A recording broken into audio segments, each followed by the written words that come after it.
up. Feel me? She hates when I call her my shorty. Yo, she's dying for me to just get online and be like my girlfriend. I'm like, no, nigga, you're my shorty, bro. Like, come on, like, like, come on, man. Just respect it where it's at right now. Like, what are you doing? Like, what's good?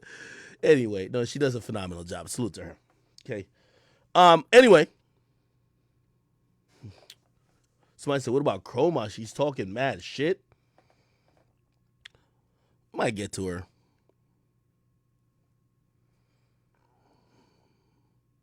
Let me not go in on too early. Let me start off with a positive mood. Yo, it's been a while, man. We're here. Let's get everybody in the building. Salute to all the subs. Now, my bad. I don't know why I had the alert box turned off. Captain Kush, I see you with the subscription. Yeah, happy Halloween. Shorty was trying to get me to wear some goofy ass shit on stream. Talking about, hey, wear these elf ears. This will look cool. I'm like, fuck no. I've never dressed up for Halloween. Have y'all? Ever. I've never dressed up for Halloween. Anyway, let me see what else I talk about. Talk about Kanye. We're going to talk about Kanye. Y'all got to keep these topics. Keep every topic. We got to get to everything. I'm going to try to slow down the alcohol intake because tonight I got time. I want to get to a lot of shit. And if I get too drunk, when I get too drunk, I'll get off stream. You can know when I'm too lit because I just end the stream, bro. Okay. All right. JT and Cardi. It's really Cardi and Nicki. Like, JT is just like, JT is the pawn on the chessboard, but it was cute. We'll get into that too. Somebody says it's not Halloween. I know it's not Halloween, but you know how women are. Like, women love these goofy ass holidays. I told her the same thing. She was like, I'm like, it's not Halloween yet. Well, we celebrate Halloween the whole month. What type of dumb shit is that? What type of dumb shit is that? All right, YouTube is on, by the way. Okay. I'm just reading y'all comments right now. I'm just reading y'all comments. Salute to everybody who's subscribing. Oh, Lamontem, Renegade, thank all y'all for the subscription. Somebody said, what? I want my free treats. You know, last year, I won't tell you who I was with then, but somebody y'all might know. You know, a grown ass man like me, I felt so embarrassed. But like, I mean, they were 26. I drove my 26-year-old ex-girlfriend around my rich neighborhood to trick or treat, and she was the oldest person by far. And it was a bunch of like, I'm like, yo, leave the candy for the kids, but I don't know, like some people love this month, bro. I don't know what it is. It was like, oh, I want to go trick or treating. Yo, I literally say, you know, first of all, I'm the only black nigga in the neighborhood. Like, I pull up to somebody's house and somebody run out in a ghost costume. Like, nigga, that might be a perfect way to rob people. Like, do you think these people are gonna bite? I ain't gonna lie, they did. Like, they gave her mad candy. I ain't gonna lie to you. I felt like a goofy though. I was driving from house to house. Hurry up. I'm on Instagram scrolling. She run back to the car. Oh my God. I'm like, fuck. Next house. I don't know. Maybe I'm just like, I never really got into the festivities of nothing, man. I never, I grew up. We never really had much. It's like 5 or 6 of us, well, 5 of us, in like a 2-bedroom apartment. We never really had no Christmas tree at our place. We never really dressed up. We really didn't do much. Like Thanksgiving, like it was just it was probably like just a good time to have a real good home cooked meal, but it didn't mean much more than that. But these days, like, I don't know. I'm not trying to be negative that kills everybody's mood, so this was the only way I could have streamed tonight. I'm like, yo, you could decorate my shit, man, as long as you decorate and get the fuck out of my streaming room. Okay. Anyway. You think I should dress up? I've never dressed up ever. What have y'all dressed up as? Yeah, G-Nax said we from the islands, bro. There's no Halloween there or Christmas. Right? Like, come on.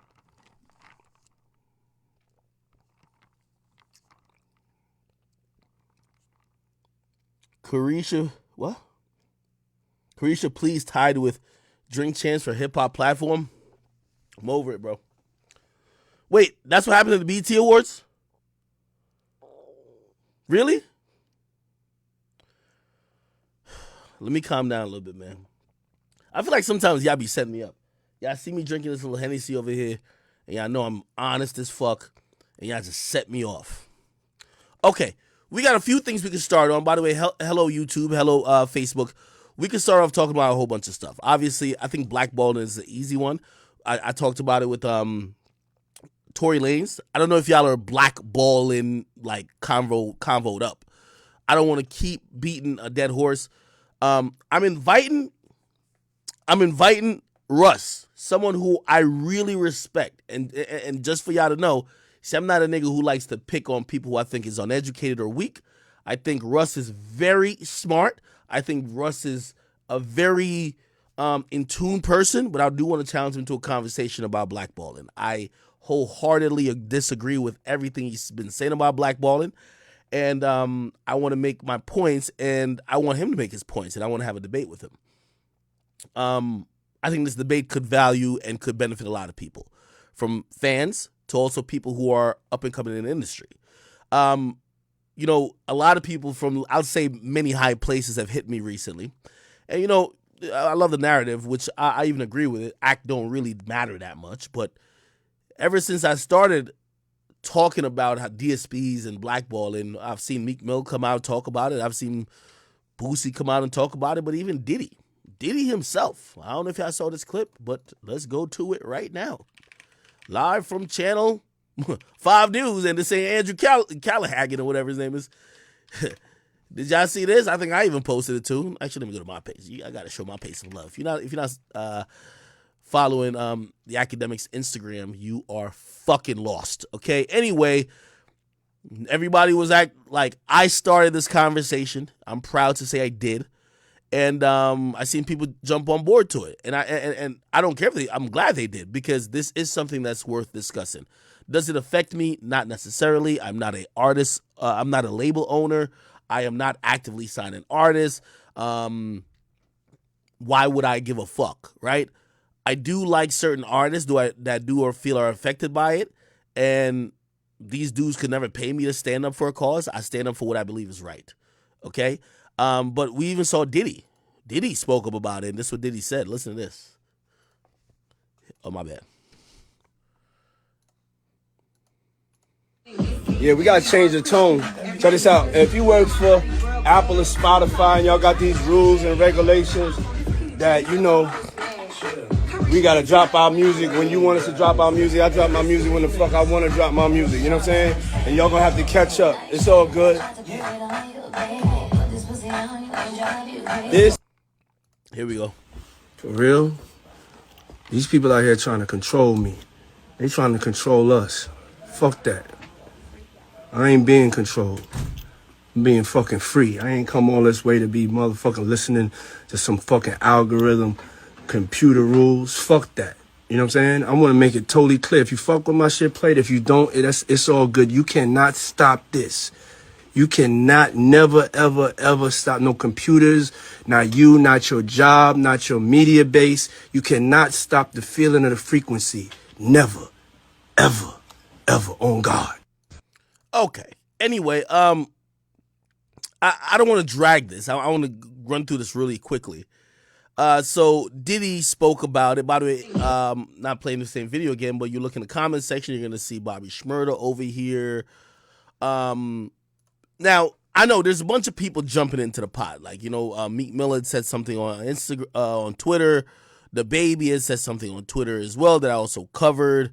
Not the Baby. I mean, Boosie said something about the Baby. Let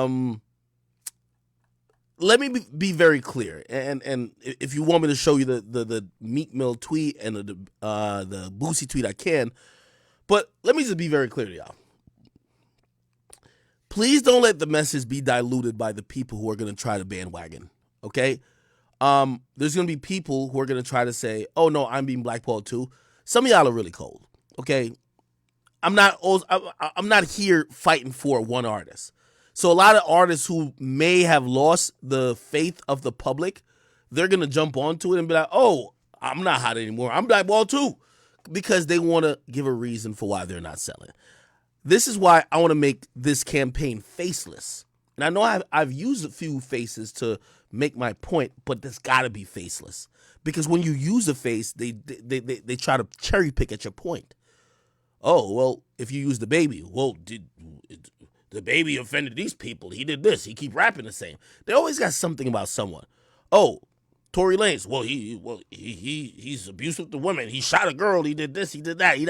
They're always gonna say something. 6ix9ine. Yo, 6ix9ine keeps dissing everybody. Like he's beefing with the whole world. No one wants to collaborate with him. He's snitch. Like they're always gonna have a reason, and that's the point. There's always gonna be a reason to not talk about the point. But remember when everybody got mad at me for the Dusty and Bro comment? You know what I said? Nobody wants to talk about the actual main topic I was talking about.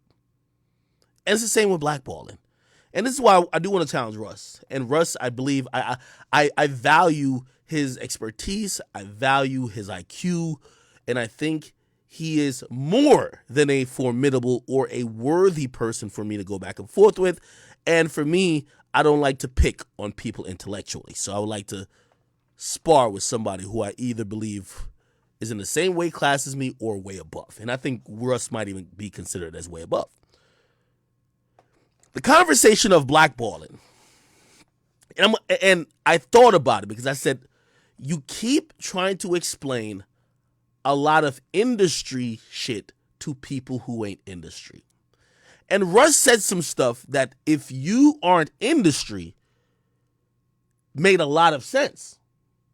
And thus, you're going to say, well, yeah, Russ right. Blackball don't exist. Now, let me go to what Russ said. By the way, this is all, me and Russ, I want to sit down with Russ, and I hit him before. I want to sit down with him to kind of really flush this out. You know, like he's a very highly intellectual dude. Anyway, in response to Tory Lanez basically saying, and by the way, Tory Lanez on Off the Record podcast is now out on Spotify. He basically said that about 80% of your favorite artist streams come from editorial and algorithmic playlist. Okay? I don't know if I can find the Russ comment, but Russ was definitely in the comment section and he said this ain't true. I can't find the comment here by just scrolling a couple times. But he said it wasn't true. Anyway, he followed it up with a post. And I did post his post, and we're going to read it. And this was his post on his story. He said, I just want to give my 2 cents about something in my industry. No artist is blackballed. Unless they cut off your Wi-Fi, remove your social media accounts, and take your music off all streaming platforms, you are not blackballed. If you're famous and can still tell your fans, hey, I'm putting out music, then you're not blackballed. Fans will listen to your music or they won't. It's that simple. Also, if you're a famous artist and you need playlists in order for people to listen to your music, how real are your fans? Why don't they support you regardless? We're giving too much credit and power to DSPs and not enough power to us, the artists and fans. I know for me, as long as I can tell my fans I'm putting out music, I'm straight. I'm not entitled to playlists, nor do I need them for my fans to listen to me. That's why they're my fans.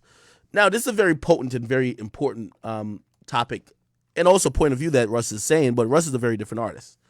Russ is an artist, and if I go to his page, and this is why I want to debate with Russ. And I hate that I'm giving away a lot of my points now. So if you watch this, you'd be pretty on for a debate. But Russ has 4 million followers. I know a lot of artists with 4 million followers that can't even do a 500 venue in most cities. Russ is an artist that has 4 million followers and could sell out 9,000 people in New York. Now, you could attribute that to whatever. His style of music, the way he grinded, the way he always prioritized his shows. Some might say, oh no, it's his race. Like, look at MGK. MGK just switched complete genres. He's selling crate. Have you seen an MGK show recently? I remember when MGK was like selling 65,000 in rap when he was trying to do some of the trap stuff that was sounding like Lil Waka. He was like the white boy Waka Flocka almost. Machine Gun Kelly these days, he's a fucking rock star. He's damn near doing arenas. You get what I mean? It's like, yo, I'm not using race to belittle anybody, but that's definitely a thing. Look at this. Look at this. This is how his shows is looking. I think you'll know where we'll be at. Bitch, I'm from. Look. Well, and by the way, admittedly, so I don't think this was his concert because this is a stadium. I don't think he was doing a stadium. Well, actually, somebody's concert. It's definitely in a football game.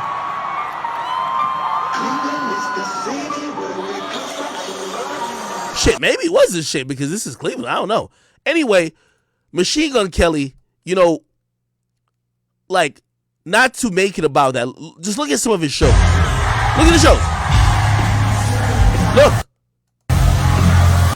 In rap, he used to sell 65,000 records. He's selling out these fucking venues. So, I don't want to use race here, but it definitely matters. Lil Baby and Durk, when they collabed, and they're arguably the two hottest artists in rap, they almost canceled their tour. I talked to Pete. He said Pete knows. We talked on the phone about this. He said, we considered canceling the tour because we were advised to cancel the tour. Now think about in rap. If these two niggas can't sell out 20,000 every night, Durk and Baby, who the fuck can? So it does matter if you're a white artist compared to a black artist. It matters. I got to be honest. Okay? All right. I don't want to use that to negate Russ's point. Because Russ is an artist who's a DIY artist. He's grinded. He's cultivated a platform and a base when a lot of people didn't give him, these, I would almost say like steroids to like blow up exponentially. Like, he never really got all those features. He wasn't featured on the biggest song. He wasn't the coolest guy who just had a big social media following and people were like, oh, fuck it, he's trendy, we'll just go check him out. He had to grind for every person that came to a show, and I respect it. But we do have to be based in reality. Okay? So while I'm going over what he said, I want to point out a few things. And this was his comment. He said he want to give his 2 cents on the blackballing in the industry. No artist is blackballed. I want to quickly explain what blackballing is. Because this is why everybody's thinking nobody's blackballed. The mere thinking that because everybody has a potential direct access to your fans, you can't be blackballed, is like saying, well, you can't. Well, I'm going to make the bigger comparison later, but to say that, first of all, let me define blackballing. Blackballing isn't if you could reach people. Is if you are, and I look up the definition. What does it mean for blackball? This is very important.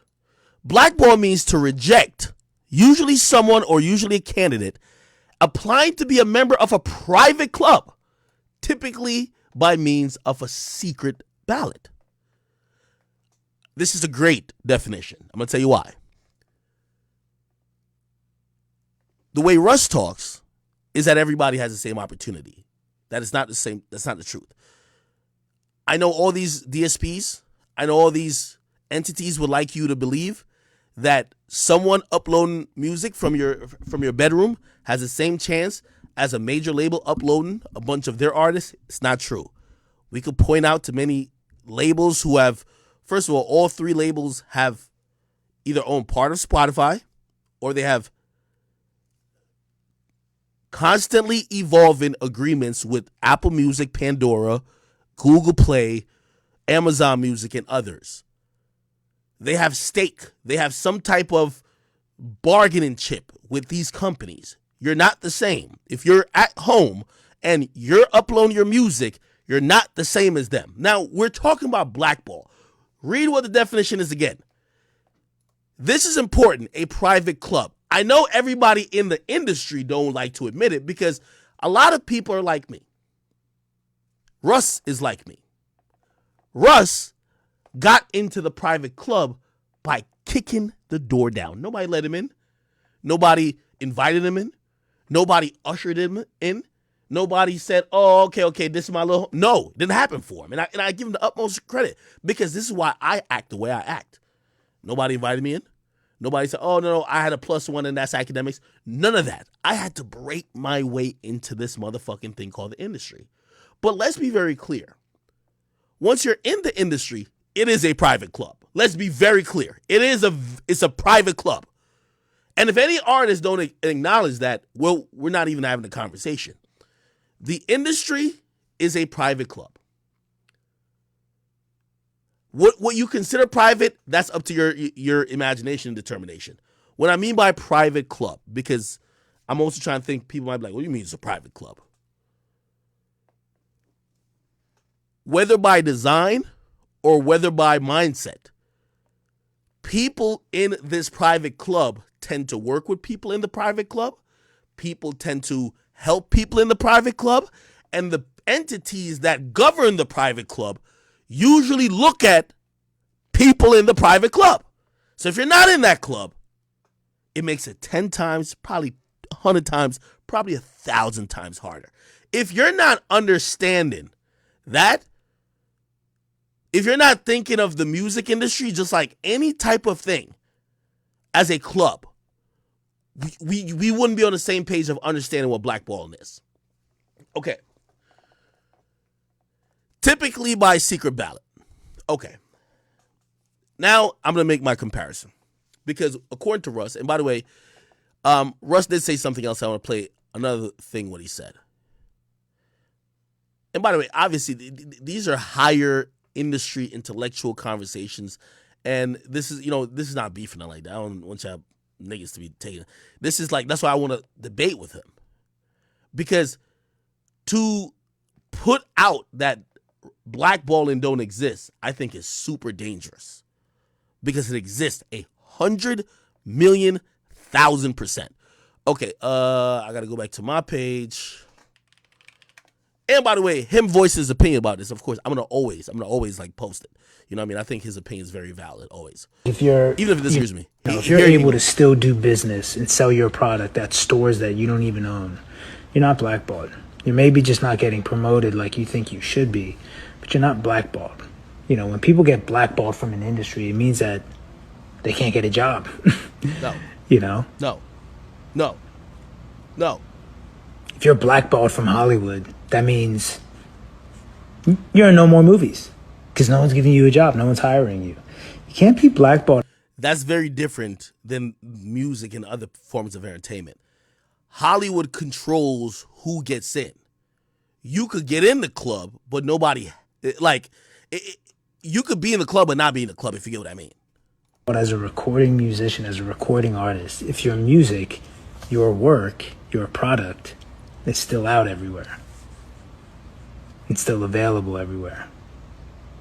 I think. By the way, I also appreciate Russ's point of view because Russ has never been the industry favorite. So of course he doesn't he definitely understands, but he's never relied or he's never been the beneficiary of what some of these artists have been the beneficiary of. So when they complain about losing what he's never had, he's looking at them to say, why the fuck y'all mad? You get what I mean? Play this. If I never got awards and other niggas was getting awards, right? I kind of become numb to not getting awards. And then one nigga who used to get awards stopped getting awards. And then he's like fucking going crazy like, yo, y'all niggas like blackball me from getting awards. You know what I'm going to say? Bro, why are you even mad? Like, who cares about the awards? But I'm only saying that from my point of view because I never got it. Okay. So to answer directly to what this point is with Russ, I'm going to play it real quick again. I'm going to answer directly. I think if you're able to still do business and sell your product at stores that you don't even own, you're not blackballed. You're maybe just not getting promoted like you think you should be, but you're not blackballed. Okay, and I'll stop it there. You're absolutely blackballed. I'll give you this. I'll equate it to YouTube. If I open my YouTube stats right now, 60% of my views comes from recommended. 35, well, actually, probably like 55, but it doesn't matter the number. The majority is from recommended. There's a YouTube algorithm. If you don't fit in the algorithm, half of your viewers out the window. If someone programs me out the algorithm, I'm getting less than half of my views. That's the point I'm trying to say. Now, someone's going to come from my actual subscribers, but also they could program that too. How many, there's a we're dealing with computers here. We're dealing with computers. You ever look on Instagram? I look on Instagram and I say, yo, I see this person with 20 million followers and I see that person with 3 million followers. This person gets 600,000 likes per picture and he got 3 million followers. This person got 20. You want me to show you the biggest example of an algorithm at play? This nigga not even a rapper. Look at Kai Cenat. 1.8 million followers, right? Last picture, damn near 500,000 in likes. That's what I'm trying to show you. We're dealing with computers here, bro. Now, granted, Kai Cenat is a very relevant public figure. He's lit. But also, what the third factor is that nobody's accounting for, Instagram has to possibly serve, and they're doing it via how their algorithm feel like it's favored. So there's an algorithm saying, you have 1.8 million followers. We're going to serve up your picture. Let's say 1 million people seen this picture and 448,000 choose to like it. I want to do complicated math because I want y'all to get me. It's unheard of that Instagram serves up anything you post to half the people who follow you. That's just not how it goes. Just like if you have, I have I don't even know how many, I got 2.7 million YouTube subscribers. If I drop a video, they're not serving that video up even to 1 million people. Do you get what I mean? There's an algorithm. There's an algorithm that's going to figure out, is it relevant to these people? We're not going to give it too much because these companies got to make money. So they want you to pay to boost it. They're going to be like, okay, well, he's talking about this. Those people might they're going to try to serve it to the right audience, right? And the only point I'm trying to make with this is that blackballing includes being written out the algorithm. Because what Tory said that also, I don't know if Russ was taken to accountability, algorithmic playlists. For example, when I drop a new video on YouTube, let me go to YouTube real quick, and let me finish this Kai Cenat point. Kai Cenat, 1.8 million followers, 448,000 likes on the last picture. Let's go to Meek Mill. I'm not trying to use Meek as nothing. I'm just trying to show you because I know he has over 20 million. 22.8 million followers. There's probably been tens of millions of dollars spent in promotion. We could look at any picture he's posted last. Look at this picture. Well, I want one where you can see him. Okay, this. This is a good picture, right? Look. Let me move it over. 111,000 likes. 22 million followers. 111,000 likes. That's an algorithm, brother. The algorithm has determined that most of Meek fans probably don't want to see the pictures or wouldn't probably like the pictures, or in the extreme case, which I don't think is this at all. I don't. This is where shadow banning comes in. A nigga could be like, your reach of that 22 million fans, fuck half, which would be 11 million. Fuck a quarter, which would be about 5 million. Nigga, you're going to get 0.1% reach. Now, I don't think that's happening to Meek. But what I'm trying to say is there's an algorithm you have to account for.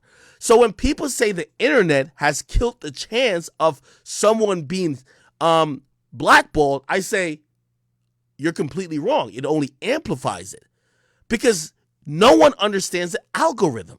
So now let me go back to the music. Right? Okay. And salute to Kai, by the way, he's killing it on Twitch. Let me get back to the music. All right. And again, I'm showing a lot of my cards because this is one of the reasons I want to talk to Russ. I think Russ later on said,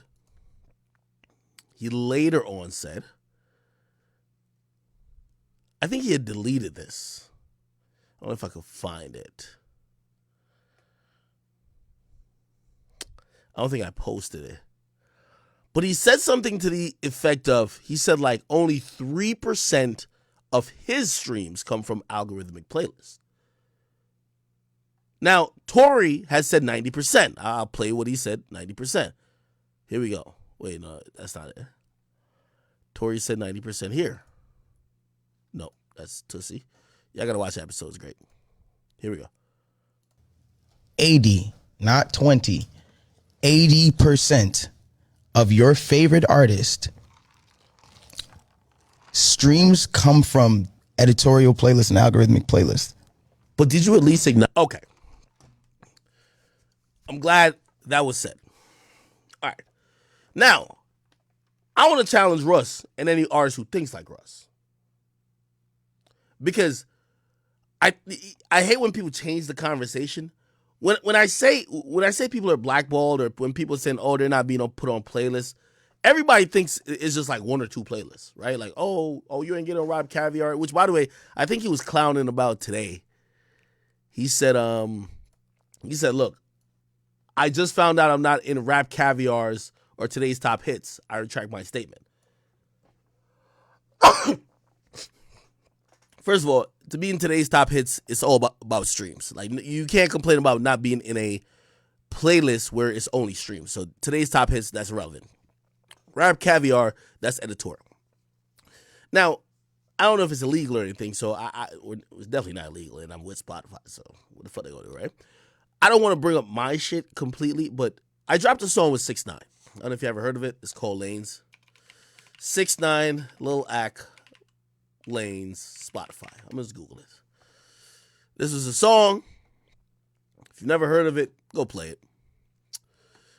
I'm gonna go to my profile here. I still have 52,000 monthly listens off it. It has 18 million plays. Now, I'm going to be very honest with y'all. By the way, 6ix9ine was in jail at that time. Everybody didn't hate him. We did get playlisting for that song. Let me be very honest. So, we didn't get Rap Caviar, obviously.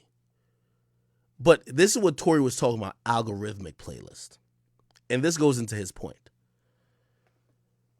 We were in New Music New Zealand, New Music Zimbabwe, New Music Australia, New Music Ireland, New Music UK, New Music every fucking country in the world, my nigga. That's the point. These aren't things, that's algorithmic.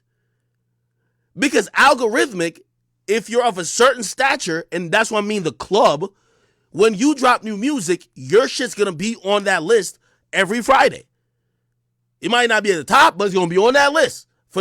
If you go on Spotify, right? Okay, you go on Spotify. Let's just go to search. You go to Spotify. Let me see. You probably got to go discover some shit. No. Okay, let me see if I can find it. You go to Spotify. And by the way, this happens for everybody. So this is not a Spotify thing, definitely. Okay, where we go? Oh, new releases. Okay. I don't even know how this shit is tailored. Okay, so you have New Music Friday. And this is probably tailored to me because they know I'm in the United States. This is what last Friday, these are all the new songs, right? These are all new songs. I've never even heard of some of these artists. Who the fuck is Lolo? I think I heard of Baby Tate. I don't know who that is. Honey Dijon. Who the fuck is that?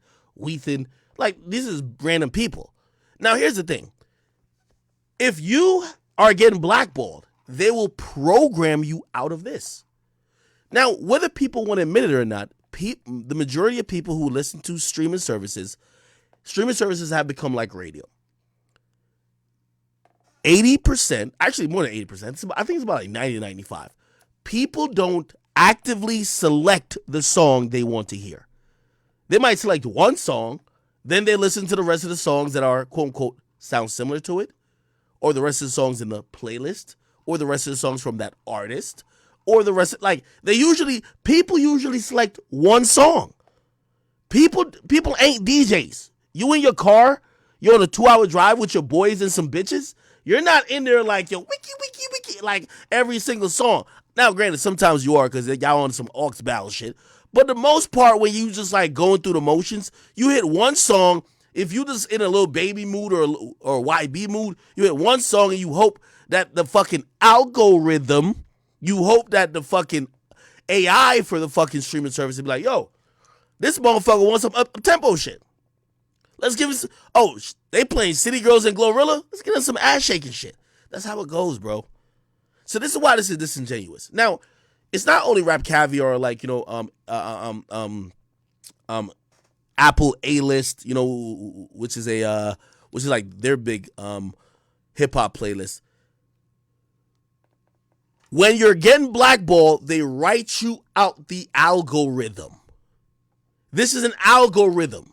When you're in favor with the algorithm and you schedule songs, as long as you have certain amount of monthly listeners, whether on Spotify, Apple Music, or anywhere else, you're going to fall on New Music Friday or some other algorithmic playlist. By the way, if you look at these playlists, 4 million people are just tuned into it because 4 million people are bots. They're not going to find your music without, like, niggas probably, there's mad people that don't even know YG dropped an album. But they're probably playing through this, oh, we're listening to Paramore, Ed Sheeran, oh, YG? Okay, YG got a new song? Okay, cool, let's listen to that. That's just how it goes. So when Russ says that, I would love for him to showcase his stats, and this would be a challenge, and that's why I wish I was in front of him. You know your Spotify for artist shit. You know your Apple Music for artist shit. I would love for you to showcase all the stats that show that when people are playing your whole catalog, right? Any music by you, they're selecting it. And by the way, I don't even think artists are even privy to this information because, again, everybody does playlists. Even when they go to your profile, they play one song and usually the playlist curates the rest of the song by either views or likability. There's playlists based on algorithms. These are tech companies. Spotify does not consider itself a music company. It's a tech company, brother. Do you get what I mean? It's a tech company that does music. They do algorithms. Same with TikTok. TikTok ain't technically social media, but they all consider themselves tech companies. The thing people like the most about TikTok, the algorithms. If they wrote you out the algorithm where you don't even pop up on shit that people don't have to make a decision on, brother, you're blackballed. You're not in the private club no more. You see everybody in here. You'll never see Joe Schmo in here. This is what I'm saying. It's a private club. The industry's a private club. This isn't the luck of the draw. You have to be in this private club called the industry to be on this fucking New Music Fridays list. There's a million New Music New Zealand. Let me see if I can find her. Oh, top 50 New Zealand. Look, this is algorithmic plays. Your daily update of the most played tracks. Now, granted, I'm not going to count this one because I'm looking for new music. Let me see. New Music Canada. Oh, there's definitely a New Music Canada. Oh, New Music Friday Canada. Look.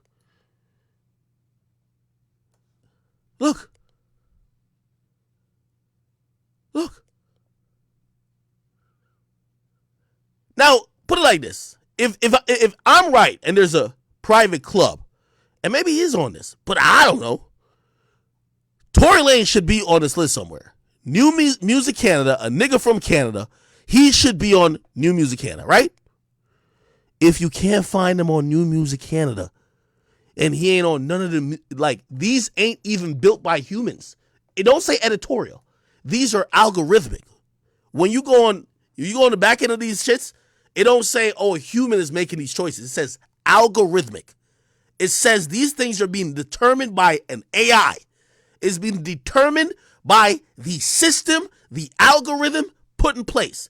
If they write you out the algorithm, it's like YouTube saying, never recommend another DJ Akademiks video. Yes, I got supporters. Yes, I got followers. But does that mean I'm not blackballed? If they're saying, we recommend everybody who got a 2 million followers and up. And when it comes to me, they said, except Akademiks. Somebody say he's on there? He probably is. I don't know. Is he? Where is he? Oh, he got one on there. One out of what? Hold on. Okay, this is even perfect. But this is the point I'm trying to say too, right? Now, look at recommended. Let's think about recommended. Think about, I got to use tech companies. These are all tech companies. YouTube's a tech company. If Mr. Beast drops a video, who's subscribed to Mr. Beast in here? Who's subscribed to Mr. Beast in here? If Mr. Beast drops a video, if you look in your recommended box, he's number one. That's algorithm, brother. He's favored by the algorithm. I'm pretty sure YouTube probably even bumped this shit up. I even told y'all about a story where, remember, I don't know if I told you the story, like when I had a meeting with TikTok. They were like, yo, make the name. We're going to delete the person who got your name. We're going to verify you.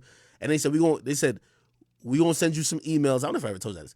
We're going to send you some emails to tell you what's the trend that's going to pop for the next week. If you want to like do videos, do those. We're going to hit the lever on your account. You're going to get mad followers. I thought it was bullshit. 6 days later, nigga, I had 600,000 followers. I've been stuck at 600,000 since because my dumb ass, I blabbed about it. I talked about the algorithm. And you know what fucking happened?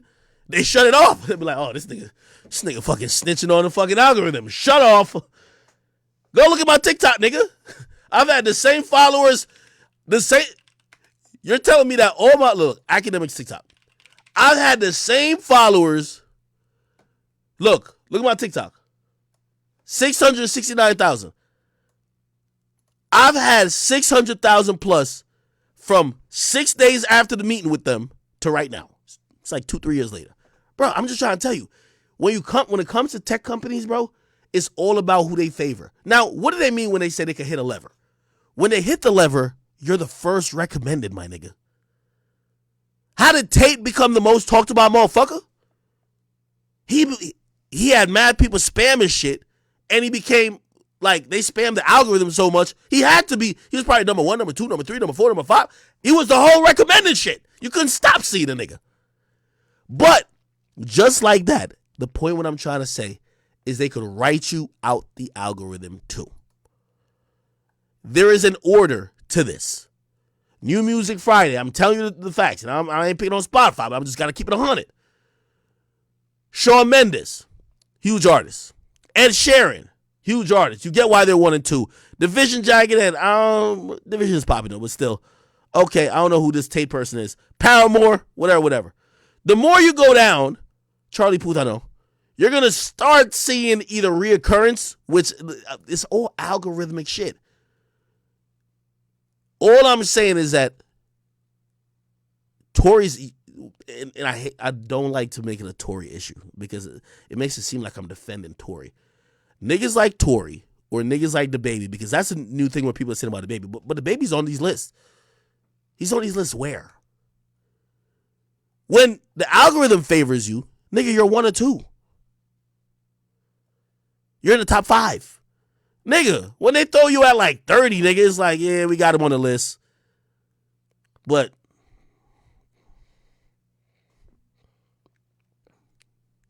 somebody says Tory gets playlisted. No, we don't. So, to get back to the point where I was trying to say to Russ.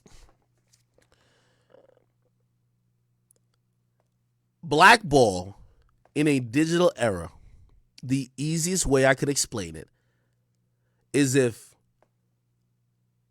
remember when I was shadow banned from Instagram? Couldn't it be also said, yo, well, if you got real fans, my nigga, like, why they not gonna like your post? I was getting 3,000 likes a post. They blackballed me for some shit. They said I posted some story that wasn't true. So the fact checker did some shit that blackballed me. Some people might be like, yo, you got 5 million followers. Why you only getting 3,000 likes? You know what everybody who DM me said? Bro, we don't even know you're posting. Like, it don't even pop up on our feed. Like Russ's point is great, but it assumes that every fan is seeking out everything. Yo, there's so much music dropped every day. A lot of people they're just waiting to be served this shit. There's so many people that they're following on Instagram. They might like my page, but bro, they're not like typing in my name the whole every time. They're hoping to see it on their feed. If Instagram takes me off their feed or makes it where like 1 out of every 50 posts pops up on their feed, bro, you're blackballed. That's just the case. You're blackballed, my nigga. Anything that's out of the ordinary for anyone in your position, algorithmically, you're blackballed. So if on average, a nigga who gets, I don't know, let's think about music. A nigga who gets over 10 million monthly listeners, if usually you are these certain places in new music or whatever the case is, let's say on average for every artist, if you get an artist that is not even close to even being in that realm and is always outside the scope or just not seen at all, they're blackballed. Bro, there's somebody altering the algorithm. There's somebody preventing them from being treated like every other artist. Now, this is so hard to really determine who is what, because also you're going to have these people, I keep saying, grifters, they're going to jump in the conversation and be like, well, I'm blackballed too. No, nigga, you're flopping. Like, niggas don't like your shit.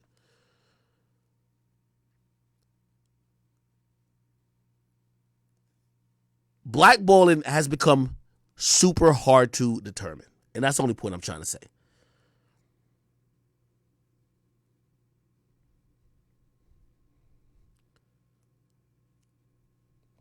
Somebody said Russ is right, I'm wrong. No. Yo, you know why Russ ain't right? Russ says unless they cut off your Wi-Fi. Bro, I like Andrew Tate. I really think I'm I interviewed a nigga. I really fuck with bro. So I go to Rumble to watch what he got to say. His reach has diminished, my nigga. Like, don't be saying, oh, just because you got Wi-Fi, you're good. No, nigga. If you don't have YouTube, you blackball, nigga. What the fuck? If YouTube says cut the lights, it's a wrap. Nigga, you think NLE Chopper wouldn't be a 5-time bigger artist if he could be on Instagram? Instagram is a big promotional tool for these artists. He can't be on that bitch being himself. He's blackballed. I'm sorry to say. That's what it is. Blackball is taking different shapes. Now, granted, are we going to be feeling bad for everybody? No, that's not the case. We don't have to. But we have to acknowledge that these like most artists are relying on the system.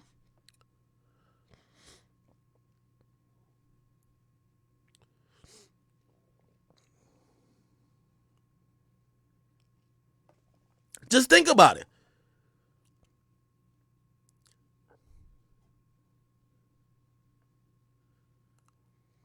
I'll give you another thing. Probably shouldn't say this, but shit, I say what I want. When I signed my contract with Twitch, part of what they were supposed to bring to the table, they were supposed to, at times, front page me. You know why I signed the deal? Shit. You know what a front page for Ak would look like? I'm talking to y'all because y'all got a notification. You throw me on the front page when niggas typing twitch.tv at random times, they could possibly see me. They could probably see I'm spitting some real shit. I'd have 10 times the audience. Now, granted, somebody might be like, well, it's a privilege, not a right. I get what you're saying.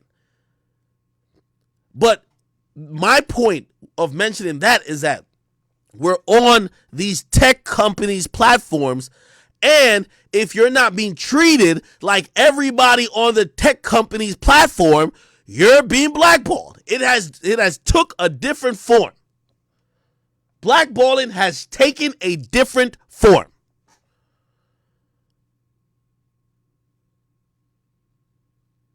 Thank God I've been in the favor of the YouTube algorithm a lot. I think I luck up. And I can tell when it's in my favor. You know why? When I drop a news video, I know it's going to hit 200,000 views. Because when there's anything newsworthy, I don't know if they got a category made for it. When Ak put up his shit, that recommended shit it's hitting everybody. Y'all know y'all want to know some Ak. Y'all been clicking on it for years, nigga. Go get that news. Helps me. But not because it helps me. I'm going to just act like it's me. Because I guarantee you, if everybody believed that, niggas would be selling CDs out the trunk. If niggas believe that, they won't even use Spotify and app. No, we're all relied and we're all victims of these algorithms on these platforms. Let's be honest. If you thought you weren't, you would have made your own platform. You would have made your own platform, bro.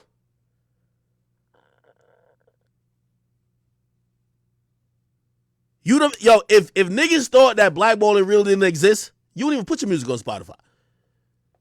You know how much Spotify pay per stream? Nigga, you'd have made your own website if you think the same amount of fans finna come. If that's what you really think, make your own website. You charge a certain amount. It could be even way less than what Spotify charges. You give them your whole access to your catalog, and let's see if you keep growing. You're not going to keep growing. We're all kind of slaves to this algorithm because we want to grow. Why are we on social? Why are we on Instagram, Twitch, YouTube? Because even if I got 2 million followers on YouTube, even if I got motherfucking like 400,000 on Twitch, even if I got 5 million on Instagram, I'm hoping that my content could be served to the other 300 million people on each respective platform. How does that possibly happen? How does that work? It's all due to these algorithms. And if you really think that an algorithm controls your livelihood and no one could ever fuck with it, especially when you start developing a platform that people start thinking that is hurtful, why did they ban Andrew Tate? The nigga hacked the algorithm and they thought he was saying some shit that was kind of hurtful to the progression of just people or kids. Get this nigga out of here. That's what he did.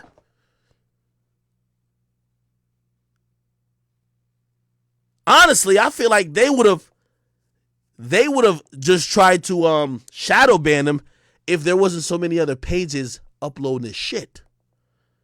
You can't shadow ban one nigga when there's a million of the same nigga. He had fan accounts just constantly running up the algorithm. They would have tried to shadow ban him. The best way to do it is ban them all across the board. So this is why I disagree with Russ, and I disagree respectfully. I think you could, of course, be blackballed, and I understand where he's coming from because he's probably like, yo, blackballed. Yo, how do you have an internet connection? You're saying you're blackballed. When you're in a certain aspect of your career, or you're in certain aspects of the music industry or any industry, you're in a private club. And to act like Russ might think he's competing with a nigga who's like in Detroit who's spending his last $100 on studio time, you're not. You're not, brother. You're not. And it could be for whatever reason you're thinking you're not competing with him for. You put in work. You have a lot of accolades. You have a lot of plaques. You've showed and proved. But it's not just like rolling the die. It's not just, oh no, the hottest songs. How many times you have listened to a playlist and you know a hot song in your region or city that's way hotter than all them songs, but that song not on there? That nigga ain't in the club yet. And I'll also be honest, and I'll go one next step with it for any upcoming artists. Trust me, I'm a nigga who made it on my own, bro. I'm a nigga who really didn't have to kiss the ring for none of these media niggas. But media is very different. Media is very different than music. An artist, I tell an artist to sign a deal. I wouldn't tell a media nigga to go to a fucking media company or even try to get into radio. No, you can do it on your own. Just grind, nigga. But the music industry is controlled by these tech companies. It's controlled by Spotify, Apple Music. If you don't want to believe it, all right, don't believe it then. Like, my nigga, yo, there's 500,000 songs like every 3 days uploaded to these joints. Like, you think you having fair competition? And I guess that's the best way to show you there's a private club. If you think that when Russ drops a song, he's competing with 500,000 other people who are dropping who are uploading to these platforms in the 3 days, you're wrong. You're wrong. It's a private club, my nigga.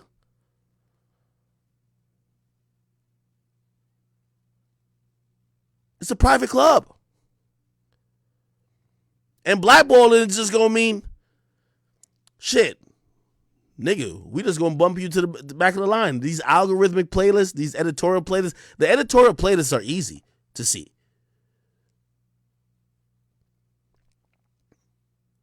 Look up how many. I'm gonna come with a stat next time. I don't even want y'all to look it up. It's not just Rap Caviar, bro. Nigga, that week my song was, I remember we almost got like 1 million streams in a day. Nigga, when I looked at my Spotify all right, hold on. I'm gonna read out some of the places.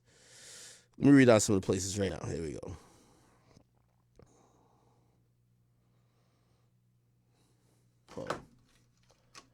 I'm gonna read out. I gotta log in here. I do. Probably on my phone.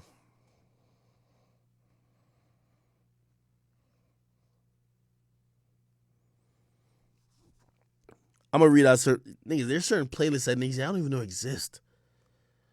All right, I got log in. Fuck it. And it's the same with Apple Music too, bro. There's like mad different playlists and shit like that. Like, bro, like we're being disingenuous if we act like playlists don't matter, bro. Playlist is a new radio. And again, Tory, this ain't a Tory defense squad or whatever. Tory is expected to do 23K with meager to none support when it comes to he's not going to be on any editorial. And algorithmic, that's what I'm trying to say. Imagine being, when you drop Tory's one of the most lit artists in Canada. He drops an album, one of his songs should be in the top 5. The top 5 of new music for Canada. That's just for Canada. Nigga, that's just not the case. Nigga has coded him out of it. Let's code this nigga out of it. That's how it goes. Nigga, when 6ix9ine started acting up, they coded that nigga out of the shit, bro. That's just what it is. Anyway. Okay. All right. I don't want to keep going too much about it. I do want to sit down with Russ about it, but I vehemently reject the notion that blackballing doesn't exist. Blackballing exists now. It's hard for you to see because it's all based on algorithms. I don't know how the algorithms necessarily work, but you got to imagine there's an algorithm. When Drake dropped the fucking album a couple years ago, that nigga was even on gospel playlist. You go figure me that. You know what I mean? What algorithm did they tweak to put Drake on every motherfucking thing? And y'all can keep talking about algorithms don't matter. If it's just raw fans, well, how the fuck do you explain Drake dropping Certified Lover Boy selling $650, then dropping Honestly Nevermind selling $200? Most of them songs were not fitting. They were fitting into the smallest playlist on Apple and Spotify are the house and alternative music playlist. So if Drake had all real fans, like everybody keep thinking that, oh no, it's not about playlists, your real fans is gonna do the most. What? Why Drake sales drop from motherfucking 600 to 200? Nigga, the nigga ain't had the playlist that you normally rely on. I guarantee when he drop his new shit, this shit finna go back up.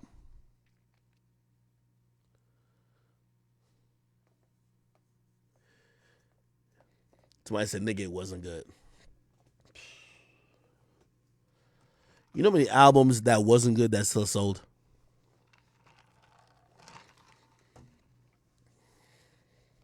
Somebody said, you tell me you blackballed too? No, Drake ain't blackballed. No, I didn't say that. Drake dropped an alternative album that don't fit in most algorithmic playlists.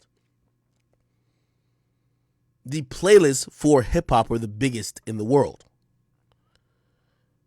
The playlists for pop music are the biggest in the world.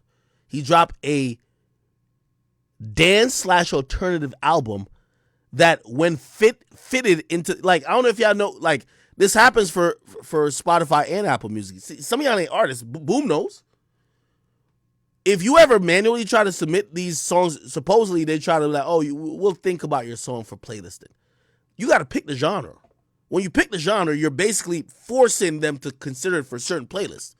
Now, if you're dropping songs that's not hip hop, it only a dick rider would just put you in the hip hop playlist.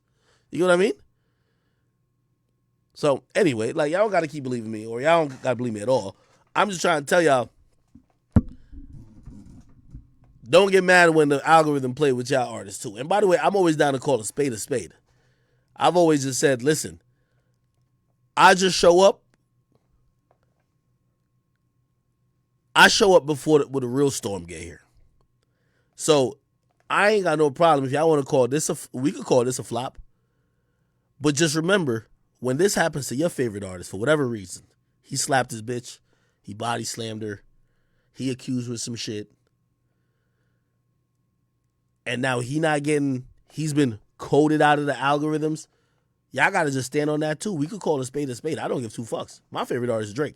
Drake about to drop some new shit. It's about to go crazy. I heard about his new shit. Crazy.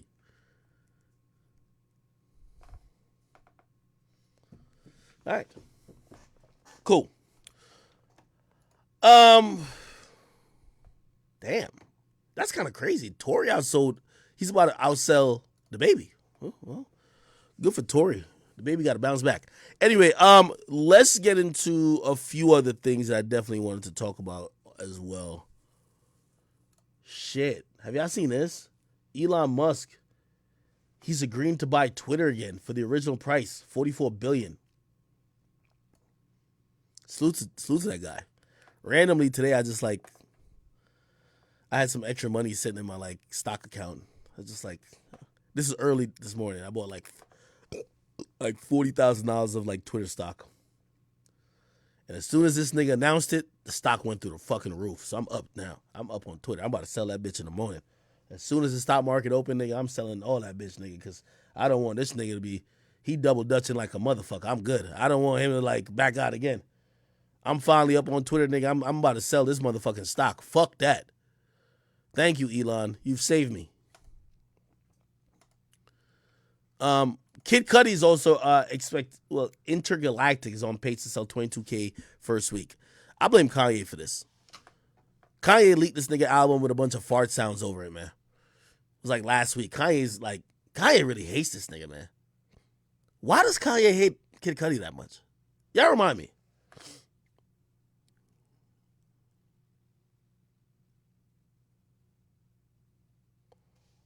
Why does he hate Kid Cudi like that?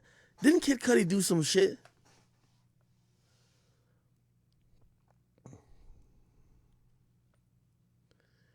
Oh, by the way, you're wondering about DDG sales? From what I hear, DDG is between 15 and... I got a few sales joints to report. Okay, so DDG is supposed to be doing between 15 and... No. Hold on.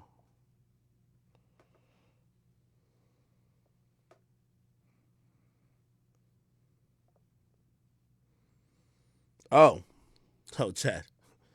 You know me. I got the tea. I got the tea, people. The tea is here.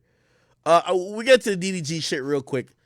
For those people who be like, oh no, Tory didn't get a playlist. Okay, I got it, people. I got it. I think one of his fan pages got this bitch floating around. Make sure I can't see what I'm talking about right now. Is it this? Give me 1 second, people. Don't y'all fucking around. Hold up. Chat, you know we gonna get this shit straight from the source.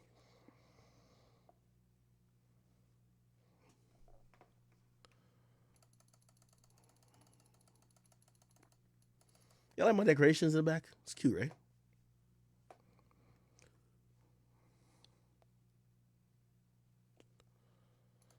Hey. Oh, this is gonna be the challenge. If every artist want to chime in on the Blackballed conversation, y'all could clip this too. Akademiks has a challenge for all of y'all. I have a beautiful challenge for y'all. Because Akademiks is very curious. And just like how I kind of credit myself not to toot my own horn with niggas posting their end of year stats. I remember I called out a lot of labels. I said, y'all give me all y'all shit. We gonna post it. We want to see who really been doing streams because we're in a streaming era now. But right now we're talking about blackballing. So now I do want to find out who's being blackballed and who is not. Okay? This is, I'm going to tell you what I need everybody to post. And I'm going to put up on the screen real quick. This is my internet will load. It's looking a little slow. You might have to crop out the part that I'm waiting for my shit to load. Okay. Oh my God. Did it load yet? Nope. Let me try one more time. I got this, people. I got this. Don't y'all worry. Here we go. Bang. From there. Let's go from there to there to there to there. Okay, there to there. Come on, man. I'm like Geek Squad right now. Hold up. We're going to get this right. Bang, bang, bang, bang, bang. So I got a challenge. And Russ, I know Russ was posted. Like Russ, he thorough with his shit. Perfect. I got it. I got it, people. I got it. So for every artist who will discount that Blackballed exists, okay? This is what I want you to post. Bang. We got Tory Lanez, The Color Violet. Very hot song. This is one of his best songs ever, if you ask me. He got a lot of streams. So that's another thing. Not because you're blackballed means you're not going to get streams. That was never the conversation. That was never the topic. Here's where I want everybody to post. Every artist. If you want to jump in this blackballing conversation, for you to qualify, we need you to post this. This is your Spotify for artists. You could also do it with your Apple Music for artists. You're going to post this on your story. You can tag me. I will definitely talk about it on stream. Maybe I even post on my Instagram page. Fuck it. But if you do Spotify, go to source of streams for any song or any album. This is Tory Lanez, Color Violet. I want to show you something. Last 28 days. 18% from his profile or catalog, which means niggas are on Tory Lanez's page. They're on his page. It's one of the highest streamed songs anyway. They're probably going to click it. That's how 18% of his streams come. Listeners' own playlist and library. They either save the song or they made their own playlist. So fans themselves are saying, well, we like Tory. Like, this song is great. Let's add it to our, like, you know what I mean? Like, 80s mood songs or shit, like songs we like to play when we bored, whatever, like listeners making their own songs. Now, these two are the most important. Okay? Really the last one. Other listeners playlist and also editorial playlist. And by the way, I wish there was another one. I can't see it though. Algorithmic playlist is important too. It's not only about editorials, it's about algorithmic as well. Because algorithmic is going to be new music shit and like things that's going to be like, it's just going to add you there just because you fit an algorithm. If you don't fit the algorithm or if you fucking been programmed out, you'll never be in. So, I want every artist, go grab your biggest song. Now, we're not talking about the song you dropped last week. I want to, by the way, around 83 million streams, we're start talking about platinum. So this is a platinum, it's damn near platinum eligible songs when you add up probably what's on Apple and other places. This is a platinum eligible song. So a nigga went platinum, and I want to see if anybody's editorial playlist shit look like zero. I would love to see that one.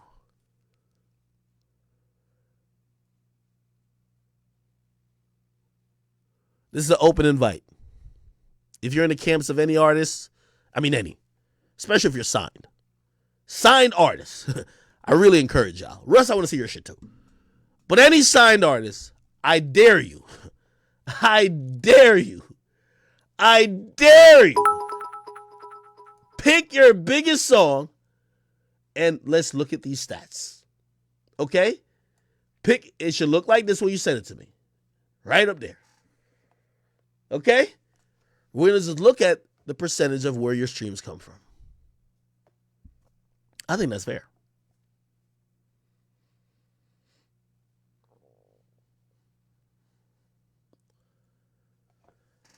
So remember, for all the people say, nah, blackballing don't exist. Let me see if I can log into my shit. But then again, the only big song I really had. Oh, it's a Russ already posted. Oh, perfect. Let me see if I can get Russ shit immediately. Russ is my nigga. Here we go.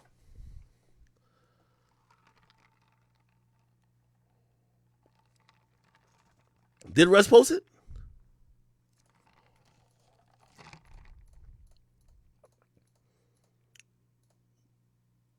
I need the Russ. I need every artist to post, but Let me see. Russ Twitter. I need every artist to post. Every artist. By the way, I want to give Russ a lot of credit because I don't think Russ is an artist who have been living off, especially editorial playlists. He was always the black sheep. They used to clown him. He was never in the cool club, really. Russ is like half foot in, half foot out. That's why I think he doesn't understand. Let me see if I can find this shit. Okay. Did he post? Let me see. Trying to figure it out. Oh. Okay. Oh. Damn. Russ should be in the same boat. Psycho Part 2. 3%. 400 million. I'm glad Russ posted this. Now we need to see everybody post their shit. Because I think Russ is thinking the narrative is that most people are like him. Most people ain't like Russ. Russ was never liked. I used to post Russ on my page and they tell me, get this corny nigga on out of here. And I remember, the reason why I went to a Russ show, let me give you out a story. The reason I went to a Russ show, y'all hated on that nigga on my page so much, I said, there can't be a fucking single soul that listens to Russ. He invited me to his show at the Garden. And when I went there, I expected to see a bunch of these, nigga. Skeletons, nigga. Tumbleweeds, nigga. Except I saw 8,500 people singing word for word. So Russ has a huge fan base.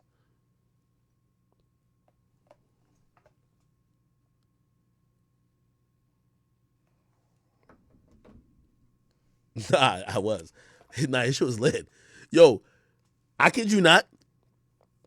Give me a poppin' rap artist. Yo, Russ outsells most of these niggas. This is why, like, I think Russ jumping in this conversation is disingenuous. Like, Russ ain't really never relied on this shit either. If anything, the only thing I think Russ can say is that he never complained. Which, to a degree, I could say he was complaining at first.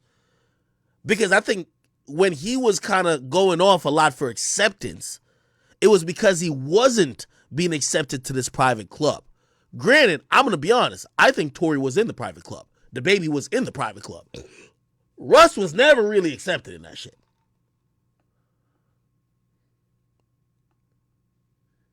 Dirk definitely in it. I would love to see YoungBoy shit too.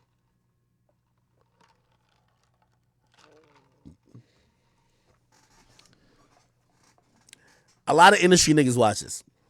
Watch, I'm gonna get some of these major label niggas.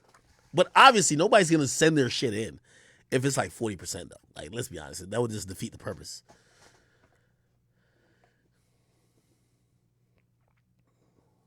Somebody said Jordan Lucas. I don't know Jordan's fan base like that. All right. I don't want to pick on artists. The majority of artists, again, some people are saying, Ack, you got proved wrong. No, I didn't. I'm telling y'all that Russ doesn't understand what most of these artists are saying because he never, it's like me and Russ came in the same way. We were never given the cosign. So we're going to be like, why y'all niggas mad at not getting the cosign? I never got one. But that's a part of the industry. Then I equated it to motherfucking, what do you call it again? I equated it to the YouTube recommended. These are tech companies. If they write you out the algorithm, niggas gonna affect you. Somebody said there's a lot of artists like Russ and you don't know them. There probably is. Russ probably the loudest one of those artists. I think Russ the only nigga talking because Russ know he the only one that probably don't rely that much on streaming. Somebody said, what's Drake's editorial? If you ask me, editorial's at least 40% of Drake. I ain't gonna cap with you.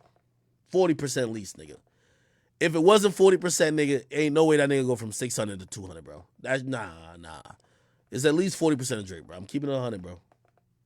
At least 40. I think most major artists, we're clocking at least 30, 40%. Some artists, the industry plans, we're clocking at 70, 80. The average artist, if they're hot at the moment or whatever, might be 40, 50, bro, or 40 to 60.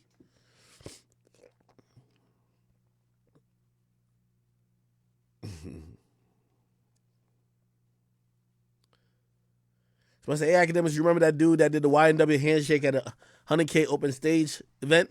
Yeah, what's good with that? I don't have everybody's stats. I'm open to get everybody's stats. I'm hoping to get everybody's stats. But I bring up Russ because I think Russ is a nigga. He's a nigga who never benefited from the system like that. Of course, he don't give a fuck. That's why I said I compared. I say, yo, I never got awards. So say somebody who used to get awards. Now I'd be like, yo, damn, yo, I'm getting blackballed because I don't get awards no more. I'm like, well, nigga, I never got awards, so why the fuck you complain? That's Russ. Russ really was never helped by the industry. But he got to know it's a private club. He got to know it's a private club, brother. All this shit's private club. Anyway, all right, I'm gonna try to move on for a little bit. Oh yeah, so I'm challenging everybody to post this, bro. Post your biggest or your last biggest song. I want at least 50 million streams, and the source of the streams. This is what we want to see. You can post it for Apple Music. I know how to I know how to do it for Apple Music. I know how to do it for Spotify as well. I don't know how it works on Google Play and like YouTube or Pandora or whatever the case is, or like, you know, Tidal or whatever else they got going on, but please. Okay. Somebody says Andrew Tate got pressed. Oh shit, nah. Andrew Tate, my man Andrew Tate was on let's see, Andrew Tate. He was on Piers Morgan. Yeah, nah, homie was trying to press him. He was trying to press Big Tate. Let's see if we can find the uncensored version. Let's see. Tate's the most famous man you've probably never heard of, but the chances are your children will have. Videos of Tate have been viewed billions of times online. He's built an enormous following of mostly young men, and his often scandalous views about women that have made him notorious across the world. Views like this. So I think my sister is her husband's property, yes. When a bride is walking down the aisle to marry the groom, the father walks next to her and gives her away. True or false? Tate's opinions on mental illness are equally controversial. I don't believe in depression. Don't message me about depression because I don't believe in it. If you're asleep in your bed in the middle of the night and you hear a noise and you believe in ghosts, now you're afraid. But if you don't believe in ghosts, it's the wind and you go back to sleep. You give the ghosts power by believing in them. Well, this summer, every major social media platform banned Tate amid a global backlash and concerns about his influence on the young people who watch him. But copies of his videos are still shared millions of times.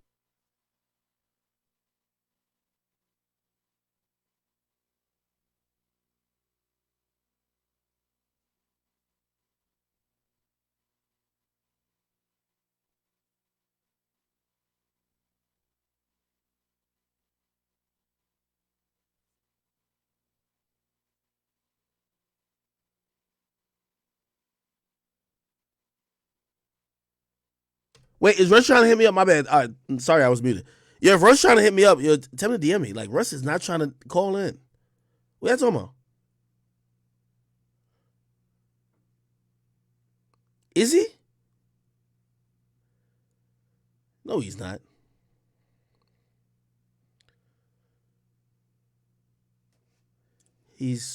No, he's not. Tell him to DM me, nigga. Tell him to DM me on Twitter. Somebody said, don't call Russ. Yo, I love these. These are my best conversations. I love them. I don't know, man. I'm obsessed with this music industry shit, nigga. I might as well become an artist. Okay. Somebody said, yeah, he's in the Discord. You fucking liar.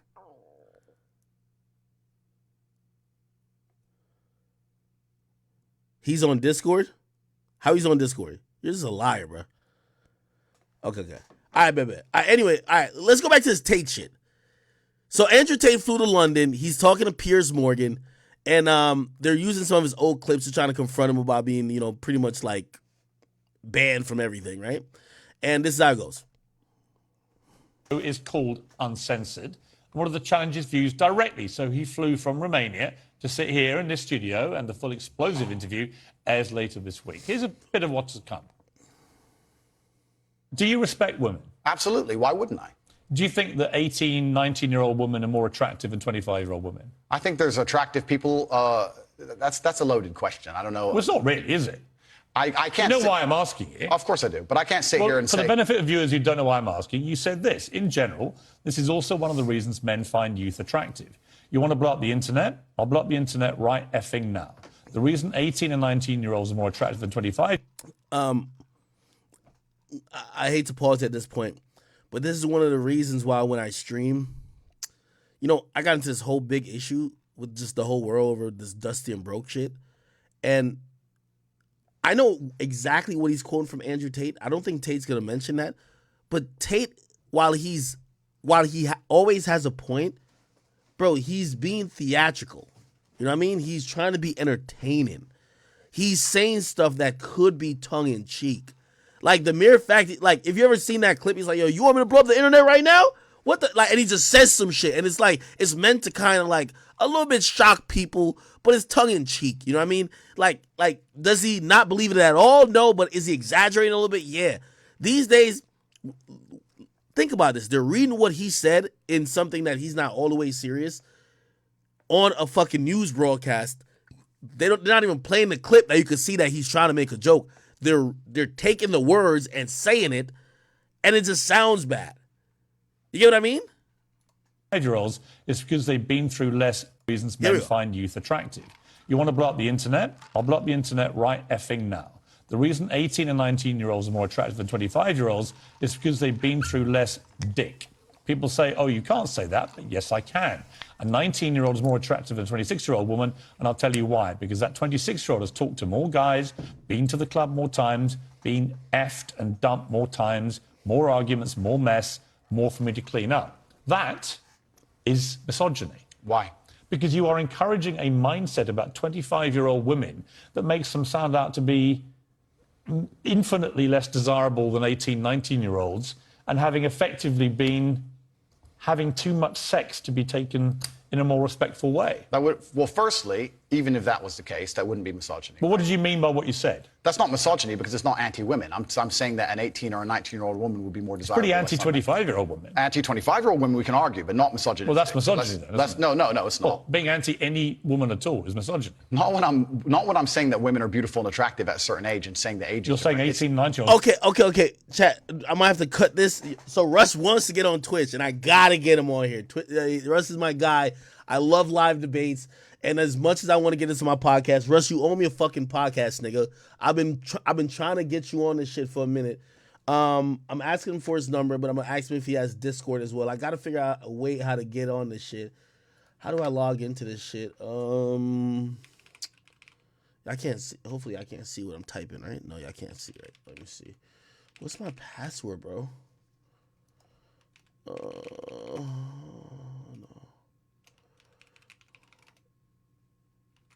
Okay, let me just look. What the fuck is my password? I got Discord on my phone. I mean, yeah. Let me see. How the fuck do I see this shit? It's gonna be a great conversation if I could set it up. I want it to be good for y'all. Okay, now I gotta change. Let me see.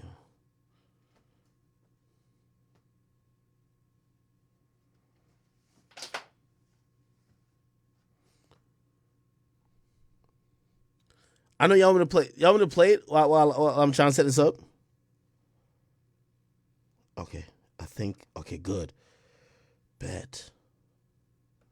What the fuck is my Discord password?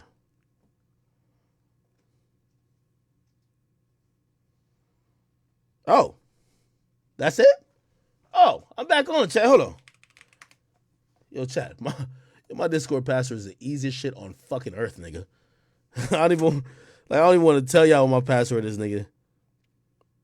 Nigga, it's like literally just like a rapper's name. All right, let me see.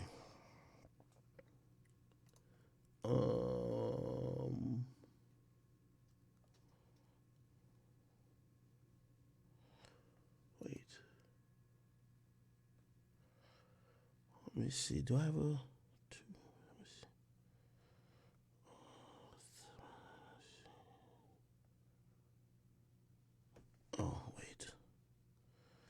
Discord. Wait.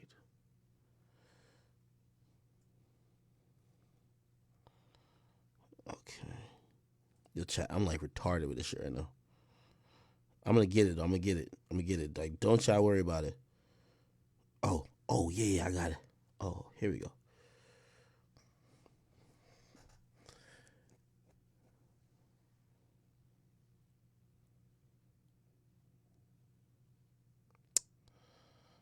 Man.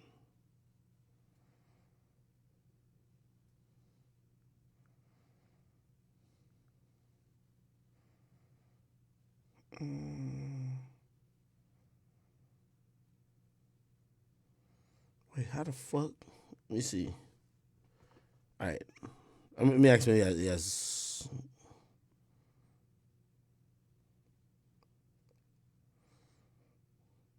Maybe I should just keep him on the phone. But I want him, like, let me ask him. I'm going to text him. I'm going to text him first.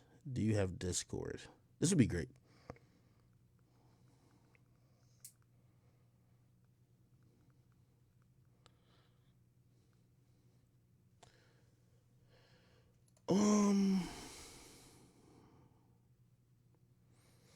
Just give me 1 second.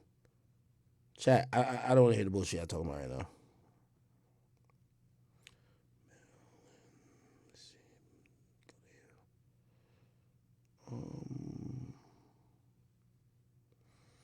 Here we go.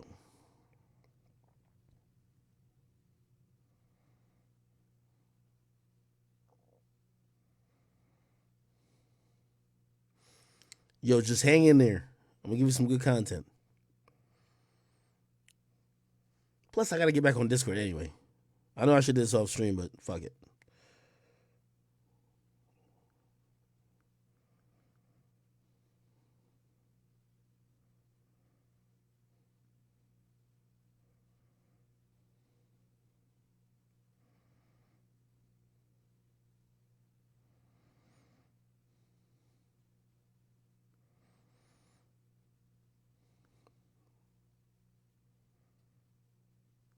Oh, shit. All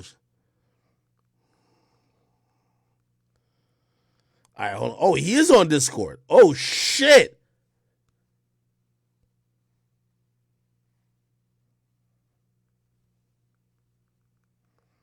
All right, we're going to have a good conversation on Discord. We got it. Like, this got to be like a nice little round table. This is going to be great. Oh, my God. All right, bet.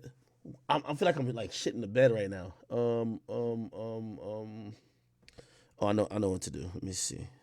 Discord is fucking up. Let me see. So I got Discord here.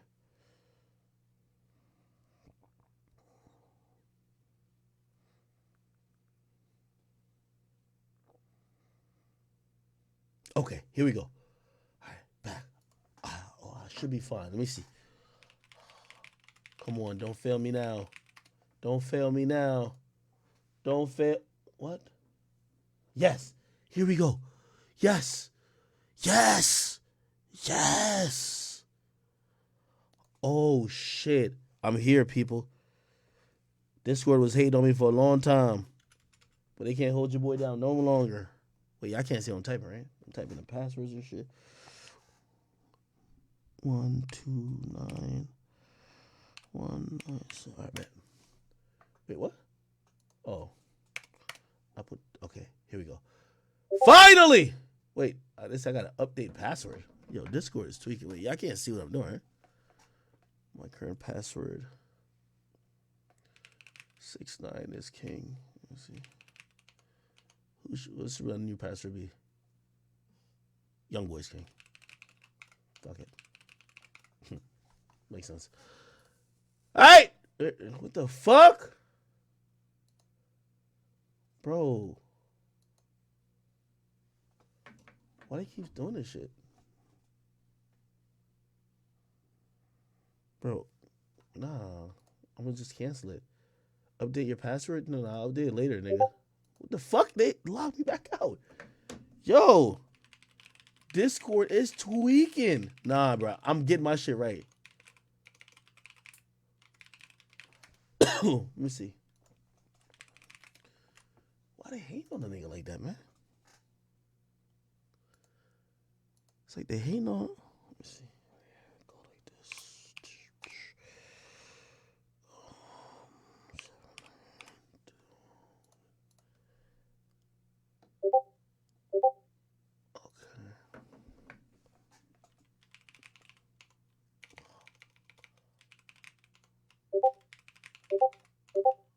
What the fuck? What the fuck is going on?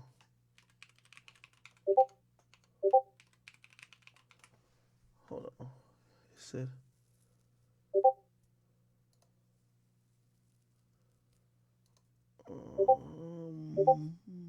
Maybe I can't see that shit yet.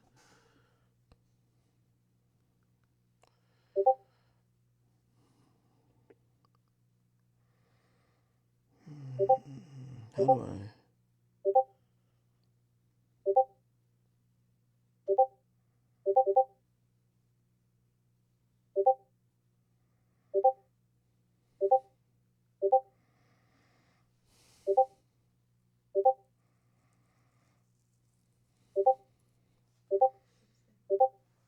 Oh my god, this shit is acting up. All right, give me 1 second. Give me 1 second, chat. Like I gotta figure this bitch out.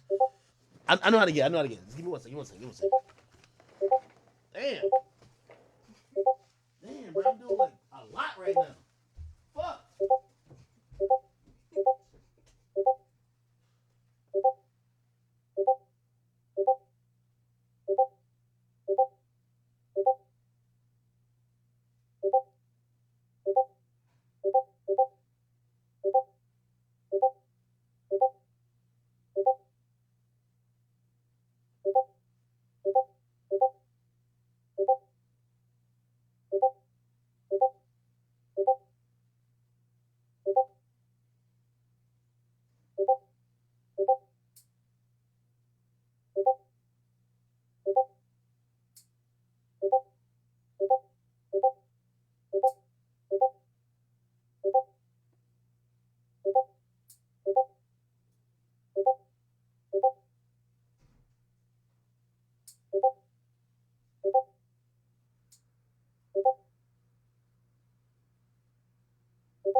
right, people. My fucking chair. Fuck these fucking balloons away from me. All right. So, bad news, chat. Google won't let me my own account. They think I'm hacking myself, which is good. I'm glad they're treating this shit like it's code red. All right. I am going to get on Discord, though. I'm going to make a new account. So let me use a new account. Okay. I got a new account right now. I'll use a new account. And I'm going to give myself perms for my old account. Yeah. Okay, great. I'm a genius. Okay. Okay, perfect. What should my username be? Big Ack. Yeah. Password.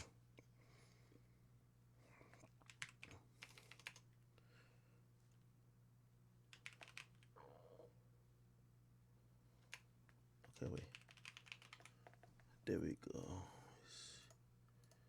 Just give me 1 second, chat. I know we got mad other shit to talk about, but I gotta get back on Discord. Like this is getting too crazy. Like how can I get on Discord? Click on the image that contain a fish underwater. I think all of these are fucking fish underwater. What the fuck? Okay. Good. I just made an account. Perfect. So now let me join my Discord from this name. DJ Akademiks Discord. I think you could Google my Discord and join. Join my Discord. Bingo. Here we go. Click on the shit. Discord invite. Let's say it launched. Perfect. Join Akademiks chat. Bingo. I'm in the bitch. Now let me do it on my phone. I'm gonna give myself some permissions. Let me go to join. It's kind of crazy I gotta do this, right? Welcome. Let me see. Welcome to Big Akademiks. Let me give myself some roles. Manage. Edit roles. Perfect. I think I got all the roles. Great. Perfect. There we go.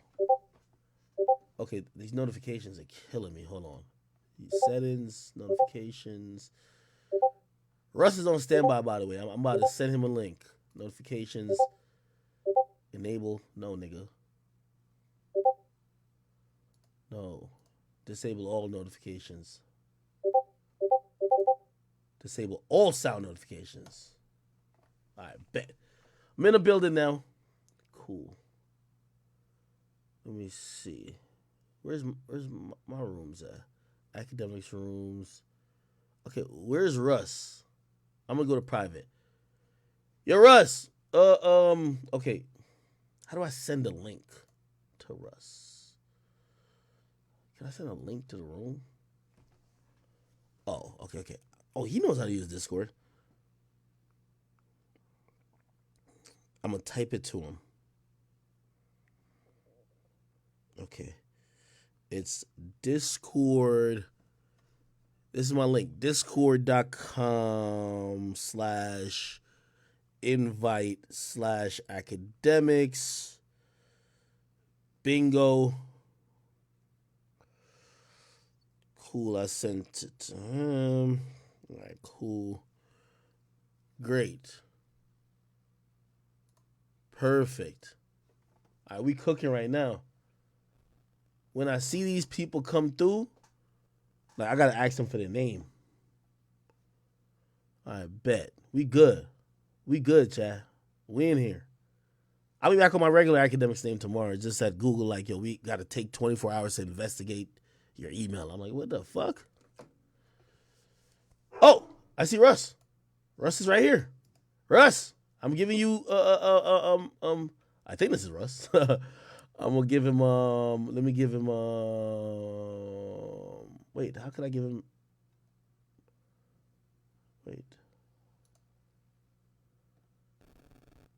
Wait, how can I give Russ I wanna give Do I gotta log out and then log back in or something?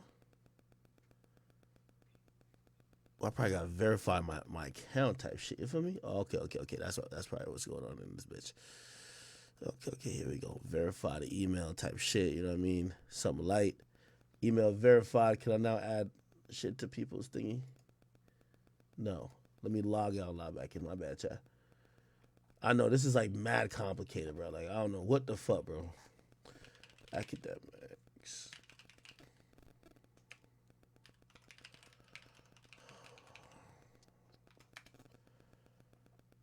I'm just trying to give you guys some good content, people.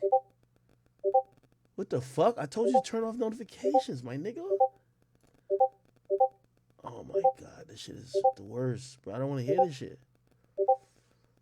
Notifications off. There we go. Back again. I'm in this bitch. Back in private. And then where's Russ at? This is Russ, I believe. And I could give him some roles. Wait, why can't I give him other roles? All right, I'll give him this role. All right, Russ. Join. Let me see. Yo, Russ. Join the private chat. Is he around?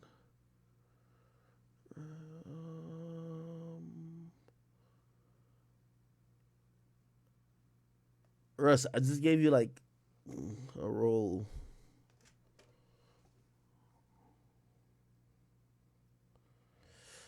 Oh, Russ said, "Do I got a stage?" Yeah, he can't join the private because he needs you to tell him to go to the waiting room. Okay. Now then we'll move him on Star Roll, so it might should work because I did give him a Star Roll at. Okay, all right, bet.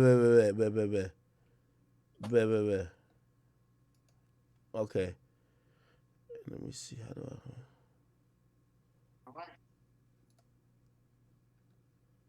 Damn, this mad niggas joining. Okay, great. And then could you add? There's somebody else I want you to add. Give this nigga role too. His name is Jonah V. So Jonah, JONAVEE. Give him some roles too. Russ, whenever you can, just hop in any channel and then we'll drag you, bro.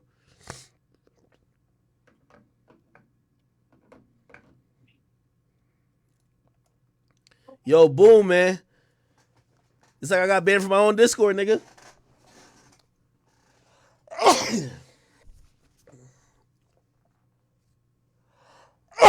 All right, bet. I'm trying to get it done. Where's Russ at? You said Jonah V? Yeah, Jonah V. JONAVEE. All right, tell him to join. Yeah, I seen somebody gave him like a VIP.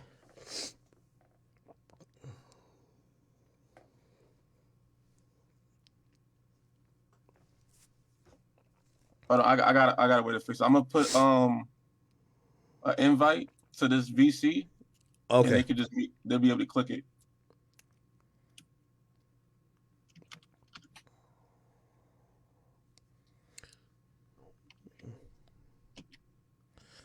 I told him to join any room.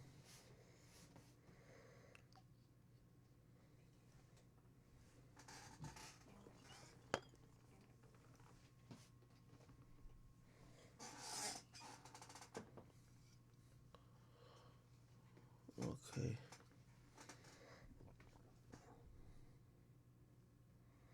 I got him. Oh, you got him? Yeah. My brother Russ. Yo, Russ, you be using Discord? What's up? You be using Discord, my nigga? Hell yeah, I got a Discord for my fans, man. That was one of the smartest things I did. Yo, by the way, I don't. You see me? I always snitch on the industry secrets. You know that's like the new thing. I think the NFT started it, but every label is like low key trying to. They're doing Discord farming. Like they're just trying to get a ton of fans in a Discord for all. Like they're just trying to like. They're trying to build fan bases through Discord. That's what I heard. It makes sense though, because it's just direct to consumer. Yeah. So no, it does. Like they saw the NFT shit do it, and everybody's just on it. Like, yo, fuck that. Let's just all do that. Actually, there's a couple companies trying to profit off it. Anyway, okay, you're in here. I want to make sure everybody who's relevant to the conversation could be in here. Actually, there's a couple companies trying to profit off it. Anyway, Jonah, you gotta go and push the talk. Go and push the talk. Okay, good. All right. Chat, I'm gonna wait, Russ. I don't know if you want to get on camera, but I could get on camera, brother. I wanted to do this on my podcast. I've been Yeah, waiting. we could. I mean, the podcast thing. Like, I'm just about to go on tour, and you're probably in LA. I'm in New York, my nigga.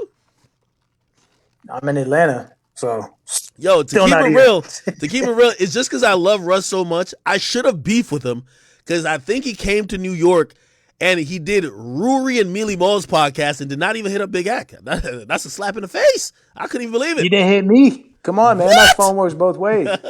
Yo, come on, like I think me and Russ is cut off is a branch off the same tree. Like I think number one, he's figured out how to hack the industry from the artist perspective, and I've always looked at how the industry works beyond just a fan perspective.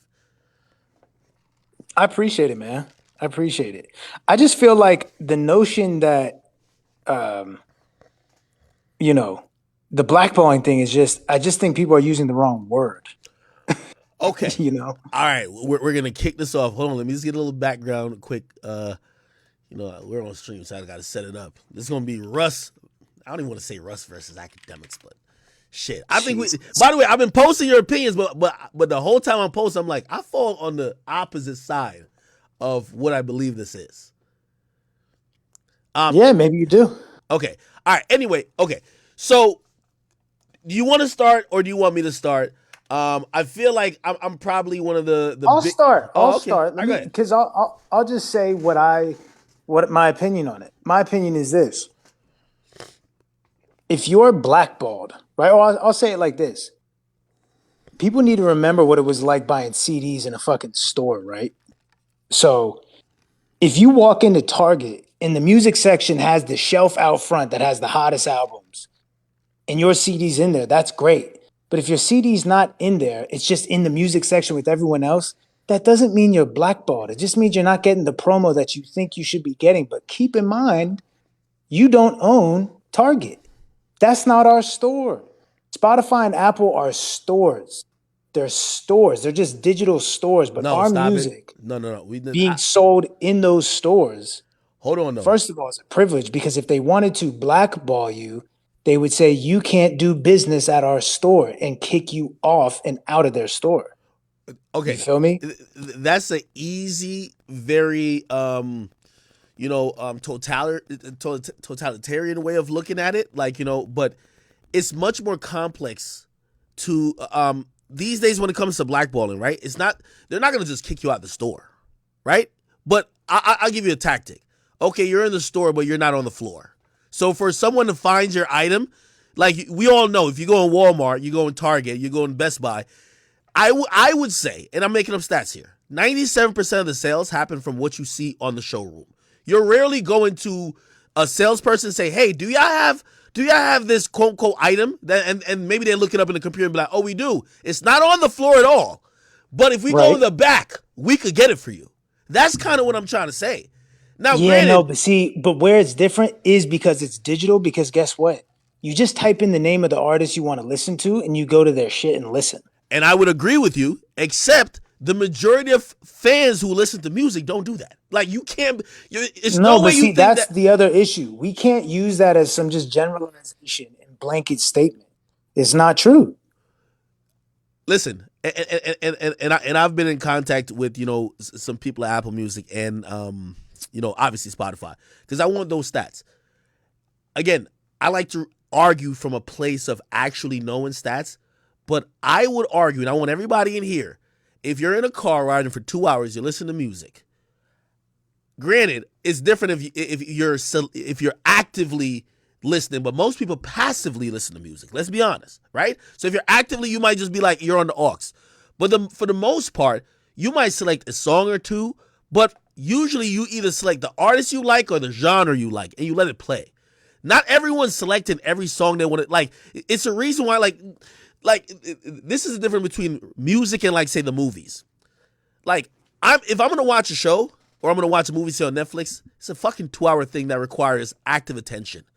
Mm-hmm. Music I consume is never active. The only time I listen to music on an active level is when I'm on stream, where I am sitting here listening to music. I listen to music while I'm in the shower, I'm washing my fucking balls, when I'm trying to cook, when I'm playing with my dog, when I'm fucking driving. I got shit to do.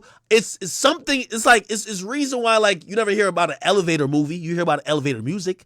So like it's something that's really done passively, and it's kind of like inconceivable to really think that there's the majority or even a large majority of fans that are just sitting in a car or sitting with their earbuds on and they're selecting the majority of the songs. So it's not a matter of selecting individual songs. It's a matter of listeners create their own playlist. They take 2 songs off the new. True.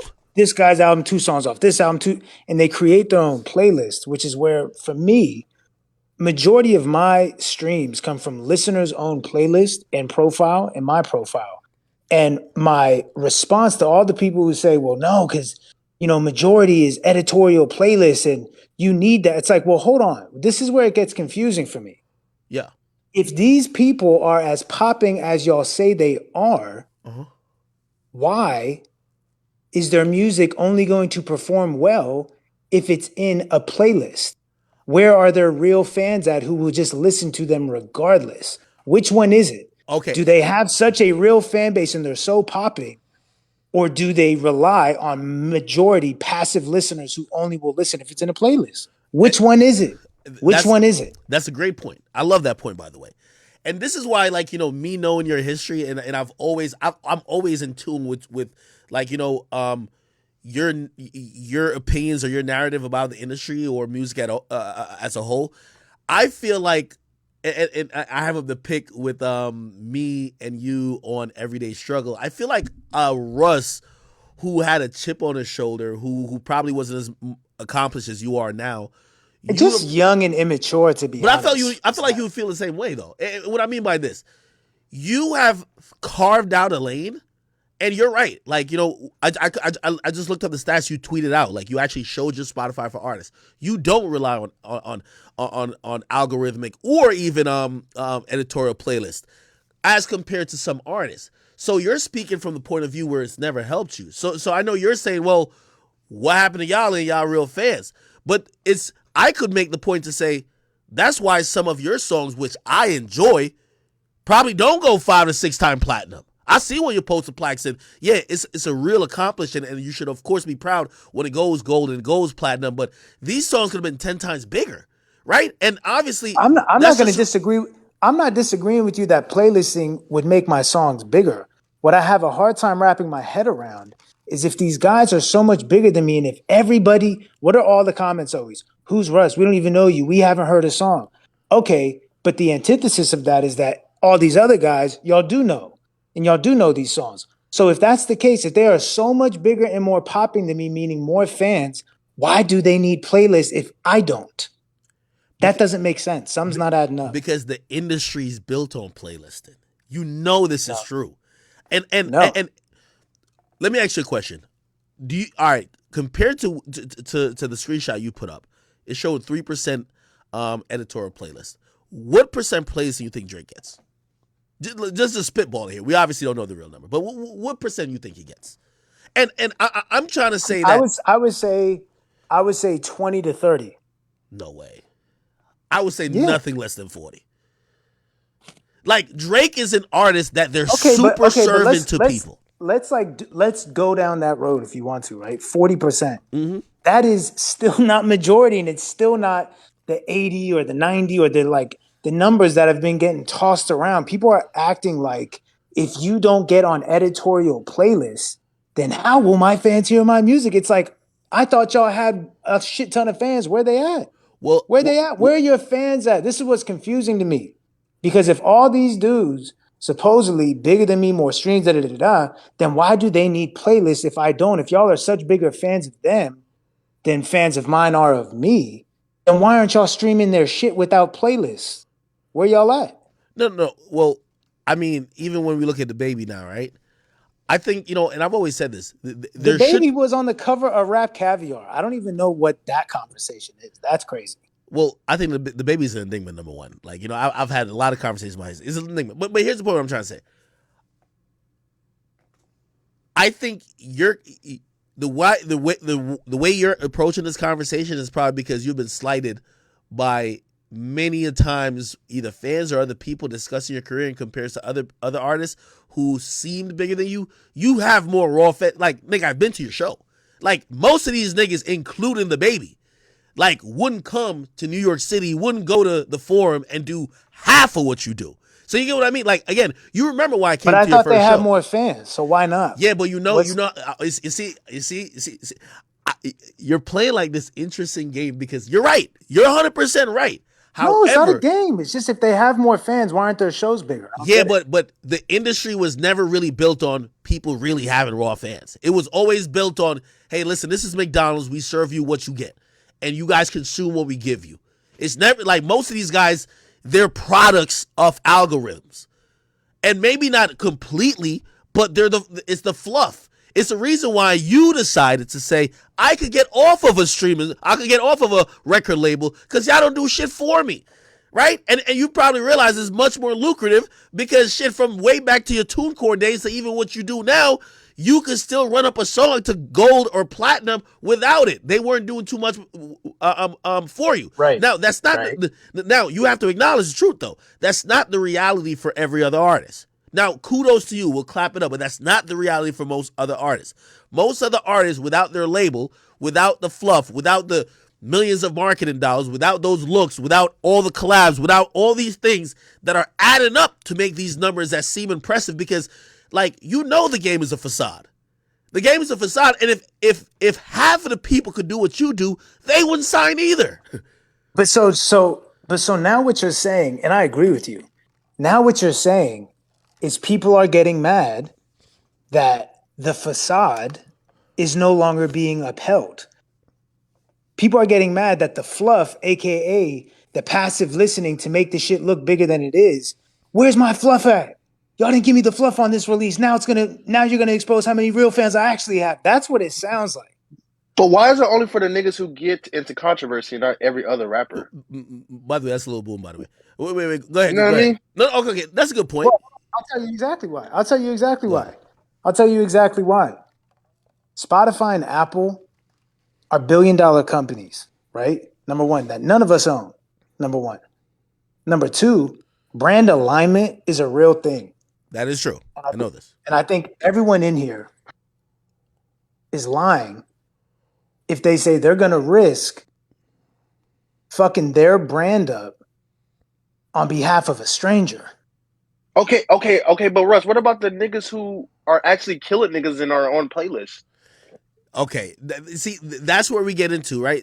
So there's obviously, it's very hypocritical. And by the way, I'm not the person who's over here. I'm not trying to be Martin Luther King for artists. But when you get into what their lyrics are about, that's starting to sound like the same people who are mad that the court systems and the judge and all that are using lyrics against rappers. So you can't then be like, well, if y'all are gonna not stand next to DaBaby and Tory, you got to not stand next to the dudes who are talking about killing in their songs. It's like, wait a second, I thought y'all wanted the lyrics off limits. No. Hold on. All right, I'm making a bigger point, and I think I'm piggybacking. It's brand alignment. They're taking a neutral stance because it's safe. No. That's what anyone would do. No, Russ. Okay, I'm piggybacking off even what Boom said. I'm not here trying to be Martin Luther King. Like, yo, no, let's ride for these few artists. I look at it in the bigger picture, and in the bigger picture, when I do look at it, is that all of these companies, which are DSPs, and I know you're just saying that they're stores, but they're much more than stores. You know what I mean? Like, essentially, of course, they have almost just as much power, if not more, even compared to these record labels. These record labels don't do shit more than administrative work. They're doing what they basically tried to do when they took X off playlist, when they were trying to take a select group of artists who we all know. These are guys who, like, for example, X, right? You know, I'm not here to negotiate his case or talk about the case that he had. Rest in peace, X, right? But he came in the music industry with that situation that was still pending.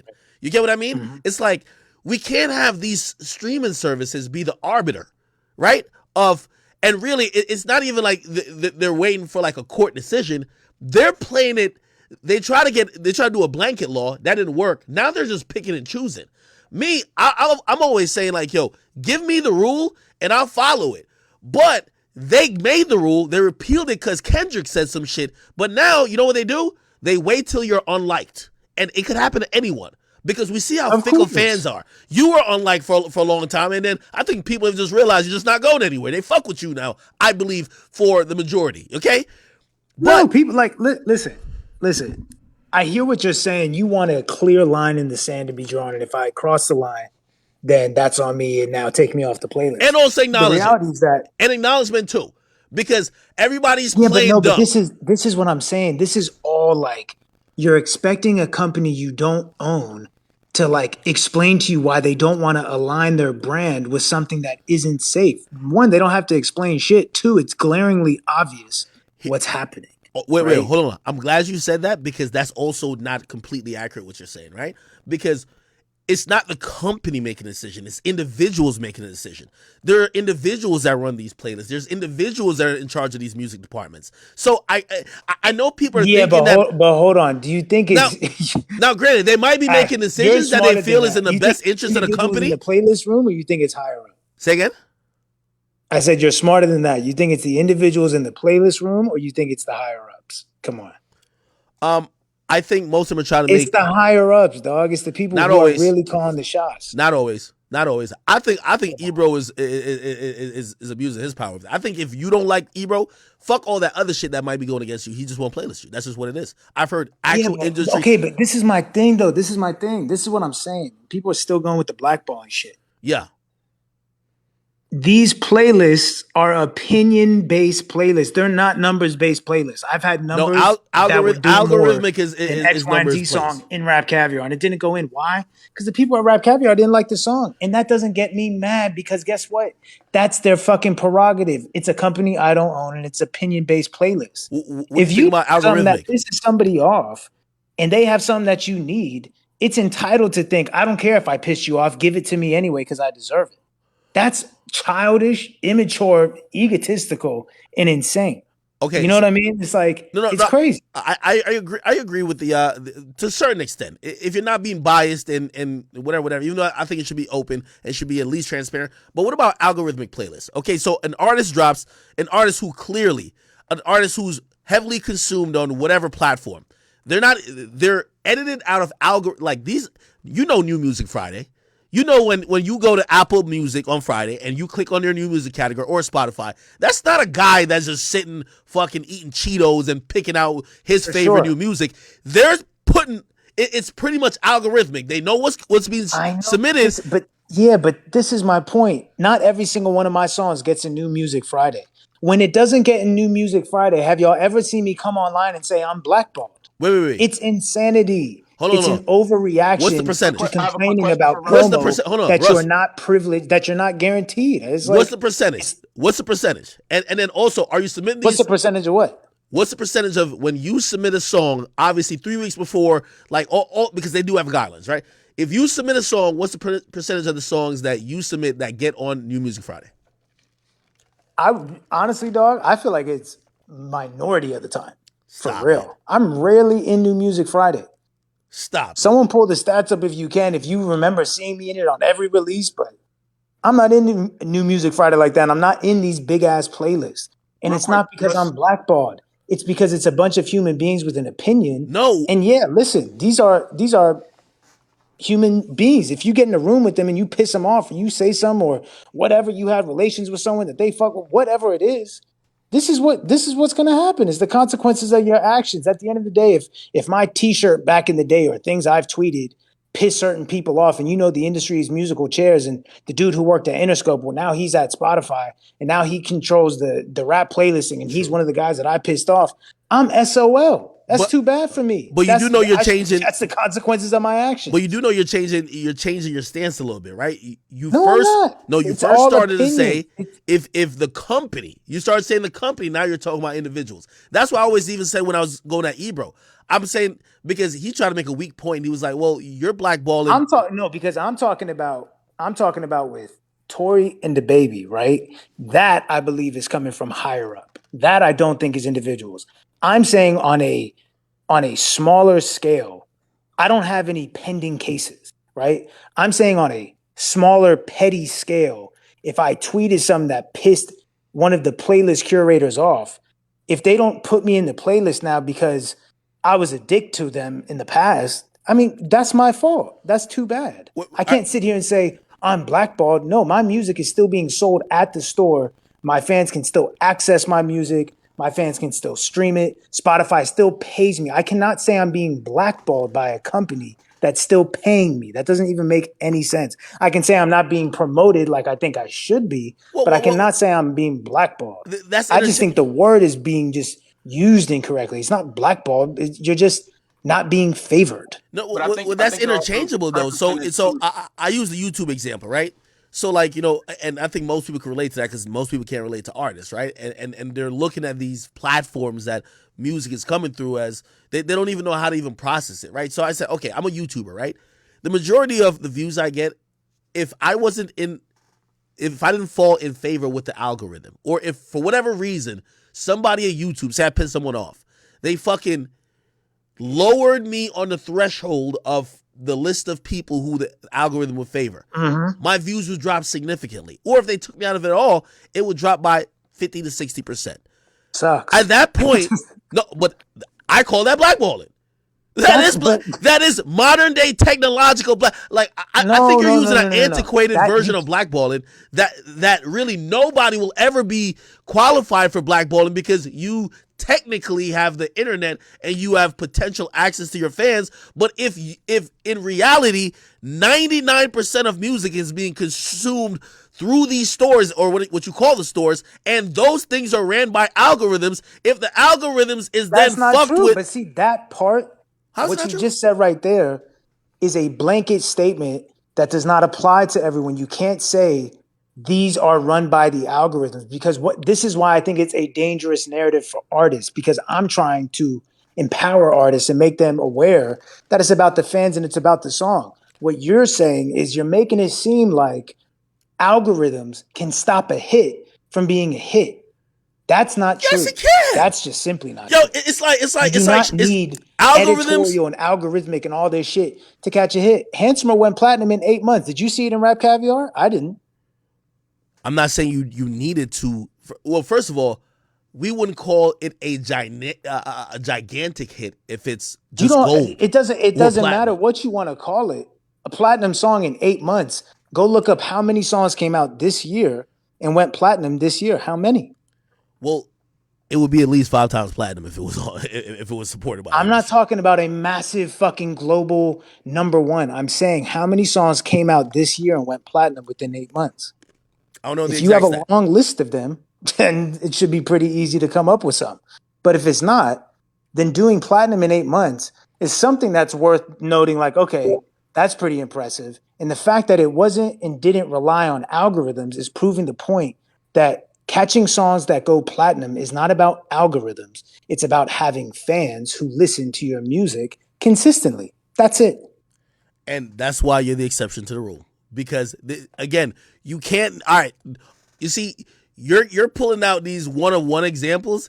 You name me 3 other niggas who may be in the same situation as you. That's not relying on the algorithms because the whole industry is no. But listen. But because I'm able to do it, it means it's possible. So to completely ignore the exception don't make the rule. Like the only alternative is no. In order to be successful and catch a platinum song, you need algorithms. You just can't say that because I exist. That's exactly what I'm trying to say, is that because I exist, it disproves everything you're saying, because you don't need algorithms and editorial to catch a platinum song in 8 months. No. Now, wait, hold on. Let me respond to that directly, because even if we use a Tory example, like I threw up his stats on there, The Color Violet, he has 84, 85 million streams. And by the way, I talked to Tori on the phone yesterday. Yeah. During the middle of all this. And like, and I agree with points he made. He agreed with points I made. So there's not this like, I'm coming at Tori. No, and by the way, I don't think Tori. Like, people are so ridiculous. No, I don't think Tori's position is that like, oh, he's just blackballed. Like, no, it's a position that I'm noticing. That's not how he feels. Yeah, that's not his position. It's a position that I'm taking because I'm realizing a trend. And I remember I first saw it when it happened to 6ix9ine, but he's the worst example of anybody to ever defend, right? So I sat back and I said, okay, this is a valid point to be raised, but the worst example to bring it up against, because you're going to be laughed out of the building, right? And I sat back and I watched other artists, like, kind of fall into, okay, well, now you're unfavored by whatever, not only editorially but also algorithmically. And by the way, I don't want to cut you off, but this is a super important point. So Lil Boom saying Russ is a unicorn. Not everyone's going to be like, bro, that's not a good argument, at least fan wise. What I'm trying to say though is that because I exist, you have to at least acknowledge that it's possible, and you can't completely just say that anything it's is impossible Okay, to have okay, a but successful career. A nigga just won the with lottery. That's algorithms and but all this shit. a nigga just won the lottery. That's possible, but it don't mean it's probable. Like Russ, I didn't say it's probable. I said it's possible. And so the posturing of, oh, you need algorithms, and if you don't give me my playlist, how could I ever be successful? That shit is insane. But the That's like, percentage of the possibility is like super low, bro. You like rare. Like the fans you have versus these rap niggas, bro, you know it's like night and day. These niggas ain't selling like 3,000, let alone 15,000. So it's like night and day compared to you. but see, this is when shit starts to confuse me, right? This is when I start getting confused. I thought all these dudes are bigger than me. Which one is it? Which one is it? I got you. I would say more popular. I wouldn't say bigger though. I would say that they're more relevant to the culture, and I think that's where a lot of like times that you get a bad rap or a bad, like, people don't understand your point of view, and maybe you don't really accept other people's point of view on that, because like, no, I accept and agree with that point of view. However, now I don't. Before you, I have a Go question. ahead. Yeah, finish. Go ahead. I have a question as somebody else who does, like, I do all my music myself and stuff like that. So when you say these things, would you agree that you did benefit from the same system that these other artists that you tend to, for lack of a better term, shit on or critique? Because not many people from within the culture knew about you until your situation with Columbia, if I'm not mistaken. It was Columbia? Okay. So I guess you're trying to say, like, people didn't know about me until Columbia? Most people within the culture didn't know about you until you had that song with the purple video. Great song, by the way. Thank you. That was before Columbia. I put that out before Columbia. Okay, but didn't they work that song after you got into a situation with Columbia? It went gold before I was. No. They didn't do shit. That shit was. Wait, Russ. That's a great point. And maybe I could rephrase what he's saying. So essentially, you're in a great position where, like, you know, I always tell a new artist these days, the shit's ran by like these DSPs. I want to tell y'all, don't go and sign a record deal, but I'd be lying if I was telling you, like, oh no, just keep submitting songs to like Spotify and no, but y'all couldn't answer my question, man. Y'all just dodged. No. I'm not done. Y'all dodged the question. These I got an answer, but I'm wait. I'm not done yet. The point where I think Kyrie was making just now is that when the same fluff, which it is a fluff, you're right. You're completely right. It's a fluff. It's a facade, whatever. The same fluff that you're basically looking at other artists and saying, why y'all mad y'all don't got that? You did get the industry fluff. And again, obviously we're talking playlists, so you might be like, oh no, that's different. But essentially, if a nigga sound like, what does a label do these days? Like, if you talk to every independent artist, they want to get really playlisted. But you can't see. But this is what I'm saying. This is where y'all got to pick a side of the fence. You can't say, Russ, you got the industry fluff. Russ, the industry fucks with you. And then in the same breath say, we don't know who you are. We've never heard a song. No, Which Russ. one is it? Because if the industry loves me and fucks with me, then y'all would know. Russ, but if you don't know, right now, and you haven't heard shit, then the industry didn't give me the fluff. I think having a situation with Columbia gave you validity to even speak the way you speak, because nobody really knew about your character. Yo, Kyrie. Columbia didn't give me validity to speak. I speak regardless. Yo, Kyrie, real quick. Yo, Kyrie, real quick. I think Russ is arguing with fans in the comment section and talking to us. Russ, talk to me. I know you're bigger than most of these artists that do way more numbers than you. I know it. I know this as a fact. I came to your concert, my nigga. We're not talking to someone like, granted, yes, numbers do exist and fans perceive them, but we also got to talk about why do numbers exist. Numbers have existed all the way back from once they became public. Even think about it, RIAA. It's always been a part of brainwashing fans, right? So, yes, I know without all the extra BS, you have more supporters that not only would listen to your music, go out of their way to listen, but they'll put down their hard-earned buck to pay for your shit. So I'm not the person who's saying, no, I believe this guy's bigger than you. No, that's not me. So Remove that from how you're framing the discussion. We know how you are. I'm just saying that's the reality of the industry. You're a one of one. Well, there's a few other people like you, but it's very rare. Trust me, a lot of people want to be like you. So think about that, and then you can respond however you want to.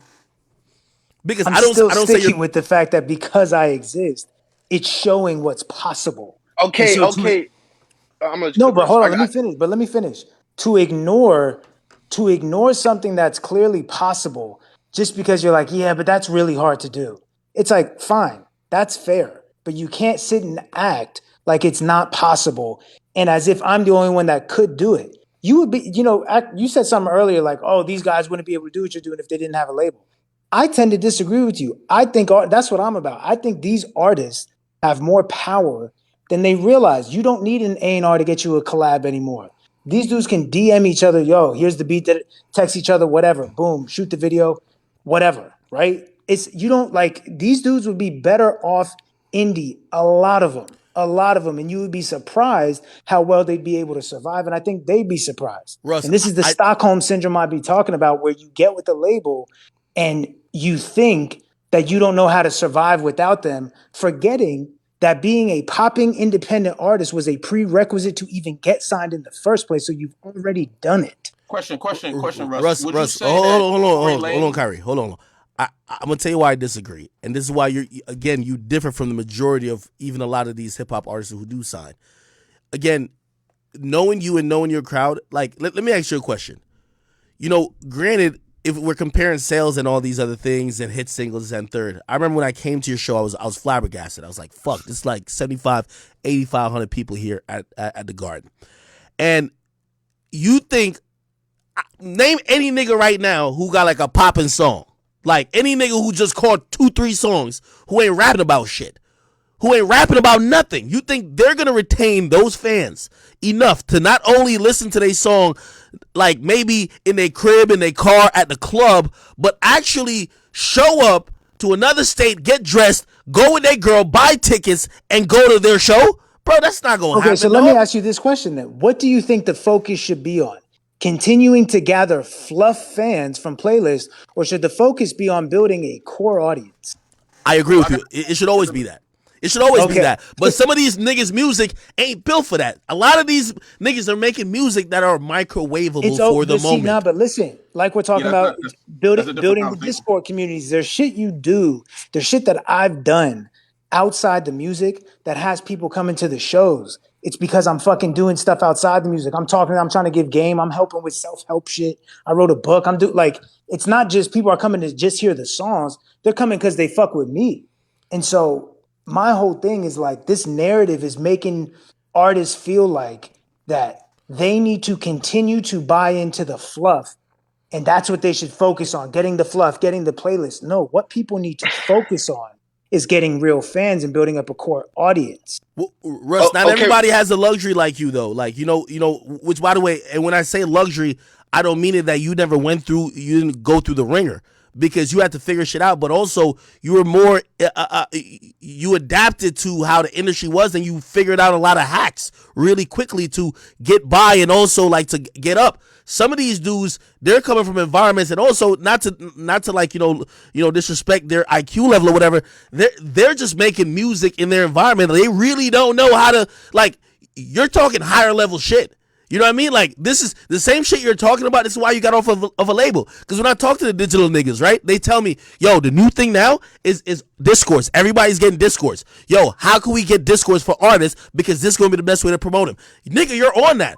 The rapper who just blew up a couple months ago got a hot song. He been broke his whole life. You know what I mean? Or let's not even make it that extreme. The majority of rappers, they don't even know how to cultivate. They don't even know how to cultivate a fan base, because these days we're going through TikTok eras. Look at Ice Spice. Ice Spice is one day she's looking goofy, the next day she's twerking on Rolling Loud. You know what I mean? So she has even the time to slow down to be like, yo, hey, in between shows, traveling from here and there. Oh, you should probably. This ain't gonna last forever, and this whole Munch thing is this clock is ticking. She won't even know. You had the luxury of the type of music you made. It was a slow build. You didn't have an exponential, like, just shoot out the gate where now you're on a clock where people are waiting for you to do something. So it's a little bit different. So, again, not knocking either method. What I'm kind of saying is, like, you have to understand that the industry fluff is there for a reason. Like, not everybody could go do this independent shit. Not everybody could do what you did. It's phenomenal, and I I love didn't it. say everybody, but you're saying that no one else could do it. The majority of people can't do it. The question I have is, like, and I hate to be the race guy to bring it up, but, like, can anybody black do it? Yes. Do you have an I example? feel like it would be harder hold because on. Wayne is Let me ask you. Before you finish, Russ, I was going to say I think the closest person I could relate to your situation will be Tory, outside of the fact of the situation, and I think it would be intellectually dishonest to say that his situation does not affect his current status and how he could be compared to you, and the similar fact of being independent currently and putting out a lot of music, relying on yourself and your own ingenuity and artistry to. Okay, so is there a question or a point? What was the point? Would you agree that Tory is probably the closest person to your position as far as being independent and having control over his music? Yeah, I think as far as being indie, just in that aspect, for sure. But back to the question of, do I think a black artist could have a successful independent career? I mean, y'all really think that if Travis Scott went indie right now, he's no longer having? Because let me just break it down for y'all like this.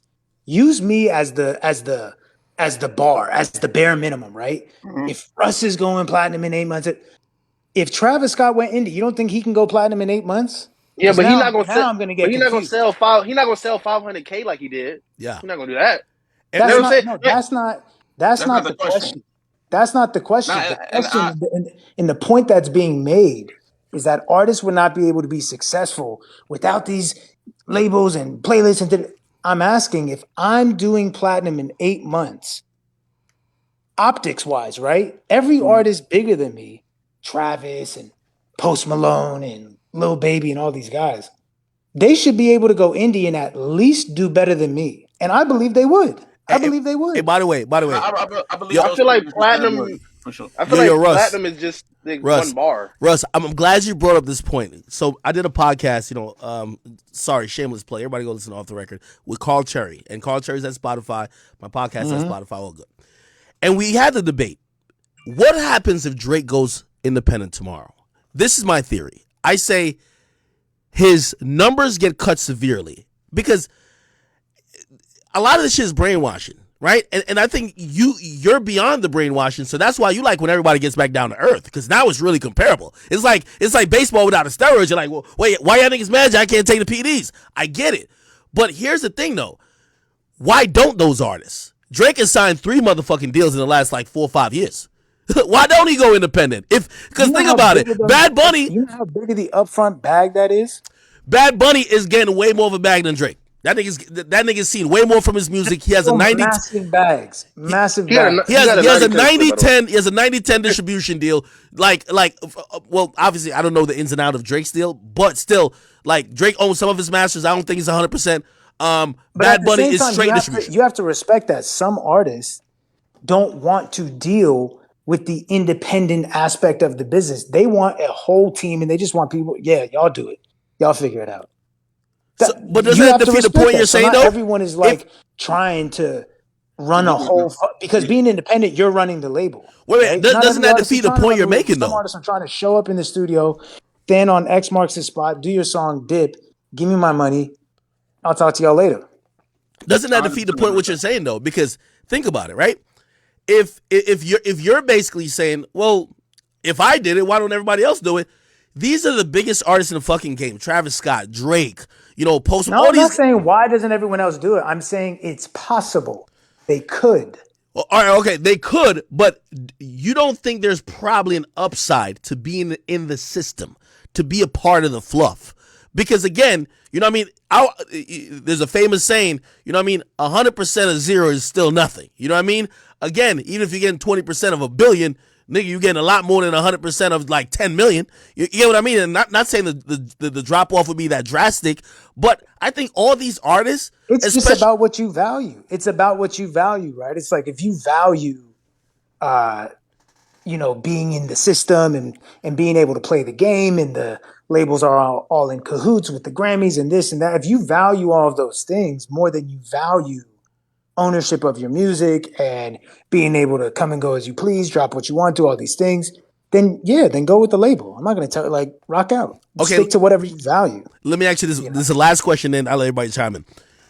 If you valued, say whichever artist, if they valued being the hottest artist in the game, because they could leverage it for other things, tours, like once you're the hottest or you're seen at a certain level, like there's a lot of equity in Travis Scott being seen as the guy who sells over 500,000. He launched a festival off of that. He's getting his name on burgers and McDonald's stuff off of that. You feel me? Like that's a lot of lucrative shit. So it's like these artists, they're probably seeing a bigger upside in just being in the system. And it's one of those things where it's like, you're going to gain more with the fluff. Like, no matter what people say, oh, okay, yeah, you own everything. And maybe you have a team that could do it. But the fluff of you being in that top 5 artists or the hottest artists, it's going to gain you more ancillary income than you could probably gain from just, quote, unquote, owning all your shit and doing it yourself. You don't think so? No, I don't. I don't think that's some proven fact that being independent that's and not in the a fact. system, you can't get ancillary income. And the other thing, like I said, As impactful ancillary income, I think. Like I said, if you're independent, right? First of all, the most lucrative asset in the music industry is the masters, is the music. Yeah. Guess what? These labels, all they do, they sit back and collect billions of dollars worth of profit off of just the master side of the song, not even the pub, just the master, not the touring, not the merch, just the master. So this narrative that and this is the problem with the music business. Everyone is convinced that you need to go outside of the music to make real money because artists have been brainwashed to think that there's no real money in music. Look at the labels. They're billionaires off of owning shit ton of catalog. The whole fucking cheat code to this shit is owning an extremely big catalog. The only reason why these labels have power, why they're billionaires, because they own an insane amount of catalog. That's it. So I'm in the business of owning a shit ton of catalog. I know I don't need to go X, Y, and Z and put my face on the burger and do all these things to get bread. I'm making crazy money over here, and it's only going to go up the more I put out. I think it's a case by case basis when you get that high because, for example, I'm spitballing here, okay, right? So Drake, who obviously now, if you any of his release is going to be OVO, from what I hear, owns about 50 to 75% of the masters. Okay, so you sell quarter. Let's say you sell a quarter of the masters, maybe half to UMG. I don't know. Let's say for 3-4 albums, and they give you $600 million. Like, again, granted, you could always play. Well, if you do it on your own and you really grind it up, you're gonna make maybe $800 million, and you own everything. But again, you want the $600 million now and $800 later. It's like winning the lottery. Yeah, but see, this is what I'm talking about. This comes down to what you value. I got offered a crazy bag for my catalog too. I turned it down because I value ownership and I value not selling my soul. Is there a price on that? He owns 75% though. Is there a price on that? Is there a price on what? Okay, so you didn't want to sell the catalog, but if they gave you an insane amount of money that you couldn't even, I'm not selling. Okay, all right, great. It's gonna piggyback into this next point. But for me, that's just what I value. I don't if you don't value that, if you just got into this for money, that's fine. I'm not going to sit here and tell you what to value.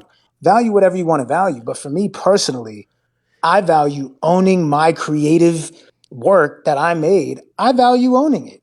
I just do. It doesn't sit right in my spirit to sell off parts of my soul. This music is parts of my soul. It doesn't sit right with me to Russ, literally sell my soul. This is for a business. bag. So for me, I'm not taking the money for the catalog deal. Okay, all right, great. I'm glad you said that. So now let me ask you, and we're not talking about any artists in particular, but we're going to use them as examples, right?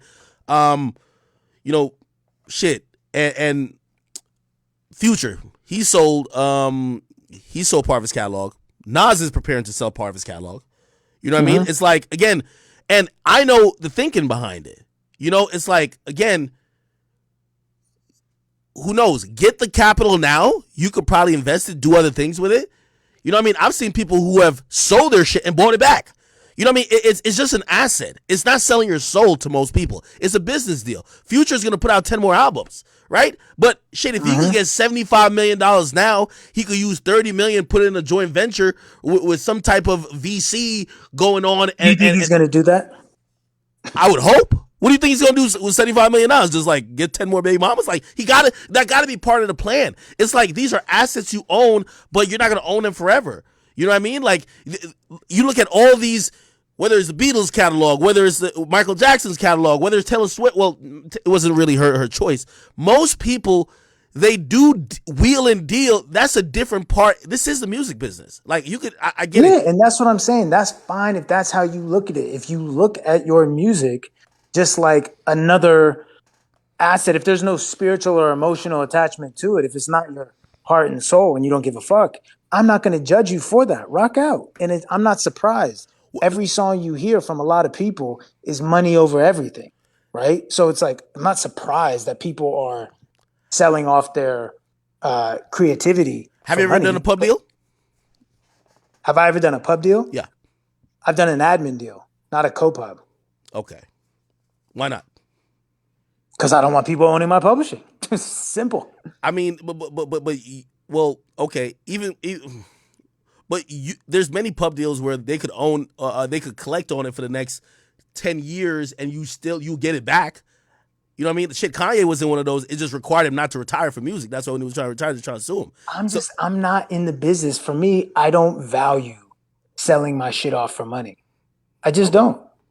Hey, I get it. Well, so no, I appreciate like you because you're standing on principle.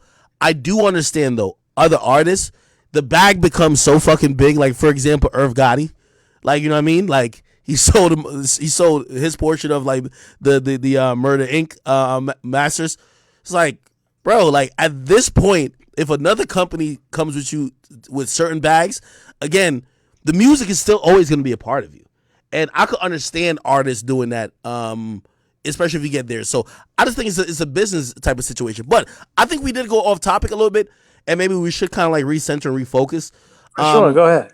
And, you know, just think, we're just in a very different era where, and yo, Russ, I remember the first time I met you, and you walked into, you know, Complex. And I felt I was meeting someone who, you know, it mirrored me a lot. And this is the question I'll ask you now. Granted, everything you said, don't you wish there was way more transparency?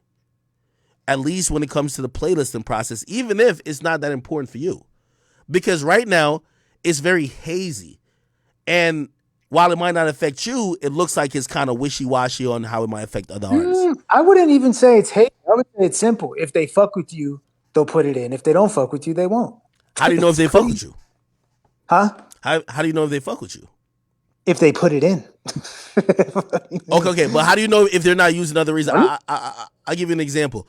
An artist hit me up. They were like, yo, listen, they pitched some music and they were told because there's a current beef and the other artists, again, you know, I'm not going to quote specific people, but they're involved in some back and forth, like two different sides. They're not on the side that is popular at the moment, and the people don't want to piss off the other people by throwing them on certain playlists. Like, that's how it goes. Welcome to the music business. Shit's not fair. That's life. Like that's what That's happens a when you blackball though.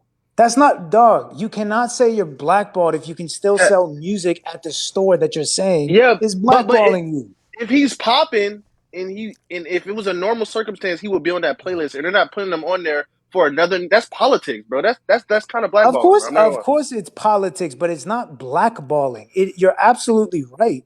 It's politics. You're hindering a nigga's career based on your own beliefs, though. That's like kind of. What do y'all think that this world is made out of fucking marshmallows and candy? What do y'all think goes on at every fucking company? Politics. Outside of streaming, what do you say to performing though? What do I say to what? Performing. What do you mean performing? You think somebody can get blackballed from performing? If a venue and a promoter says no, I'm not having him at my show, then yeah, they could. Okay. I have a good retort. Russ, you had said something, and I don't know if you ever elaborated on it, right? You said something about you had gotten a check, and I believe it was either from some, I guess the streaming companies that did something, whatever the case is, but you had gotten a check.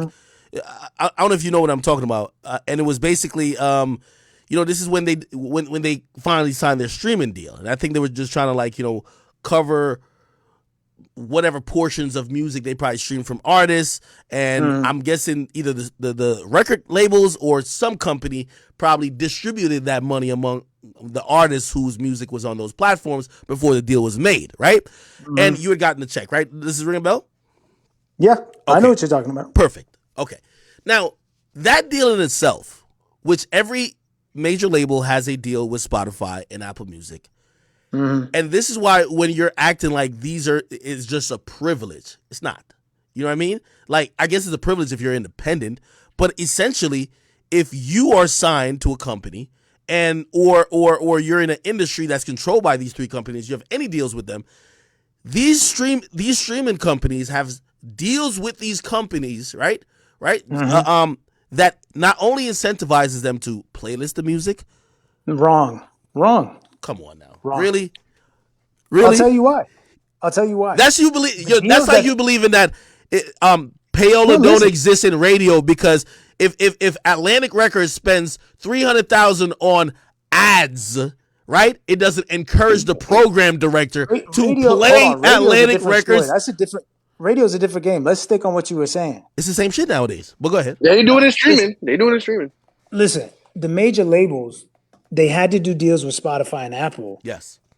To give Spotify and Apple the right to have Universal, Columbia, whoever, the right to have these labels' artists on their platform.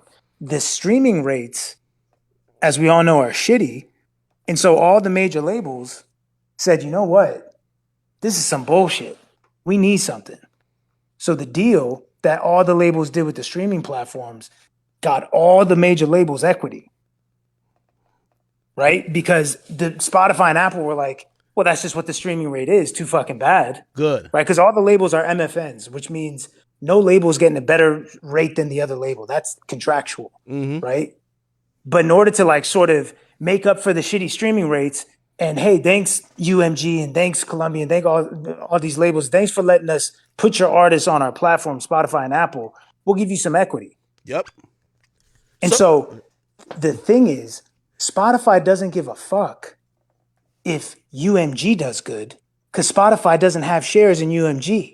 UMG has shares in Spotify. That was Spotify the point I was making. Doesn't give a fuck what UMG's bottom line is. They do care. Hold on. I didn't say one opposed to the other, but this is why an independent artist has to sign. You have the big three. These are you have Warner Music Group, you have Sony Music Entertainment, and you have Universal Music Group. They own equity in the stores you're talking about. And they're putting out, when you look at they're putting out 85% of the output.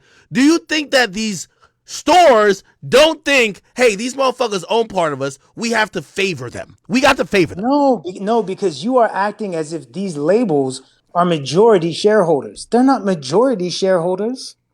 They gave them a little equity.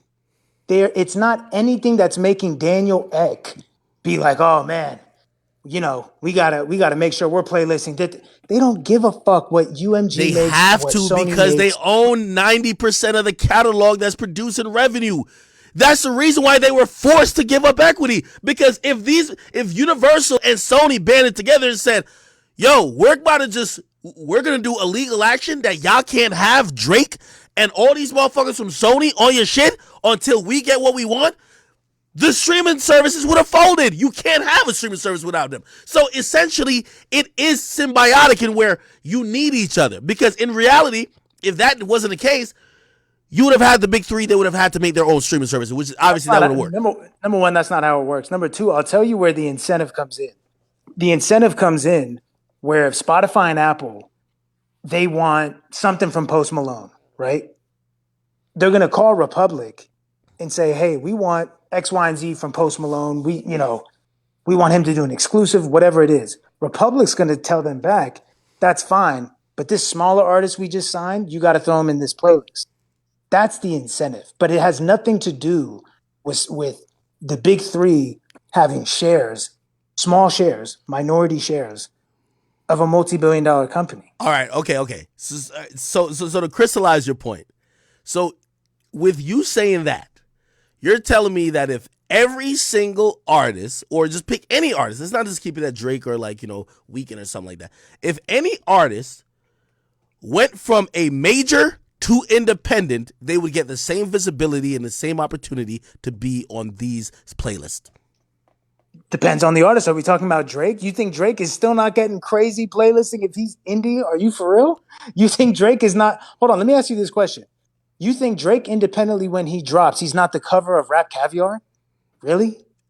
I do think so, but there's a million other playlists. I think he's. You think he's not in a million other playlists? You know how easy he's not it getting the is same to coverage. hire your own 50%, my nigga. Spotify and Apple rep who talks to them on behalf of you. And if you know at Spotify, oh, this is Drake's Spotify rep, you think he's not going to get preferential treatment being indie? What do you think? Who do you think works at labels? Russ. It's women and men in suits who are just picking up the phone and either getting told yes or no by Spotify. Spotify would much rather ask the playlist curators who would they would rather talk to. No. John Smith no. sitting at the desk You're at right. RCA. No. Or 1 degree of separation away from Drake or Drake himself. Not saying Drake would pick up the phone and fucking pitch, but I'm just saying. No. You're acting like Drake being indie, hiring his own team of reps. He's not going to, all of a sudden, he's nowhere to be found on playlists. No. It's like, I never said nowhere to be found. I'm saying this. We all know in every industry, shit, we could even think about fucking iPhones. Think about Google versus Apple, my nigga. Listen, market share matters, and every time, just like every quarter, Warner Music Group is a fucking public company now. You know what they report to their shareholders? How much the market share of all music revenue.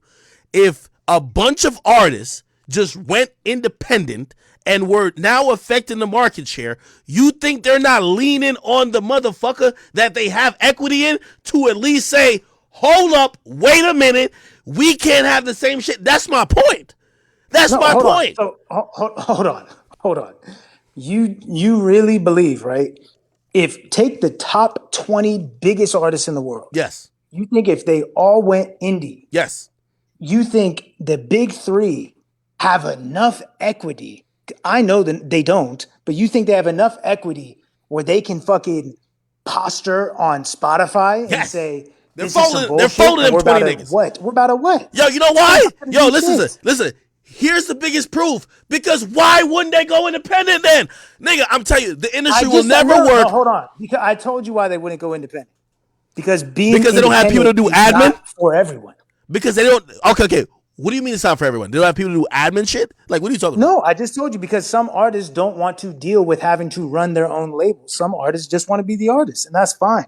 I like business. I like running my own label. I like doing my own shit. Russ, are you acting like you? Some artists don't want to deal with that shit. Are you acting like if Post Malone deal with the pitfalls of being signed than deal with the headache of being indie? You're acting like. So you think there's zero ups? You're thinking that Post Malone and Dre London couldn't figure this shit out, and the only incentive they just want it to be easier, or they're probably realizing the system exists for a fucking reason. You think Drake and Future the Prince? Drake is a fucking money whore. Drake just signed a fucking big ass deal and dropped a fucking alternative album because he got to turn some shit in. Let's come on, man. Drake is doing steak. Like let's be honest, man. These niggas are about a bag. You think if they were like, oh no, we could just work a little bit harder. We could work a little bit harder and we'll get way more money. They wouldn't be like, peace out, nigga. We're not staying at Universal. We're independent now. If it was that easy, they'd be out. No, you're missing it. The upfront bag, being indie, is just consistent cash flow every week, right? But if whoever these guys are, if they're getting 50, 60, $70 million advance, obviously at the top of the shit, right? We're talking about the Drakes, et cetera. If you're getting that big of an upfront bag on the indie side, it's time value of money, right? It might take you longer to make 70 mil than it would if you just re-up on the deal. So a lot of times it's time value of money, which is why people sell catalogs, which you already pointed out. Mm-hmm. People want the money now, so I have time to invest and do what I want with it. I don't want to take 2 years to make 70 mil if I can get 70 million by lunch. You feel me? So it's that. And yes, some people are simply like, you know what? I don't have it in me to be a fucking label owner and run my own shit. I like my situation. I'm comfortable. People rarely leave a comfortable situation in any aspect of their life, whether it's a relationship, whether it's a business relate, like whatever. People rarely leave situations that they are comfortable in for something that is strange and unfamiliar, aka uncomfortable. Okay, That's just how people are. I'll bring up a good point, and this might be a little bit complicated, and I just want to talk through it. Okay, great. Let's just assume that's what's going on with Post Malone, Drake, The Weeknd. Again, we've never ever seen a top 20 artist say peace out to the machine. Oh, and let me hold on because I didn't answer another part of your question. You said, do you think it's because they might think that the industry fluff and the system, there's an upside? Yes. I think they absolutely think that. Okay. And I think that's what happens when, if you instantly sign, right? You instantly sign. And now you experience all the success after you instantly sign. There's an insecurity in you that says, yeah, I don't know if I could be successful indie because my success came post label. So I don't know if I could get all this same shit independent. I wasn't getting it independent. I didn't get it till I was on a label. For me, it's different. And I know that for me, I understand I'm an anomaly, but I also understand that other people could be an anomaly too. My song was in What They Want was in Rap Caviar when Tuma Basa was still running Rap Caviar. It was in Rap Caviar months and months and months before I signed to Columbia. I didn't even know what the fuck Rap Caviar was. You know what I'm saying? Like I was selling out shows overseas before Columbia. So for me, I saw the success that I could have indie, that I was having indie.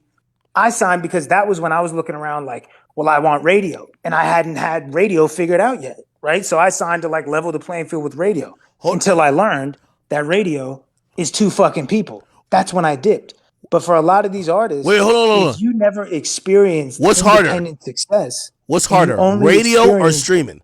It's figuring out the radio ordeal where I get what you're saying. You're trying to figure out how do you get on radio. What's harder to figure out? How do you get on radio, or how do you get on these playlists that could exponentially blow your song up or bring you to another fucking level? Harder to figure out is I wouldn't say either of them are necessarily harder to figure out. I would say radio's more cut and dry. Radio's more. It's either you got the bag or not. Yeah, you hire a guy, and radio either likes your song and you have the money to work it, or you don't. Simple. Playlist. Even when I was on a label, I was not sitting in Rap Caviar every time. I wasn't in today's top. That's why you left. Huh? That's why you left. I mean, but you sold more through the label. Hold on, Russ. You've told this story before. You literally said, "I fucking left after I realized these niggas could not guarantee me that shit." Right? Which is exactly. Right. Like they can't guarantee you. However, I'll definitely say this. Hold on, and to the point of selling more, a lot of people are confusing the bundles. Y'all forget that bundles used to be a thing. So when y'all are looking at first week and all this shit, we were doing tours and ticket bundles and merch bundles and all these things. That had nothing to do with streaming and actual sales. Because if I could have bundled this tour I just went on with a fucking project, it would have done the same Columbia numbers, etc. And I mean, can't you still bundle, but it got to be within the week? No, and for the record, Nav just did that. Handsomer went platinum in 8 months. That's the quickest I've ever had a song go platinum. And I was on a label. So the narrative of you were selling more with them. How? I caught my biggest song without him. Handsomer was my first top 40 Billboard song ever. Best on Earth didn't do that. Losing Control didn't do that. None of that. So once again, the narrative of you sold more with the label, you did more with the label, you were more sick. It's just not true. It's just not true. Okay. No, you're right. What would you tell an artist like YoungBoy or like 6ix9ine who kind of goes through the Blackballed thing, like a 6ix9ine, would he just need to just be forget all this and just kind of just do everything himself to kind of bring back that glory? When you say YoungBoy is blackballed, what is this? Is I I think we're saying the same thing. I think the word blackballed is just being used incorrectly. If you're still on the streaming platform, it's not you're not blackballed. You're just not getting pushed and promoted. Well, look at how they do 6ix9ine. They treat 6ix9ine like he doesn't exist, and he does like 8 million monthly listeners every month. But what do you mean they treat him like he doesn't exist? They don't promote him? None of that. They don't really put him on like, okay, this person just dropped out. Like, I follow I six know, nine. but I this like his okay, but music. I don't even get this a is back to what notification I that was saying Russ though. dropped that he dropped. They don't got him on the showroom. That's what I'm trying to That's say. blackball, bro. Niggas in the chat saying demoted, bro. It's not a demoted, nigga. It's a blackball, bro. It's not a blackball. How? All right, wait, It hold is on. Yo, though, because you're not getting the Russ. same opportunities as Yo, everybody else. Russ. I feel like we're like stuck on arguing over like colloquials right here. Like we're arguing over the word. Possibly, You know but what I it's mean? like at the end of the day, to me, it doesn't make sense. If I go into Walmart and Walmart this time around on my album doesn't have a banner around the store saying Russ just dropped an album, I'm not going to say they're blackballing me. I'm just going to say, what happened to my promotion? How come y'all aren't promoting me like y'all used to? Oh, well, you did X, Y, and Z, and we don't want to promote you this time. If they permanently never put your album out on the floor again, and people have to ask for it. No. Hold on, because that's not the same. No one's having to, like, where's their music at? I can't find all these artists. Type in their name on Spotify. By the time You're acting like it's I'm gonna be honest with you, thing to the find. niggas that's blackball. Like, listen, you type in Tory, nigga don't even come up with lanes. It comes up with like some random other nigga. You gotta type in the whole name, nigga. Like the whole name. Like it doesn't even autofill. It don't even autofill, bro. Hold on. First of all, that's not true. I'm on my Spotify right now because I just wanted to see if that ridiculous shit was even true. Well, it don't happen on Spotify. It happen on Apple. The first thing that pops up when I type in T is Tory Lanez. Yeah, because you've been going to a shit recently because you've been invested in the topic. Oh wait, I'm not gonna lie. Same for me. Hold on. So let's go with that theory. All right, go ahead. Because I've been going to Tory Lane's profile, now when I type in T, his name just pops up. Sounds like if I was just a fan of him, it wouldn't be that hard to find. Russ is. This is why I hate Russ for this conversation because like most of Russ fans listen to his music. Most of these other artists with followers and listeners, they play this. A nigga might have heard a Tory Lanez song. They might have heard some shit from the Chicks tape when they were just typing in sex playlist. Real talk. That's just how it goes, bro. Like, I know, like, Russ, you're used to people just typing in Russ. But, like, a lot of times niggas is like, they're in the gym. They want to hear something for the gym. They want to hear turn up music. And they might hear some new shit, but it's lit. They might like, what's that artist? And that's how they get on. There's not many people who's just like, oh my God, we're just going to only listen, except me with Drake. But, like, the majority of people are just looking up, like, moods. People look up moods. If you go to Apple Music, go to browse on Apple Music. It'll ask you. I'm not saying if you go to browse on Apple Music, it'll ask you, how are you feeling? If you say I'm feeling happy, it has a playlist for that. Oh, I'm feeling sad. Oh, it's raining. I get it. That's what it is, bro. I'm not saying that nothing is happening. That like, like Spotify is not doing anything. That they're just, they're innocent. Okay. What I'm saying, and you're right. I think we're arguing over colloquial terms. In my opinion, and I feel like in the definition of the word, blackball is you don't work here anymore. You can't get hired. You can't get a job. You're not allowed to sell your music in our store anymore. You're blackballed from the store. Now, us not promoting you as much as we used to because of some shit you did outside of your music is unfortunate and you fell out of favor with us. But you're not blackballed because here's the thing, what would you call it if these people's music got removed from the platform? That to me is banned. Like, you're blackballing them. You're that's not blackball. Allowing you're banned. them Nigga, or you're allowing banned. their fans to listen to their music. You're blackballing them. But currently, fans can still listen to all these people's music. They can still find it. They can still access it. And not only that, Spotify and Apple are still paying these guys who are saying that these companies that are cutting them checks are blackballing them. They're not blackballing them. They're just not promoting them anymore like they used to because the brand alignment isn't safe. So they've taken a neutral stance where it's like, listen, we're not kicking you off, but we're also not shoving you to the front of the store. Okay, And it's just, and in my Some opinion, people don't even get radio play. Like, hold on, yeah. Hold on. And I hate to use this extreme example because it's so bad and it could backfire. But I gotta use this extreme example. So, again, not that he don't deserve it. This and third. You trying to tell me that R. Kelly not blackballed, bro? He used like you tell me that he's blackballed. Like he's blackballed. Again, if a customer wants it, you could get it, but it's heavily incentivized and promoted for you not to find that shit. no. Hold on. This is why this doesn't make any sense and why it's all entitlement. Why is it that if I'm not, because why this is a slippery slope? Every song I put out from here on out, according to y'all's theory, if it doesn't get put in big playlists, I can run around, stomp my feet, and say I'm being blackballed. Or I think your numbers should dictate that. I think your numbers Huh? should dictate that. So, for example, if I look at Russ, and I'm on Spotify right now, so if I type in you, right, and I go to your artist page, right, and we see the numbers you normally get when you drop songs, I think there's a range depending on how your song will perform. And by the way, just, you know the job of a program director, right? So theoretically, this is how a program director claim they work, right?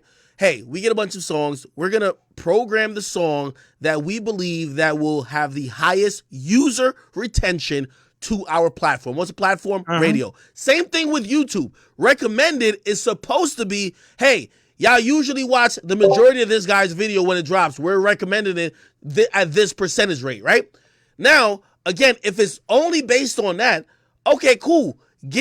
Go by the numbers, right? So again, if we're not talking about an artist that was blackballed or never got the chance, I don't think if you went from every song you did getting hundreds of millions of streams and then you went to 30 to 40, of course that's still good. Congratulations, that's still amazing. However, that limiting your reach or limiting the people who could see what you're doing, right? Based on the numbers not even substantiating that, is kind of, maybe we don't want to call it blackballing because we're arguing over the term. Yeah, because exactly. This is what I'm saying. It's all entitlement. Because guess what? The fact that they can take it away lets you know it wasn't yours in the first place. So how are you feeling like, oh, how are you going to strip me of this shit? How are you going to not give me this? Because I don't have to and it's not yours. It was a privilege that we as a company decided to promote you. You've now done shit that we don't fuck with, and it's not safe for brand alignment purposes, so we're not going to promote you anymore. To then turn around and say, well, y'all are blackballing me, it's like, no, they're not. They're just being a company and not and focusing on safe brand alignment. But to be entitled and say, I'm owed y'all's promotion. I am owed that. Y'all have to give it to me, otherwise it's fucked up. That sounds like a certain petty artists did get shadow banned That's though. Like shadow that's not ban what was I'm an saying. actual thing though. what? People were getting shadow banned. There's been a couple of artists that have been shadow banned. Bro, I've been hearing shadow ban from like women on IG and for like 10 years. That Yeah, shit always just sounds I like got you shadow niggas don't banned give a fuck when before. you post on yeah, shit. no. Shadow ban on Yeah, IG is definitely real. No, Shadow Band's real, but No, Shadow that's Band is definitely real. real. You're Russ. yeah, You're Russ. You got him. You know Shadow ban on IG is real. Like, but I get I it. don't know. That's Instagram. Hold on. That's But I Instagram though. don't. I don't. What? It is though. It is real. It Nah. is real. Okay, but it's a real here's the thing. thing. Here's the thing. Once again, my point. If you are an artist with 10 million plus followers and your access to your fans and communicating with them has not been revoked, and you can still tell your fans, hey, I'm doing this, and you can still run ads on IG, and you can still run Yeah, ads on, but etc. okay, but Russ, look. Hold on, no, Okay, this let me finish the full point. If you can still reach all your fans and say, hey, I'm putting out music, and the streaming platforms aren't sitting there saying, you thought you were putting out music, that shit's not coming in our store. You're not blackballed. You're just not getting promoted like you used to. But to be entitled to a luxury that was never yours to begin with, well, I mean, I just don't understand the well, stance of like this Well, immature Russ, the way entitlement that the shit. hold on, metaverse is set hold on, up, hold on, if you have hold on. 10,000, Hold on, hold on. Like for the Instagram point, what I'm saying is you can say that, oh, as long as people can see your shit, but you know, most of the nigga shit come from their homepage. So if you're shadow man from there, it's kind of the same as Spotify. So if you're shadow man from your homepage, you might post on Instagram, but it's niggas that probably won't see your shit for months upon months upon months. They like you, they listen to your music, they fuck with you, but they'll never know you posted until they go to your page, like type your name in and go to your page. Mhm. Don't you think that's not fair? That's not fair. Like, but you can see like bitches shaking their ass or like bitches in bikini pictures or some shit like that on your homepage. Shit that's not you don't even follow Right. before the niggas that you follow. But shit like that sounds like what Instagram has done, where they're trying to make you to pay and run ads to get all your Nah. followers to see this shit. That's what it sounds like to me. You're Russ. Russ, I think we have a fundamental, like, Okay, but different. like once again, it sounds like what we're talking about in the whole stance. This is my opinion. It feels like this stance is this sort of just like stomping our feet, and it's not fair. It's like, how old is everyone? No, You well, feel me? hold on, Like, Russ. that's how life goes. Like, Russ. I think we have a fundamental disagreement on like what's entitlement or what's privilege, and also, respectfully, I think you might also not see things the same because maybe some of these things have never affected you. While you've never been overly favored, you've never been overly affected. Like, for example, like there's well, many hold on, but people. we don't know that, because maybe if I wasn't overly hated or whatever, then I would have gotten X, Y, and Z play. Who knows what I'm missing out? No. All I Hold know on. Yeah, but is that even hold on. Okay, so that's the fluff. But there's a negative side to it. Like, for example, so you have the fluff, and then you have, hey, you're not being visible without people going out of their way. That's where the shadow banning comes in, right? So obviously we're talking about social media platforms with that, but it's like you probably have never seen the effect of, like, again, you have a humble like 4 million followers about now. Like, you probably see dope engagement, but you've never seen something too crazy. But you've never seen you post something and maybe only 8,000 people like it. And bro, hold on. Go look at my Instagram. My shit gets. You would think my shit is fake, and like the thing with me, why I don't give a fuck, is because my Instagram right now, I get less likes than I did 4 years ago. But guess what? I also did this year. Hollywood Bowl, 17,000 people, the biggest show of my life. So clearly, that shit doesn't fucking matter, which is why I don't give a fuck about it. I could Russ, sit they there and love be you like, on the gram, man, it's fucked up. I'm only getting 20,000 likes on my shit. I was getting that when I was fucking had 200,000 followers. What the fuck's going on? This is some bullshit. Russ, But they then I love step you out on on the stage. gram. I'm biggest show looking of at your my gram life, right now. and I start, Russ, for your follower count, you're busted on the gram, bro. I'm telling you. Dog, you just posted some shit 11 hours ago, 4,000 comments, like 23K. That's because I told people to comment. That's not that. Come Okay, on. all right, cool. The last time you posted like an actual picture, which this is still, okay, you're talking about Ed Sheeran, still great engagement. Bro, like, you're good on the gram. Yo, your engagement on the gram for your follower count, lit. What I'm trying to tell you is that there are times, if you ever got shadow banned, you'll post, it could be a picture of you, or it could be a picture of you, it could be a picture of you performing, it could be a song, it could be you talking. You're going to get 4,000 likes, brother, and like 200 comments. Like, that, bro, what? That has happened before, and then I delete the picture because I'm like, this is embarrassing. That's real. But what I'm saying is that shit clearly doesn't hold that much weight in real life. And there was a part of me that definitely got worried, like, wait a second. If my likes and everything is down, what are these shows about to look like? It's about to be crazy. But I step out on stage and it's the biggest show of my career. I'm like, all right, so this Instagram shit is fucking fraudulent. Like, what? I can't even put any stock in engagement and worry about shadow banning and because it's easy to go down that rabbit hole of like, fuck, man, I'm posting my tour dates and I'm getting 200 comments. Like, is anyone even coming to these fucking shows? Like, what's? But then you step out on stage and it's crazy and it's like, oh, all right. So once again, you're a one of one. These artists, like, I remember Designer. No, but you can't. Yeah, but you can't keep the dismissing. The majority of these guys, dismissing. They use their engagement to figure out when they drop a project, when they go on tour, where they show attention to. And again, like, you're one of the different people where, like, even if you got 5 comments, you know there's going to be motherfuckers that show up to the tour, right? When Designer says, yo, I'm going to drop my album when y'all get 15,000 likes, and it gets like 300, like, this actually did happen on Twitter. Bruh, like, you know what his label's saying? Nigga, abort mission. What the fuck? What we doing? Because again, they're not you. I understand what you're saying. The point I'm trying to convey is that Instagram and all that, it clearly doesn't hold as much weight as we think. And back to the Spotify point, what Instagram has done is, hey, it's pay to play. you got to pay to reach your followers. That's unfair and it's bullshit because it didn't used to be like that. But guess what? That comes with that's what comes with being on a platform that you don't own. They make the rules and then we're just fucked. Similar to Spotify, I don't know if y'all know this, but Spotify offers marquee campaigns, right?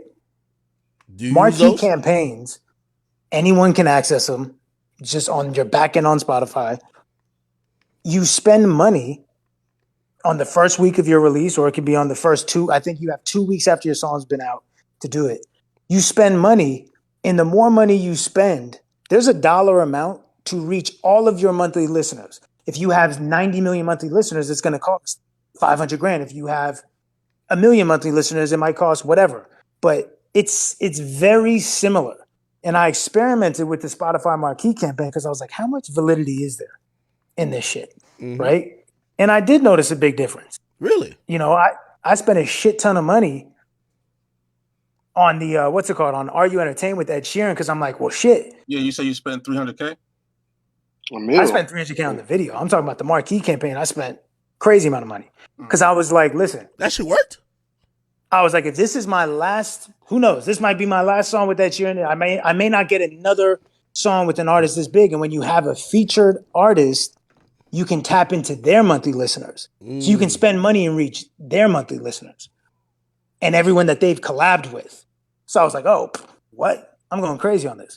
So I spent money that allowed me to reach all of my monthly listeners and all of Ed Sheeran's monthly listeners. And that was the first, my song did. Now for me, this was crazy good. For other people, may not be good. I'm just saying for me. For me, first week, 10 million streams on Spotify. I've never gotten fucking close to that. You feel me? by the So I way- was like, okay. I'm like, okay. Hey, Clearly, Russ. this is like Instagram. Hey, Russ, I ain't gonna lie to you. Yo, to play. I think, by the way, we have a lot of artists, and I know for some of the regular fans who are just used to the regular bullshit we usually do, this is a really important conversation. So there's a lot of artists who are tuned in, and someone pointed out something very important. And by the way, I would love to see this, even on Tory's side too. Somebody said, yo, when you ask these artists or you see their stats from what editorial playlists have contributed to their streams, is going to be disingenuous, because if they're showing the last 28 days and the song's been out for 9 months, usually editorial playlist carries the song for about 60 to 90 days and then they move on. So if you're not seeing the entire shelf life of the song, it's probably disingenuous, because if the song's been out for 9 months and they only That's show why I you, posted the Are You Entertained stats. And it was still majority listeners playlist in my profile. did you post the entire the entire life of the song, or was it the It's only been out, 35 days, 42 days, some shit. Oh, okay. Hold on, I'm getting that's the one with the 3%? No, that one had higher. That one was 20, 23. Okay. Between algorithmic and editorial, some shit like that. I can look it up right now. Okay, yeah, because I think what we were looking at Psycho Part 2, and the 3% was like, yo, it just made it seem like editorial playlist wasn't shit. You know what I mean? But obviously, that's probably 3% in the last 28 days. If we go back to the entire, I would love to hear for that song, Psycho Part 2, right? The full life of the song, algorithmic and editorial. I don't know how to. You tell me how to access the full life of a song, where you could see the percentages. Yeah, well, you just got to go to all time. It'll say last 28 days, 30 days, 60 days. It'll say all time. Yeah. But when you press last 12 months, it won't show. It won't show for source. That's what I'm saying. Sources of streams just stays at last 28 days. Oh. But anyway, for Are You Entertained, 62% comes from, or 65% comes from my profile, listeners' own playlist and library, and other listeners' playlists, and then 32% comes from algorithmic and editorial. So it's 65, 32, and whatever the fuck else is other percent. All right. So you're saying it's about 32, you said? Yeah. So if it's 32 for you, a nigga who really don't really get too much playlisting, what the fuck you thinking is for a nigga like Drake? Well, hold on. This was for a song with Ed Sheeran, who I'm not going to usually get that kind of playlist. It's still not Ed Sheeran's song. So, players, if that's when you feature the nigga, imagine when it's the nigga. Oh, I'm sure he's getting a lot, but what So I'm if you're saying is getting that it's not the 32%, majority. that's why I was coming to the numbers of saying Drake getting over No, half. but it's not the majority is what, and the point that was being tossed around the internet was that the majority, an overwhelming majority of artist streams is coming from editorial, and that is just it's not true. So I don't Russ, believe that. so what are you disputing what Tori said? Like specific to Tori, what are you disputing? I already talked with Tori. Yeah, Me this and is him Jonah. talked on the phone yesterday. This is Jonah. I was on the call too. Oh, I'm Jonah, just what's good, exactly. what's good. So you were on the call. We I was on talked the call. about how I didn't think it was blackballing, and Yeah, then he so explained in specifics. I'm not going to get into the specifics he said. yeah, but I guess my question to you is like we had the conversation, we came to like, all right, cool, this is kind of where it's at, and then it feels like today you felt a different way about it when addressing it online. So I'm just kind of like confused as to like No, what. I've felt the exact same way. I felt that it's not blackballing. I felt the word is being used incorrectly, in my opinion. For sure. That's been my stance. Now I Wouldn't understand you? what Tori was saying about the specifics. Yeah. Would you say? But when you say taking him off the platform, I know one thing that we were talking about yesterday was like, yo, that's deplatforming an No, I artist. never said deep. No, Facts. no, I don't even. That I'm doesn't saying even what we make said. any sense. I said that's blackballing. Tori said that's banning. No, so Yeah, that would be what I deplatform. It's was like Andrew Tate. He's not blackballed. Like I mean, he's blackballed, but he's also Angie Tate is deplatform. blackball. What are we talking about? No, he's yeah, what blackballed, I but he's deplatform. Deplatform is you don't even have a chance. You're not even a club. See, to me, right? To me, that's blackballing. We're not so even letting you. We're not even giving you a shot. You're yo, so Russ, blackballing. I'm gonna give you an example with another piece of content, like outside of music, because I feel like we live in this bubble where like music is the most important thing. So it's like everyone's gonna go and search up their favorite artist. But like, let's take it to like TV shows or something like that. I'm a fan of Top Boy. If Mhm. I'm going on Netflix and I'm turning on my TV and I don't see Top Boy a new season's out, I'm not gonna know because I'm not following the actors, I'm not following the show. So in the same way, for example, my younger sister, her favorite artist being like Kaylani, she's not Mhm. gonna know when Kaylani drops a new body of work unless she goes and opens up her phone and sees something under new music for Apple Music. And I think that's where it's becoming. We're not even talking about like editorial. And I know Ack was like Mhm. pulling up some specific playlists. Like Tori is on New Music Friday Canada this time. This is his first time being on New Music Friday Canada since 2 years plus. Right. He's on specific playlists. He's been added back, and I think a big part of why he was added back to specific playlists, whether that be It's rap probably lyrics or because I've been making a lot of fucking noise. Like, let's keep it because a of the hundred. voice. Big Like I Act have been an talking. email. Everybody don't want to be because like I ain't gonna lie. Trust No, me, but hold on. the To way I'm Jonah's talking, point, Spotify, yo, I listen. Spotify cuts me a check, a very large one. They don't want. They will be like, yo, Act. Let's move on from this topic because they're the biggest streaming platform. However, yeah, I'm but a hold man on. of right. Let's get to Jonah's point of if you go look for Top Boy on Netflix and it's not under new releases, you're not going to know it came out. I'm not Yeah. disagreeing with you. My point is that that's how big of a fan is that? You No, feel for sure. me? And is the fan base predicated on majority of that kind of fan, or is it majority of core audience? And if it's majority of that kind of fan, then in my opinion, the focus should be on building the type of fan who doesn't need to be reminded 86 times that, oh, hey, I got a new Top Boy episode and it's on the front of Netflix. They probably know a new episode is coming out, or a new season came out because they keep up with the show. But just to go back to reference, like what you were saying earlier, even about your Instagram, like you post a tour and you're not getting a lot of engagement. Right now, social media, it's not in a place where if Tori posts about his project, his fans are gonna know. It just isn't. Like the way that the data Unless is, you run ads. unless you run, there's things that you can do to mitigate it, but we can't act like there isn't gonna be a huge discrepancy between putting out that having the front page placements and all sorts of things like that. It's not the same Yeah. thing. Would you disagree with that or? No, I don't disagree with that. So just like, wouldn't you suggest, and this is just like an example, because you were talking about the store thing. You're saying that banner across Walmart all around Right. a new Tory project.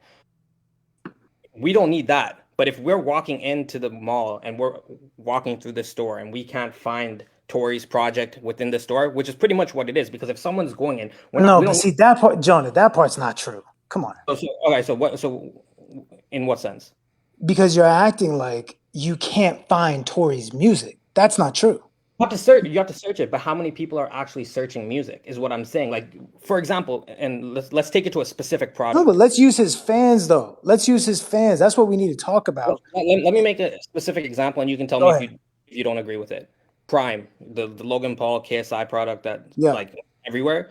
If I walk into Walmart and I see Prime somewhere, I'm probably gonna buy it. I haven't seen it in Canada Sure. yet, so I'm gonna buy it. But I'm not going up to people in the store asking them, "Yo, where can I find Prime?" Similar to what Axe Sure. said earlier. It's very similar to like the Tory project. If I don't know Tory dropped a project, for multiple reasons. Like I said, Instagram people aren't reaching their followers anymore. You just don't Mhm. know. People are casual fans that like to listen to his music but aren't Sure. following him on social media. They're not going to know to go to Apple Music and search Tory Lanez. So when they don't find the music in the new music playlist or whatever it may be, then how are they going to go and find his music without And that? what you're commenting on is a passive fan, someone who's not really a fan. Because you're talking about, well, if I'm not shoved the material, the product, whether it's a prime drink or whether it's a new album, if I'm not shoved in my face that I have some new album out or whatever, how could I find it? It's like, okay, I understand. You're speaking from a passive fan's perspective. That's the Right? majority A of lot of fans, fans though. are passive. The I'm not major- saying that there isn't a lot of passive fans. What I'm saying is that we cannot sit here and act like if a store decides to stop pushing something at the front of the store, but keeps you in the same sports drink category that Prime is in or whatever the fuck it is, it's not blackballing. They just are not promoting you as much as they used to promote you. I'm Yeah, not no. saying that that's not going to affect numbers. I'm not saying that it's fair, it's unfair. It is what I'm saying that in the first place, it's not our God given right to get No, that it's not. promotion. all right, hold It's not a right. on, Russ. I mean, like instead of talking in circles, let's figure out a No, but word I for it. also No, I also wait, want hold to, on. because Jonah, I asked the reason why Tori got you on the phone yesterday was because I asked Tori The marquee if campaigns. he did a Spotify marquee campaign, and he was Yeah, we like, "Let did. me call my guy Jonah." Did you guys do a? You don't have to tell me if it's too many No, for details. sure. No, we did a marquee campaign. It's activating. The way we approach marquee campaigns is because, like you said, marquee campaigns taps into your listeners. You don't want to do it within the first few days because you want your actual audience to go listen to your music. As soon as it's aggregated the data of like how much Mhm. people have listened to it, then you activate it on the the end near Right. the end of the week. So we activated, I think, yesterday the marquee campaign, and we're Did gonna. you? And you don't have to answer if you don't want to. Did you spend enough money where you reached all of your listeners, where your listeners, and you did the kind of marquee where every single monthly listener that Tori has gets a notification on their phone? We completely maxed out the ability. I don't Oh, know if so we're then everyone who's a monthly listener of Tori got a notification on their phone that Tori I dropped. was gonna say I don't know if that's necessarily true of how marquee Well, it depends campaign. on which kind of marquee campaign you did. That's what I I was mean, asking. there's multiple ones, but I'm saying I don't know if it can actually go and reach every single monthly listener. I don't know if that stat that you said is actually true. I No, think it is true. I just ran one. It is true. So every one of your monthly listeners got like a push notification or something when they Got open a the push app. notification. Now you only have to pay if they for the click on it. ones who actually click on it. So not everyone's going to click on it. They might get the notification and X out of it and be like, fuck this, right? Go back. Like you could go on Twitter and see when I was putting the song out, I was getting tagged hell of time. Why the fuck is Russ popping up on my Spotify? Why'd I just get a notification that Russ dropped? I don't give a fuck. Marquee Because campaigns. it was going out because I paid money. I just think there's like a very clear difference between what Tori's going through and what a lot of other artists are going through. Like, and that includes, the baby young boy. Like, I think Tori's in a unique situation. I think similar to what Ack just said, because Ack was so loud over the last week, they've pushed back on certain things. Like, we got the email notification Friday night that he got slotted into Rap Life. We know that's not normal. Usually Tori, the you owe me a editorial- check, nigga.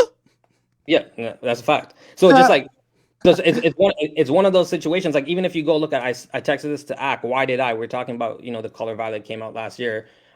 Why did I came out a few weeks ago, the week before the project. It's been less than 30 days, 0% on Spotify editorial. That's I'm not not. Here's the thing. I'm not disagreeing that something isn't happening. This is what I've been saying. My whole stance has been the same. I agree with you. There's been promotion that has not been given to y'all. That's usually given to you. What my whole point is that's just how it goes sometimes. And we can't be entitled to think I just deserve that and you should be giving it to me. Of course, Sure. we all as established artists artists who have done numbers, whatever, we all think that everything we drop, you should be playlisting it. This shit is hot. Look at the numbers. Look at the streams. All this shit. I thought Are You Entertained featuring Ed Sheeran should have gone in today's top hits out the gate. I thought it should have gone to Rap Caviar. What it didn't. And I can't get mad at that.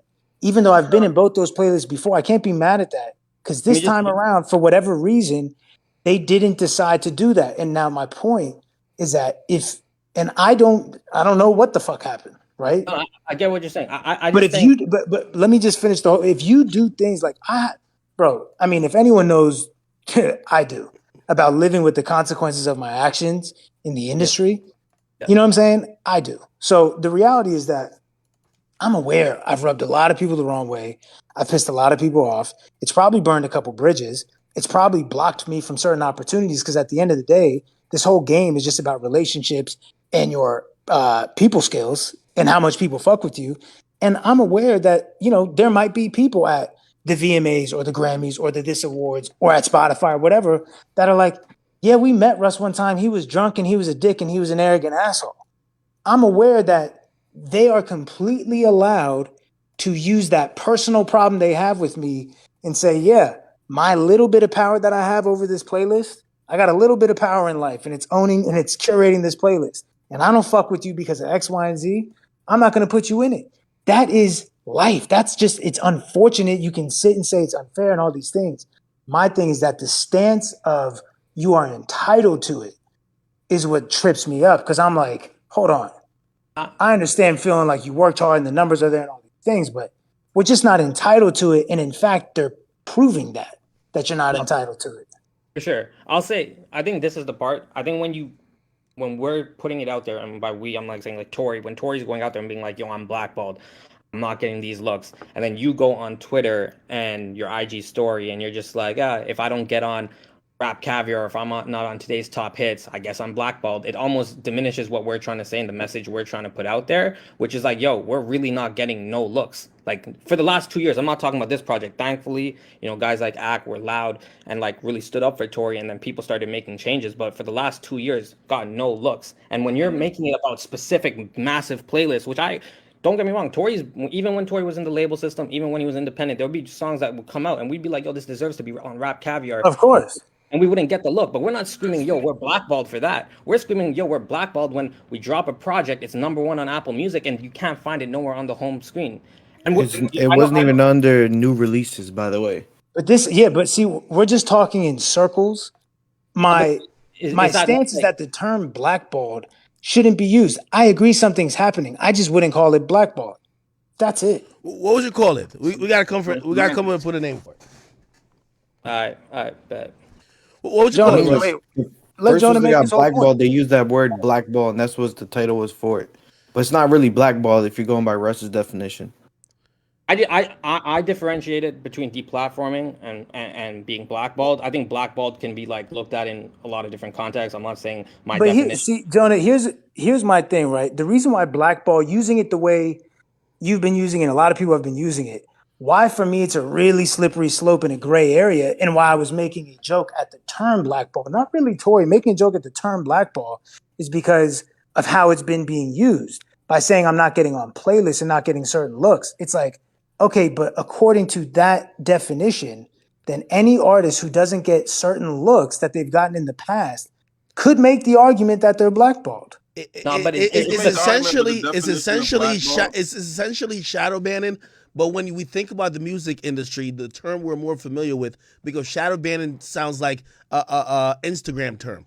The term we're more familiar with in the music business is blackball. But you're right, it's shadow banning because the tech company, which is Spotify or Apple Music, they're editing a nigga out of their algorithm, right? And again, it would be equatable to a Instagram user who, no matter if he is posting that's not even what I'm saying. I'm saying based on people's definition of blackballing, Jonah's, people in the comments, whatever, based on that definition, I'm genuinely asking if me as an established artist, if I put out a song that usually I get at least Hot Rhythmic or Signed XO, if I put out a song, I pitch it 3 weeks in advance, I send it to the Spotify playlist, whatever, and it doesn't get in any playlist, couldn't I technically, based on y'all's definition, Nah, bro, it's not. No. start saying I'm Wait, blackballed? no. I agree. No. I'm agreeing with you. Hold on. Wait. Russ.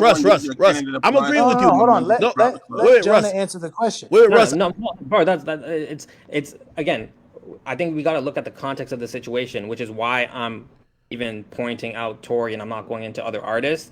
Is Tory was at the peak of his career, having more success than ever before, continued to get bigger. I know Ak mentioned this in their podcast together. Yo, Tory, you're hotter than you ever been before. Just like culturally, it is what it is. His fans are engaging more than ever. When an artist that's been getting X amount of support is completely, I'm not talking about, I wouldn't be able to have this conversation with conviction if Tory was still getting a little bit of looks. He was getting New Music Friday Canada, Laura, new music. He was getting certain small rap playlists. He was completely wiped off every single thing. So just like even new releases, when you drop a song, he wasn't even on new releases, which every artist gets. That has a following. Russ, hear me out. I'm not trying to discredit but that part is also not true. I just want to make that clear. Not every artist who has a following gets posted under new releases. Wait, hold on. All of my songs that come out don't go under new releases. I'm glad you said that, Russ. Russ, I'm glad you said that, right? Because hold on, Jonah, hold on real quick. And again, Jonah's point and even Ray's point, they're specific to Tory's team, so they're speaking for him. You know me, I try to extrapolate and try to speak to the bigger picture. I tweeted out like even sales projections today. So you're telling me that the #1 debut hip hop album for the next coming week can't be found on none of the front pages of none of the DSPs, and we're just like, oh no, not everything. We're not talking about some shit that barely makes the list. This is gonna be the #1 debut, the #1 new debuting album. That's hip hop. Doing anything. This is what I keep. I don't know why y'all are acting like I'm saying nothing's happening. Absolutely, something's happening. He fell out of favor with a company that doesn't feel safe aligning themselves with his brand currently. And that's our issue. It's like we're like, yo, you guys are taking a position at a specific point in time. No, they're taking but see, in my opinion, they're taking no position. They're being neutral. Taking a position would be like that's cap. Because this goes back to the entitlement thing. This is what I'm saying. Wait, they're being neutral? Hold on, let me make the whole point, right? What about if Meg's lying? What about Meg lying? That shit, be neutral. Get Meg out of if Meg wasn't in no playlist, I wouldn't even say a word. If they both were in it, and that's the thing, I'll be like, you know what? You keep it. To agree with that point. I agree with, because if we're going to be neutral, then do that. But what I'm saying is that Tory not being in playlists and getting looks isn't them taking a position. It's them being neutral. If they were, because him getting in those playlists is not his right. Does he deserve it off the numbers, off the fans, for sure? But they can also still simply say no.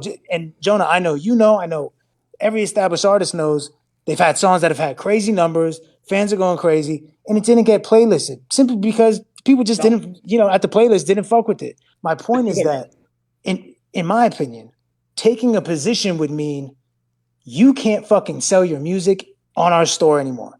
You're out of here. That's our position. We just took a stance. Taking a position is not, oh, we're about to show y'all we don't support him, but we're gonna still cut him checks. That's not what DSPs already do that, and then they circumvent by doing what they're doing now, because they did that before. Say that again. They did that before with X, with when that whole X thing happened, it was taking down people's music, and they had backlash against that. And then to circumvent them doing that, they do what they're doing now. Yeah, this is the bitch made way of doing what they did before. They're just picking and choosing. Well, hold on. But this is the neutral way of doing what they were doing. You just said you don't agree if they're not being neutral with Meg. This is not being neutral then. No, I said no. Hold on. I said the stance of, because this was never y'all's argument. The stance was just, why isn't he getting playlist? It's a point that is kind of like up until 2 minutes ago was never. Yo, Russ. All right, Russ. Yo, hold on, Russ. I'm gonna go with your point, and even if we go with that point, I could name, and I'm just not trying to make it hot because I guess I've just had a loud microphone around myself recently. Like, I know 5 other niggas been accused of domestic violence or some shit. Some of them who beat it and some of them who still going through it. They don't get that treatment, brother. Let's not act like this is a neutral stance they're taking. This is something targeted. This is something they have figured out. If we pick this guy and this guy and this guy and this guy, they're not liked the most by the public right now, and we could pick and choose who we're doing this to. This ain't neutral at all. Neutral would means hey, anybody accused of certain shit, we're going to be neutral and stop giving you the privileges because the privileges was the fluff. No, they're picking and choosing. You're getting the fuck on out of here. Fuck your case. Fuck what's going to be the truth that we find out later or what the law is going to say. We're going by the court of public opinion. The mere fact that they're judging and everybody being targeted in the court of public opinion is more chastised and criticized there than actually in the real court tells me they're not being neutral. They're just going off what people are saying. Hey, y'all don't like this guy? Oh, y'all said he did what? Okay, y'all won't give us backlash. We're trying to whatever. Let's get him off of here. That's really what it is. That's not neutral. Hold on. So we're going to, once again, I'm not saying nothing's happening. I'm saying I wouldn't call that blackballing. And y'all are just acting like. No. I get exactly what you're saying. Y'all are just acting like, oh, my music's still being available to my fans, but it not being promoted. Y'all are blackballing me. It's just, I just wouldn't call that blackballing. I'm not saying it's fair. I'm not saying it's right. I'm not saying any of that. I'm simply saying, what about it hidden? Nobody can be blackballed because anybody can upload their file to the internet. Say that again. Would I say that no one can be blackballed because they can upload their shit? No. I get exactly what you're saying. I don't know why people don't understand. He's just saying the simple term blackball means pretty much to ban you from their platform. The fact that you're not banned from their platform, you can still upload music to their platform. You're not blackballed. Simple. I don't know what's so another term. That's not the definition of blackball. Definition of blackball. But that's what he's saying. That's his definition. But I understand where he's coming from on that point. Ray, what's your definition? You give me a definition, or give me, if not a definition of blackball, give me a new term. Because I listen. Everybody's been running with blackball for what's happening. We're arguing over a term. I know, but this is what this is what I'm saying. We're arguing over a term. I want to argue over the action. We're arguing over a term. I want to argue over the action. I think the action is fucked up. I think the action is indicative. That's what this whole shit has been about. That's why this is ridiculous. That's all Russ is doing is he's arguing about the term. Nothing else, nothing more, nothing less. I don't know what. Literally just the term. No. That's not true. Hold on. Wait. No. That's not true. Blackball. No, that's not true because Russ also said these people are within their right. I don't think most of these, the majority. They own the company. What do you? No, most of these are actually independent curators. Well, not independent curators, they work for the company, but these are curators making the decisions. I'm telling you. Oh, come on, man. Ebro treats Apple Music playlist like it's his own personal shit. That's the truth. Once again, listen. Once again, if we're going to go with that means that you're blackballed, no one still has been able to answer my question. Me, who has pissed off industry people and certain powers that be, right? Yeah. If I don't get certain looks on a new song that I did everything in my power to make sure I delivered it, technically, I could make the argument that I'm blackballed because I tweeted this shirt about Xanax and Lean, and I know the independent or the playlist curator, he listens to that type of music, or he likes this, or he has whatever. I could make the same argument y'all are making. That's why I think that word and term is a slippery slope. Because it's taking all the power out of the artist and the fans' hands and saying we are at mercy to playlists. And I just disagree with it. No, and Russ, when we spoke yesterday, we agreed on that. Like, and I know Tori agreed on that too. When Tori was just like, "Yo, I'm right now." But that's literally all I've been saying. That's all I've been saying. So Russ, what would you say about 6ix9ine? What would you say his situation would be? What would the term you would use? Is he still on the streaming platforms? Yes, he is. His music is uploaded on the streaming platforms. He just doesn't get any looks. He's not getting any looks because the company has decided not to promote him, which is, I don't know, kind of their prerogative when they own the company. Russ, that's the term that they use blackball for when those DSPs and those platforms I know how they're using it and why they're using it. My point is that then technically any artist who has ever pissed anyone off or been in a negative light in the media could make a case and say, hey, 2 years ago, when I went viral for some negative shit, and now that I'm not getting playlisted and I'm only not getting playlisted after this negative shit, y'all are blackballing me. No, not every artist. Hold on. Not every artist could do that. No, hold on. So Russ, I agree with what you're saying, and I completely agree. Except not No, every but like, artist. see, no, Wait, hold on, hold but on, hold on. explain to me No, no. how I'm for real. Like, and I Well, would never hold on, hold say on. I'm blackballed because I've never felt blackballed. Well, But first of all, some artists are cold. Like, hear what I'm trying to say. no. No, hear what I'm trying to say. Academics, Hear what I'm trying to say. that's not the question I'm asking. The question I'm asking You can't say is any that artist. We're talking about like even no, if we hold on, let me ask the question. The question I'm asking is that according to y'all's definition of yes, blackball, uh-huh, if Russ, right, has pissed off X, Y, and Z yes, with the shirt, with this, with that, with yes. tweeting this, couldn't I make the case that, I was getting a lot of playlists before then. Now I'm not, even though it's been a couple years later. I feel like y'all are holding a grudge against me. Y'all are blackballing me. If your numbers, According to if y'all's hold on, hold on, if definition, hold on, couldn't I wait, make that case? yo, here's my answer to that question. Academics, Here's my answer to that question. question. If your numbers support that you should probably be in that mix or that litter, yes, you are getting blackballed. I don't care which artist Okay, it well is. then I guess I've been getting blackballed because Are You Well, join the Entertained fucking did line, 10 nigga. The million streams in the fuck? first week. It didn't get Rap Caviar. It didn't get today's top hits. Russ, bro, You that's gotta what ask I'm them what's saying. up. Bro, you're taking specific playlist ads that are massive playlists that could be very beneficial to the record and equating that to being blackballed. That's not what we're doing. That's why I feel like what you're saying and the dialogue that you're having is misleading to common viewers because they're gonna look at the situation and be like, ah, yeah, Tori's just bitching about a few playlists. It's not that. That's not what we're here having the conversation about. Like I'm talking about every single time, Russ. You're telling me every single time you've dropped a project in the last 4 years since you've been lit, or however long that's been, you haven't been positioned at the front of Apple Music. It might not be in the very front page, but somewhere that where people can find your music and it's accessible. And even when we're going to talk about source of streams, I know you said most of your streams comes from listeners' own playlists and your profile and catalog. When it says new music and it has Russ's project, when people click into that project and they save that project and they listen to that project every single day, those streams count as listeners' own playlist and library. It doesn't matter Right. where they found it. So for you to say that you have to be on specific playlists and not being on those specific like two, I think that you're giving two examples. That's blackballing. And so like, bro, we're going in circles and you know what we're trying to say. You're taking the context. No. Once again, what I've been saying is the same shit I've been saying. I just wouldn't use the term blackball. I know what y'all are trying to say. Y'all are Just the not getting word. the looks that you used to get and that you feel like you deserve to get. I feel like we do deserve. That's a But fact. that's No, the no, thing. no. Like the Listen, term listen. blackball has a definition. I'm not saying. I'm not here to judge whether you deserve or don't deserve.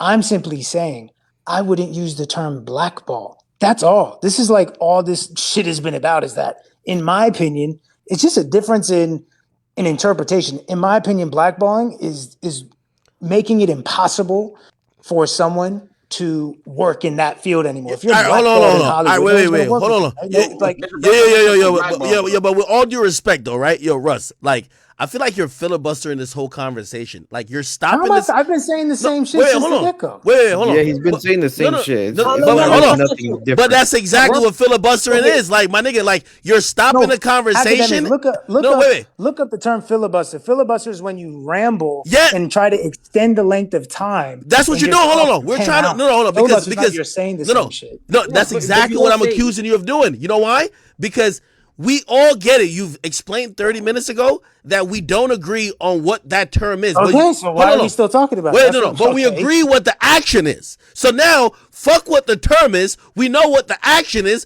Let's talk about the action. Do we think this action is something that is fair if it's being applied selectively? Let's stop using blackball. Let's make up a term. Let's call it X.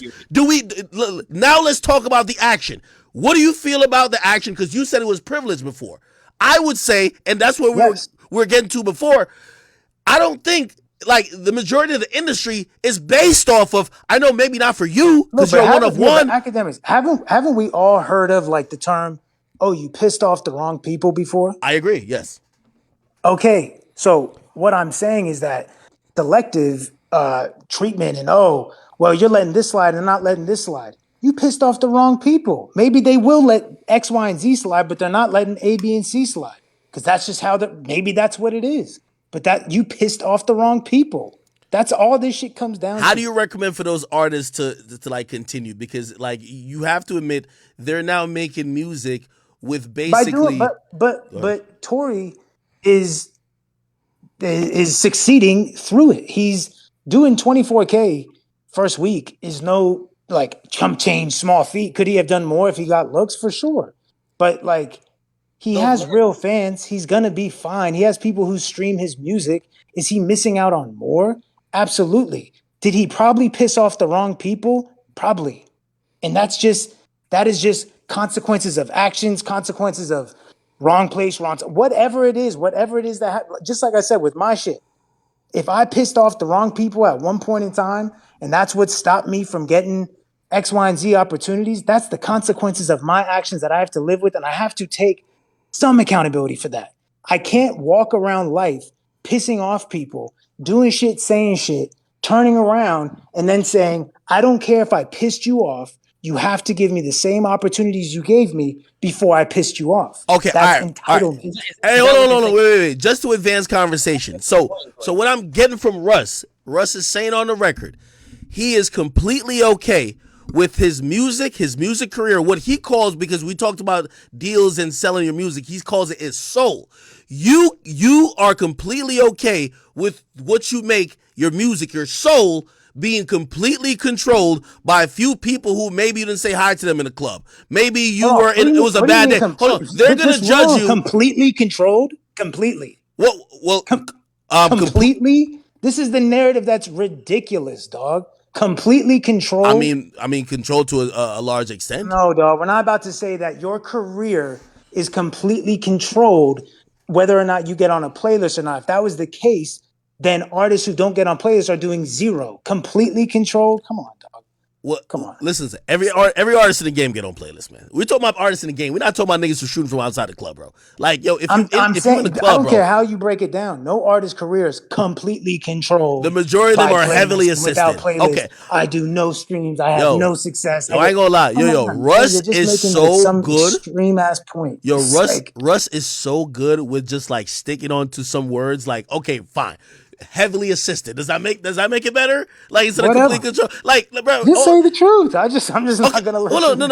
Yo, I'm just trying to say, like, yo, again, this is part of your career. This is part of what matters in you trying to get your music to a bigger audience. Music discovery isn't happening it's not happening on SoundCloud anymore. Okay, maybe TikTok, but it's not happening really on even Instagram or Twitter. It's happening on these playlists, on these DSPs. And if they say, for whatever reason, well, you know what? I don't fuck with Russ because of his fucking hair. Or whatever the case is, obviously some frivolous shit, right? But still, if they pick whatever reason, right? And they shut off, you know what I mean, that that keep portal. Me out of the playlist. Compare apples to apples. They keep me out of the playlist. Yes, they keep you out of the playlist. Now it's heavily shrinking your music discovery. Heavily? Yeah, heavily. It'll heavily impact your music discovery. Okay, here's my thing. Once again, we don't own the companies. If I piss someone off or they don't like my hair and they decide, I don't want to put them in the playlist, it's not a matter of, oh, is Russ okay with that? I don't have a choice. It's not my company. No, that's just fucking too, like, what is... No one's disputing that part of it, though. No one's saying that, like, we have... I know, but Akademiks is saying, oh, so you're okay with that. I don't have a choice. You have to be okay with it. But like, no, I get what you're saying. 100% on the same page. And that's kind of the mentality we take too. And that's how Tory's moving. Like, yo, I got to do everything I can to push my music. Yeah, we don't have a choice. What choice do we have? On the same page of that, but are you okay with it? I think that's like, and if we did not fight back, just putting this out but listen, okay. My question is this. Let me speak, please. Go ahead. Let's say Alone at Prom came out. We thought it was an incredible project. Fans thought it was an incredible project. Didn't get any editorial. Playboy came out. Fans thought it was an incredible project. We did too. Didn't get any editorial. If we weren't consistently fighting, being vocal, having other people like Akademiks being very vocal, we wouldn't even be in this position where we're getting some sort of wins on the board. So you saying, yo, like tough luck, just like charge it to the game. It's like, that's not a fair outlook because us fighting back has provided progress. So of course we're going to continue to fight. I'm not saying that you shouldn't continue to fight. And I'm not saying you're supposed to be okay with it. What I'm saying is that there is a degree of this that's out of our control. And some of it you can't change. And like you said, you can fight and vocalize. And guess what? You could have vocalized and they could have still not thrown y'all a bone. You see what I'm saying? And that would have been... They did change it, though. They did change it a little bit. Just listen, the point is that would have had to be something that you had to end up accepting. It's not a matter of, is that okay? Do you think it's okay? Should we be okay with it? It's a matter of like, fuck, man. We pissed off the wrong people. We're doing everything we can to tell them that this is some bullshit, and they're still not giving us the look. At a certain point, you do have to accept it because it's not productive to keep trying to fucking fit the square into a circle. Russ, I'm not saying Russ, do you it think should you be Russ, or do you any of think that. you I'm saying undermine that? sometimes it just is what it is. Wait, Russ, do you think you undermine that though when you trivialize the issue? Granted, I get it, you don't agree with the I don't blackball term. trivialize the issue. No, you trivialize the issue when you only limit it to like, oh, y'all are talking like the dudes who are born in a silver spoon in your mouth. You're mad because you're not on Rap Caviar. The people we're all talking about, and again, I'm not Tory's spokesperson. I'm talking for like 5+ artists. They don't show up on nothing. You get what I mean? So it's like, again, when you say like, oh yeah, well you guys ain't on Rap Caviar, boo hoo, like but shit. my I'm not on a stance is lot. still what it's always been. Those places they're not showing up at. Call Even it new fair, music? call it unfair, call it this is fucked up. The point is that none of it was ours to begin with. It's just not mine. I'm not entitled to it. Do I think all of my fucking rap songs that fit the criteria for Rap Caviar of this kind of beat, do I think they should all be there? Do I think all of my shit should be top of New Music Friday and whatever the fuck else y'all wanna say?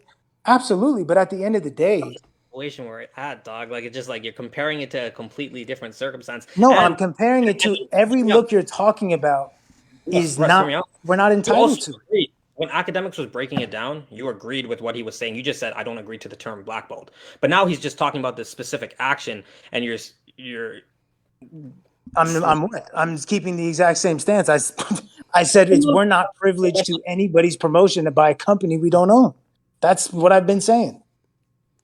Hi, bro. We're not. I mean, there's nothing wrong with what he's saying right there.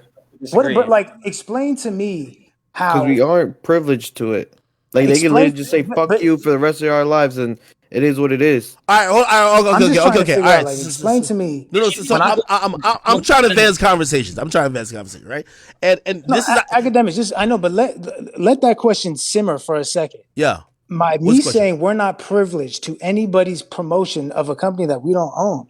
What about that is untrue? Yeah, you're right. But also, let's No, say but then hold on, there's wait. no but though. It's No, just there that's is what a it but. is. There's always a but. Because how about we go tell Taylor Swift she wasn't privileged to more than what she was demanding in terms for a stream, right? She put the whole fucking music industry on hold that Spotify, Apple Music had to pay artists more. So you are, like, as an artist yourself who said this is your soul, of course you're privileged to more. You're telling me that you're gonna wait. You're gonna tell me you're gonna lay down and die, and they're gonna do whatever they want to do with your music? Who said that? What I'm saying is I don't take the stance mentally that Mentally, you gotta take a stance, to period. promotion based off of what I think the requirements are. Listen, That's I'm all just telling saying. y'all. Listen, your point of view is, well, what are we gonna do, y'all? You know, this is like the slaves and the slave master. Like, well, what are we gonna do, y'all? That's not my If point we of try view. to get off the plantation, He's just being technical as fuck. That's all it is. He's bro, just straight to the when wording. Taylor It's Swift was no told, fine print, nothing. when Like, Taylor Swift was told, number one, y'all got antiquated contracts, y'all don't get paid for these songs via streams, and also this is the rate via streaming. You know what Taylor Swift said? Nigga, fuck that.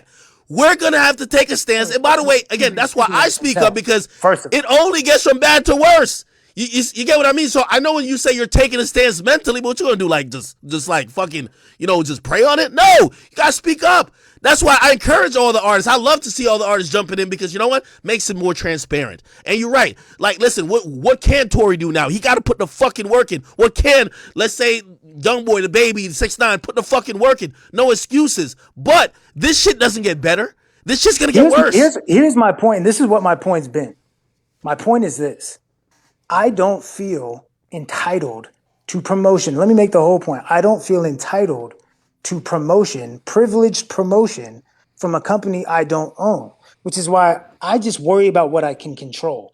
I try to make the best music that I can make, that I love, and I try to put it out consistently. If this one hits, cool. If this one doesn't, cool. But you know what? I have faith in me, and I don't like the idea, and I don't subscribe to the theory that I can't be as successful as I see in my head without these looks in X, Y, and Z. I disagree with that. That is how I feel. I understand if you feel differently, if your career has gone a different way that has shown you otherwise.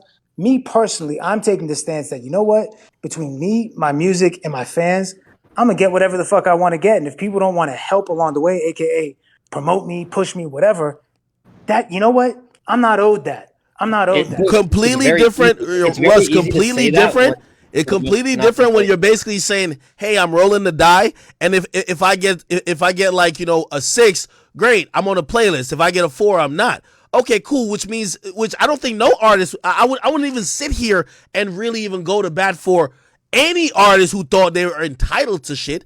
I'm talking about the niggas who are removed from everything. That's the difference between you and them. But You're once saying again, I'm they're not not removed from entitled, everything. huh?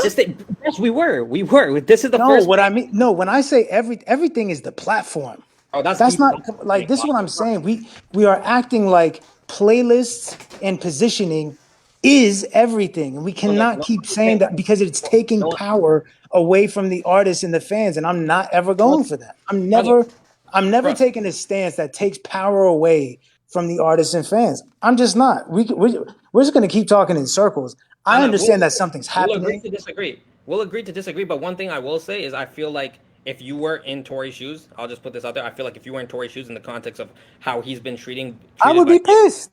you'd be pissed, you'd be upset. So you understand why he's putting that energy out there. So I think it's easier for you to go on platform and be like, yo, bro, just thug it out. Like work hard, work harder. I feel you on that. And Tory's doing that. And you No, heard him on the bro, phone.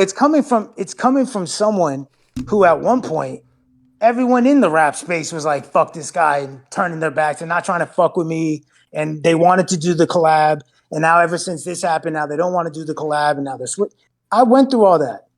You know what I'm That's saying? And the reality is different, you're bro. right. If I was in Tory's shoes, I would be pissed. Yeah. All However, right. I'll agree. I'll agree.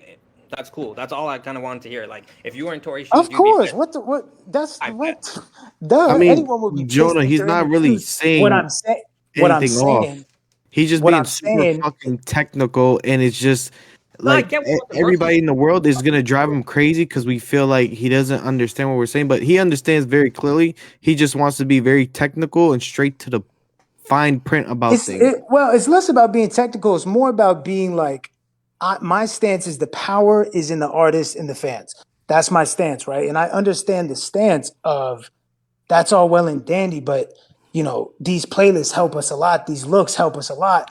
I'm not saying they don't, but when we start getting into that space and territory where it sounds like without this shit, they've stripped away everything from us. It's like, hold I on. mean, That's with not. the current state of the music industry, you need Spotify, Apple Music to really be You absolutely successful. need Spotify and Apple, but you do not need extra promotion.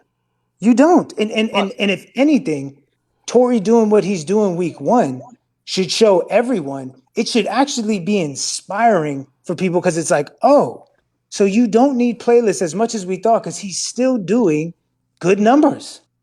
Yo, so I'll just put up. I guess I'll just end with this, and I'm gonna hop off. But I think why I wanted to jump into this conversation is after we had that conversation yesterday. Today, it Yeah, felt you like felt like I was doubling back. I feel doubling back, and I felt like it was almost like a mockery of the situation. Like I saw your story, you're like, "Yo, we're gonna ride out at dawn," like kind of saying like, "Yo," you said something about like, "Yo, go back to my last post. If it doesn't get 50,000 comments, Right. I guess I'm blackballed, and we'll all ride out at dawn." Like almost like jab at Tory for getting his fans to That's go not a hard jab for at him. Tory. That's a jab at the word blackball. No. But that specific situation of Tory activating his fans to go and kind of push for him and tell his fans to go and hit Ebro and all those things that See, were but going now you're on, making assumptions. A fan DM me saying we will ride at dawn, and I was like, "Oh, bro. that's funny. I'm gonna say Come on, that." bro. Come on. Like Tory's the No, one guy who what do you mean? You're like, what? You're okay, so assuming. okay, so my assumption is wrong. Regardless, I thought it was like a mockery of what we're going through, and it felt like it was almost discrediting what we were talking about, and you were comparing it to very specific things, which was like, I'm not on this one playlist, so I'm not on this, and that's just not what we've been through. And I just wanted to clarify that, in context of conversation, what we've been through is a very different situation. God bless, we're in a situation now where we're starting to be added back into playlists. Shout out to Act and everyone else that helped push that through. And So you just know, like, and God bless that you have music that your fans love, and you have 100%. real fans. And my whole thing, I want to always make sure the power is in the artist's hands as far as what they realize, the power that they have, the power that, listen, if I got great music and I got a great connection with my fans, will a playlist maybe make my song go from 100 million streams to 150? yeah, wouldn't that be nice? But damn, the real important thing here, the shit that I can control, is my connection with my community.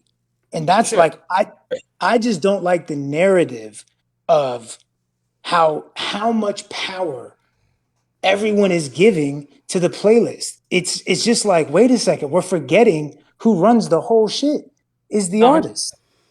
I will say, like, yeah, no, I agree with you on everything that you said there. I agree with you. The artist is the most important. The fans are the most important. I think there's other things that influence the way Of music is. course, of course. Like even a song like The Color Violet, for example, that it took Right, so long for it to build because we didn't have that natural push that we would usually have out the gate. right. And you can only think like, okay, if that happened with this one song, what other songs have been prevented from reaching a certain Of level? course. But it is what it is, and we just gotta thug it out. And again, like agree with what you're saying. On most of it, I disagree with some parts, but agree to disagree. Yeah, agree to disagree. That's how shit goes sometimes. I ain't gonna hold you. I do agree with John with that. With those last posts you did make, it did seem like you were just basically talking shit in a funny way, like your Well, I own funny appreciate you way finding it about funny. Tori's That was the situation. goal. But it just seemed like you were trolling. But it's still like my point of view, and like I know other people's point of view. They probably looked at you like, "Yo, this kid's a bitch ass nigga, bro. Like, For why what? this dude is For moving like what? this?" For what? Because it just sounded like you, like Jonas said, it's a mockery. Like you're just I'm making mocking. fun of the Yeah, you're right. I'm situation. mocking the word blackball. I think that's a dramatic usage of the word. It's Correct. not. It's actually the definition, though. It's the definition. Yes. The blackball. The definition of blackball is a verb to reject someone, usually a candidate applying to become a member of a private club, i.e., playlist, typically by I.e. means of Spotify. no, by i.e. Spotify. No, I.e. wait, no, Spotify. let me finish. Let me respond to that. Spotify is not an exclusive club. Like you said, anybody can get on Spotify. The exclusive club is the playlist. So let's not conflate the things. Typically means by secret ballot. When you say secret ballot, that means one person can say that they don't fuck with it. Then everybody across the board say they don't fuck with it, even though that they do fuck with it. And that's something that Tory alluded to in his Wait, interview with okay, Act. okay. So let's go with that definition, right? And this was my point earlier, and No, then I'm no, going to get off. but let me finish, Russ, because I know what you're about to go to. If I personally piss one person off and they stop me from being able It to is. It's access, blackballing according to no, that. let me finish. If you do have an issue with one person, that's not blackballing. If you have an issue with one person, then it spreads throughout the whole entire industry. So now Yeah. that you're number one on a platform, but you're not getting playlisted throughout any of the other platforms until somebody speaks up. It's a concerted effort across the board that makes it blackballing by secret ballot. To a Okay, so I'm private still going to club. say the same thing, though, according to that definition, right? And let's No, it's go with different. It's different when you're no, but you being, if can't hold people on, but you consider you can't an say it's asshole. different. You can't say it's different if, according to that, it's like, look, if enough people vote and band together to say we're not putting you on this playlist. But okay, let me respond to that.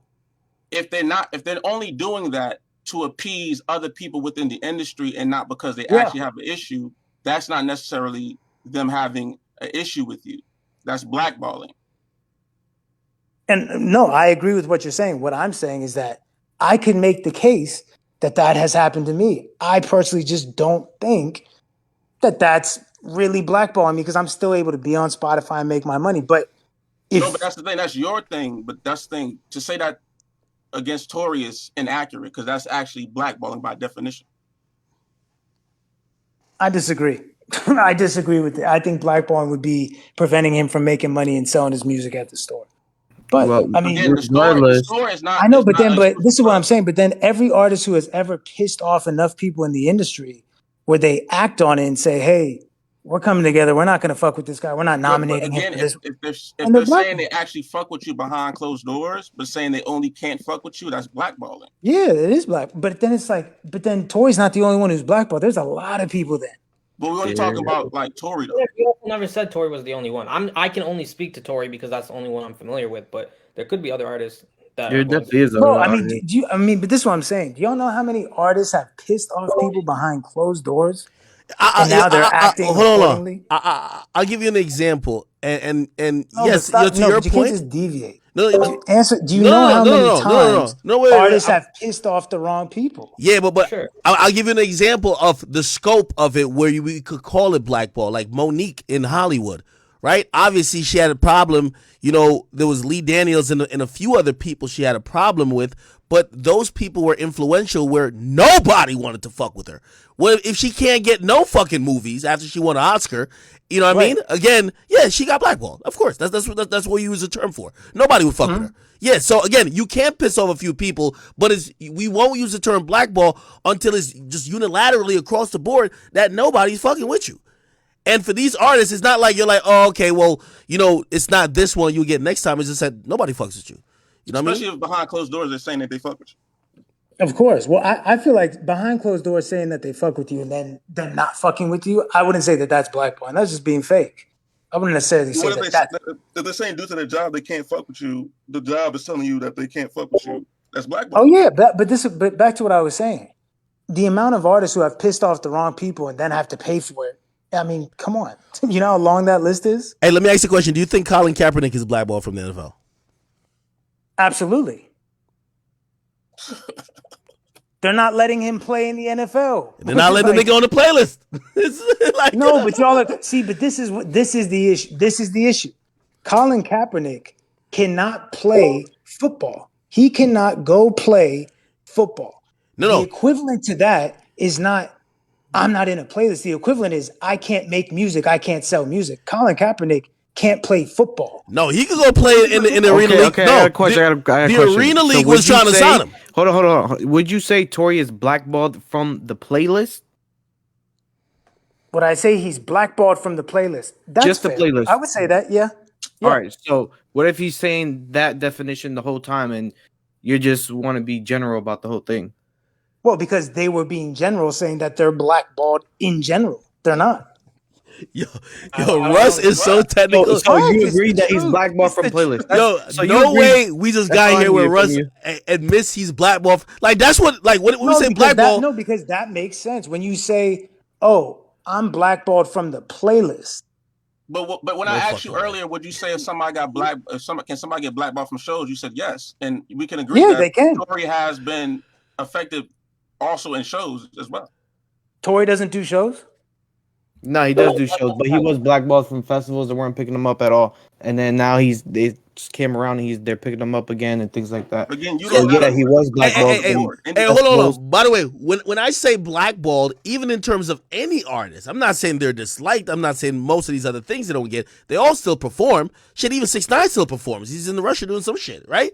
But when I say blackballed, we're all just admitting that one of the major indicators of, or the major proponents of an artist's career going anywhere are them being on these streaming platforms and their music being including these editorial playlists. So I guess you just word semantic me the whole like for 2 hours. No, it's not. No, but like truthfully, all it's of these not guys, semantics. Truthfully, I no, think listen. all of them are blackballed from playlists. I guess maybe that's all I should have said. I don't think they're like blackballed like, yo, they can't make honestly, music. because and seriously, completely transparent. My brain just works very black and white. So when I see somebody say I'm blackballed, I'm taking it that they're saying, in general, across the board, in all aspects, I'm blackballed. And in my opinion, I didn't agree with that. Now, when you say, oh, he's blackballed from X, Y, and Z festivals, or he's blackballed from these playlists because these playlists have got together and said, we can't fuck with him.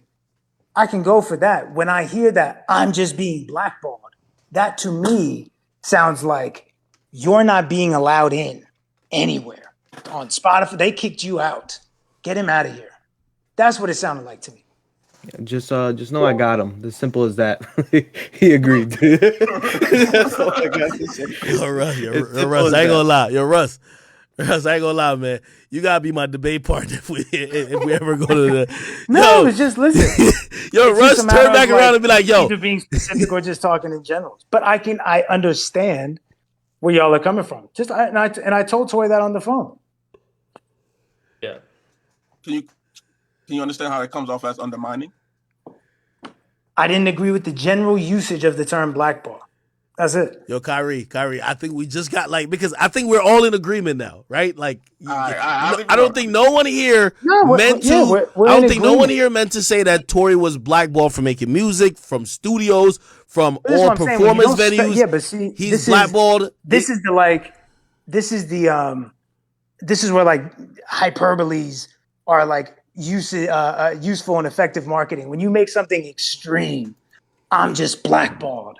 Of course, that's going to do more impact than just saying I'm blackballed from this playlist, and I'm blackballed from these 3 festivals.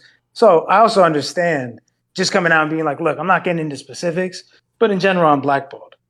In my opinion, like I said, I took it as, oh, you're just blackballed in general from everything, which wasn't true. But I understand y'all were blackballed from certain specific situations. That makes sense. Yo, this is crazy. Yeah, makes Yo, I sense. love Russ. He's just straight to the term. Like I Yo. understand exactly what he meant from the beginning through the Yo. whole time. But it was my only thing about his whole stance was it just sounded like he was derailing what Tory was doing. With his last post. Other than that, everything By the else way, is Russ, not saying he's wrong. Yo, Russ, these other 2 people talking, they work with Tories. I don't know if you know this. Yeah. I work could with tell. Tory and other artists as well. But I The only understand. I'm not a dumbass. the only reason I took the stance I took is because it came off like the word blackball was being used as a blanket across the board for his career. And like, I can't even be on Spotify. I can't. That's how it was coming off to me. That's why I was I like, mean, I wouldn't use blackball for that. no one ever said that we were. I think you're the one that took it to the extreme. I know, but we never said that we were blackballed by. We never said we were blackballed from Spotify, but we would say we're blackballed that was the by narrative. Though. It was like, Spotify, oh, meaning Spotify's on their blackball. platform I we think the have actual certain term things people were that we using was don't. blackball by the industry, which is a blanket term to the industry that everywhere in the industry he was affected by the situation.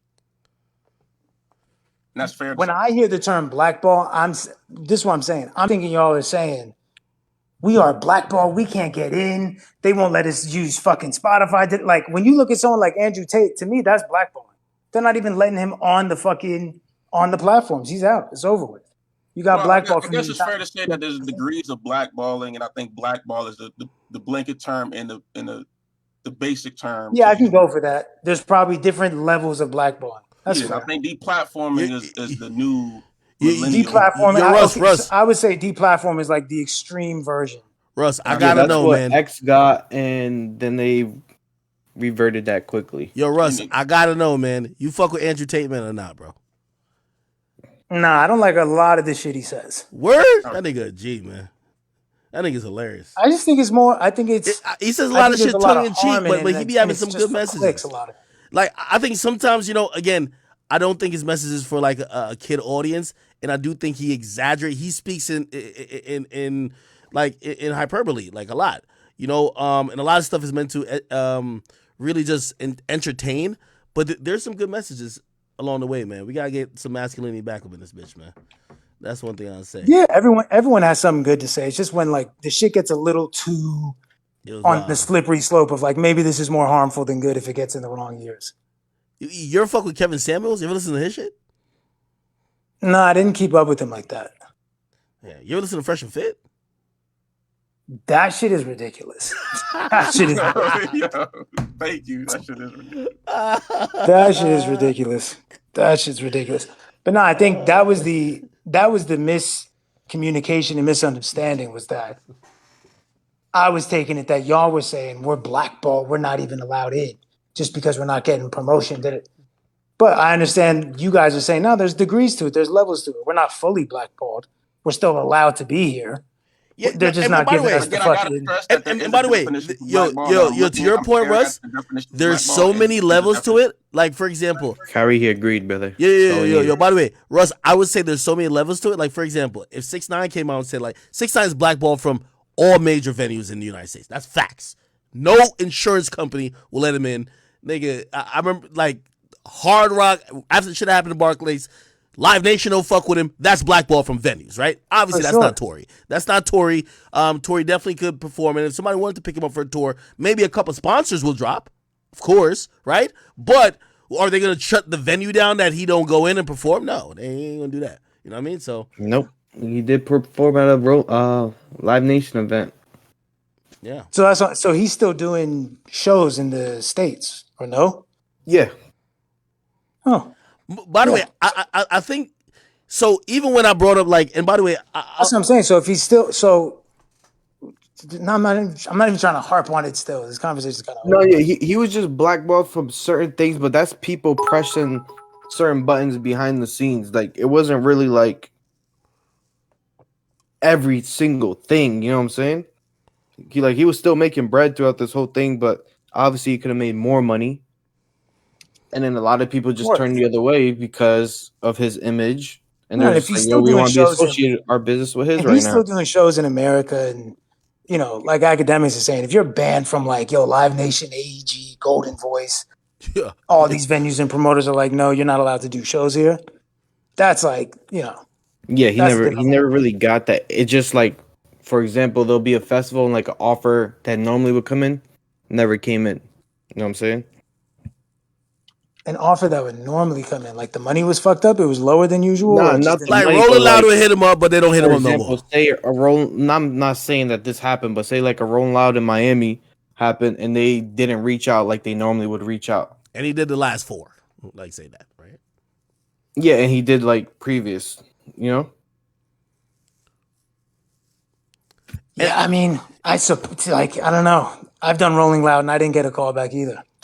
I don't know. It's like, to be fair, Rush, you might be I'm blackballed. gonna hold you. You're not. that's what I'm saying. Like, Yo, Russ. like y'all are Yo, actually Russ. enlightening me. Yo, Russ, I'm like, you know what? there's I think I'm space. blackballed. Russ, there's space on the bandwagon, bro. Just hop on this bitch. I'm not even an artist, I think Russ. I'm blackballed, dog. Yo, Russ. You know what? It's a All better this, fight for the basically, artist. all I've learned is that I'm blackballed. That's it. Listen, just hop on the bus. Listen, by the time I'm done with all this, we gonna have some true transparency, nigga. They gonna give you a good. I think no real shit. If this is what blackballing is, I'm for sure. I've been blackballed for years. This is crazy. I don't think you've been blanket blackballed, but you've probably been blackballed at times. Definitely. I think right when you For did that, sure. that shirt shit, Definitely. you were probably blackballed for a I'm quick not even minute. kidding. No, I'm not even being facetious. Like for real. I think like according to this shit, you're I'm like, fully yeah, no, independent, I've probably right? been blackballed. You're real. fully independent, right? Yeah. So you probably just don't get those pushes from like how labels would push their artists on the certain things and use their relationships for that you probably don't have.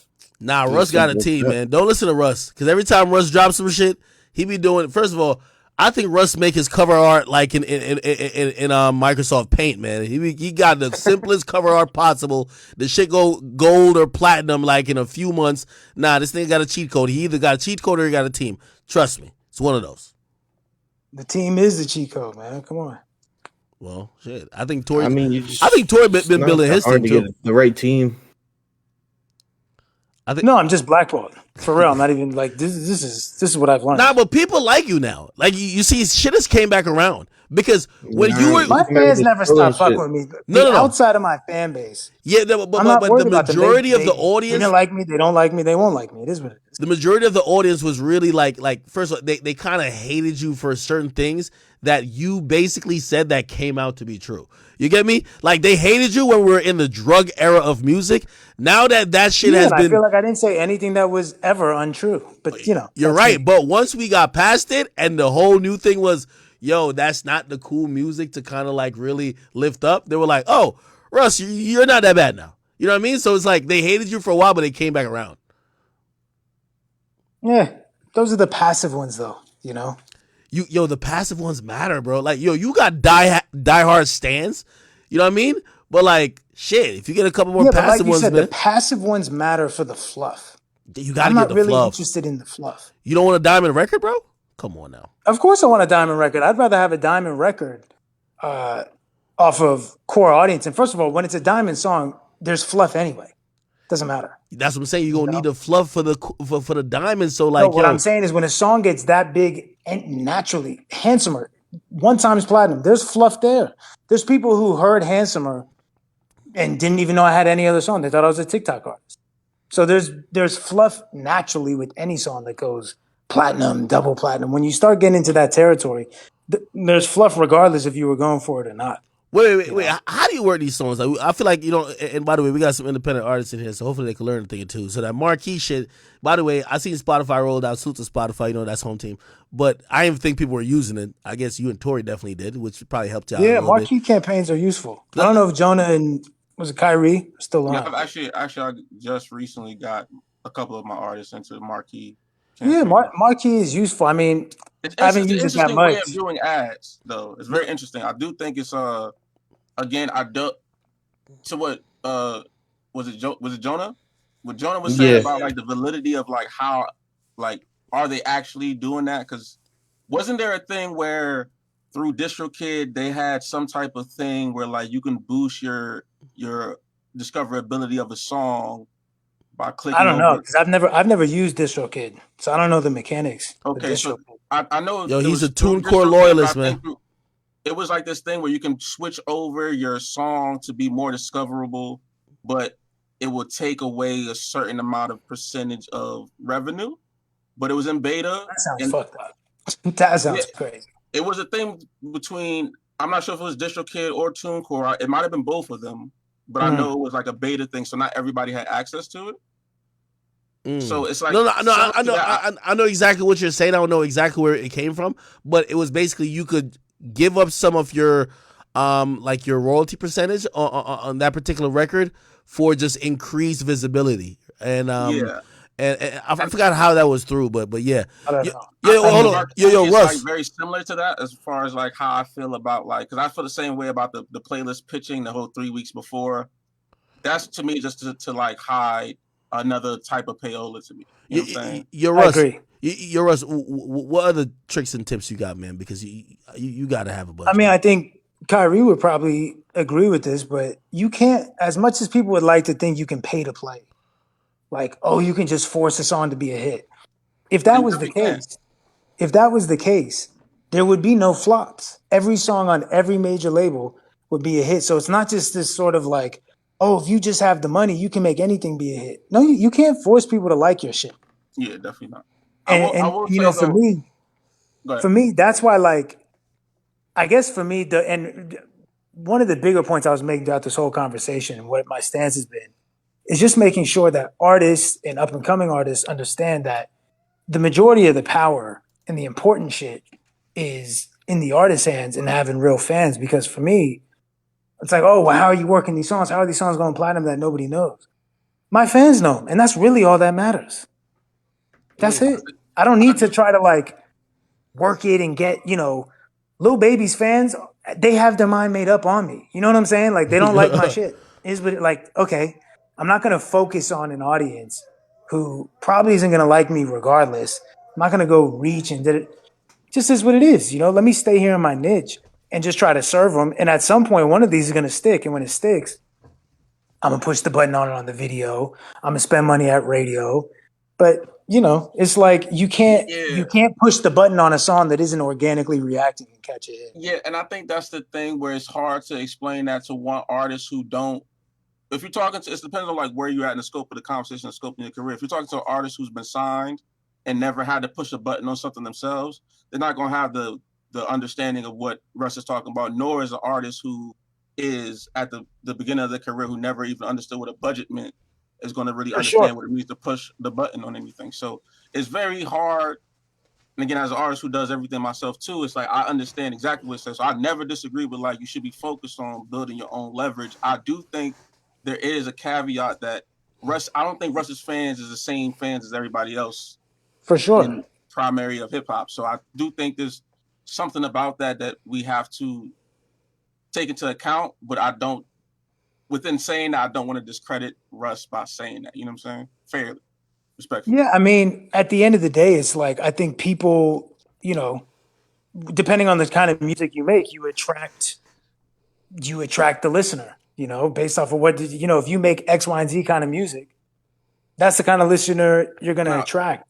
Now, see, now when we go into that, that's where it gets complicated because I feel like there are great artists that are similar to you who don't have the same subject matter of these artists that we're basically speaking on without speaking on. It's just like, but they don't get those same looks where I feel like, is it them not building their families or rallying their fan base. Well, what do we? Yeah, you're saying? There's artists that are similar to me that have the fan base and aren't getting looks. I would feel like, and again, this could just be just where my eyesight's what type of music I go to. You know what I'm saying? Yeah. And again, it's like I don't want to keep going back to a race thing, but I do think that's primarily what it is. That what I thought you were finishing making a point. That I think that you have a larger bucket with less competition within that. Yeah, I would agree with that. Not even that. You know what I'm saying? No. I've said that in interviews where being white makes it easier for you to reach the masses. It's just harder to reach hip hop, but it's easier to reach the masses. I've been said that. And I think within that being easier to reach the masses, that you get a larger percentage of pool of people who are going to actually fuck with you without having the opposite effect where like you're constantly in competition with people that you don't need necessarily in competition with. You know what I'm saying? I think that I agree. I see what you're saying, but I think more so it comes down to the style of music. I think Tyler the Creator isn't in competition with a lot of other black artists simply because he makes a very specific kind of music. I think if you make similar music as 10 other people, you're naturally going to be compared and competing with them because y'all make the same kind of music. Now, okay, with that being said, do you think that your similar artist is different than other people's similar artists? Well, naturally, but that's how it works for most artists, no? Not yet true, but do you think that might have a similar effect to why their streams don't go as big, maybe independently?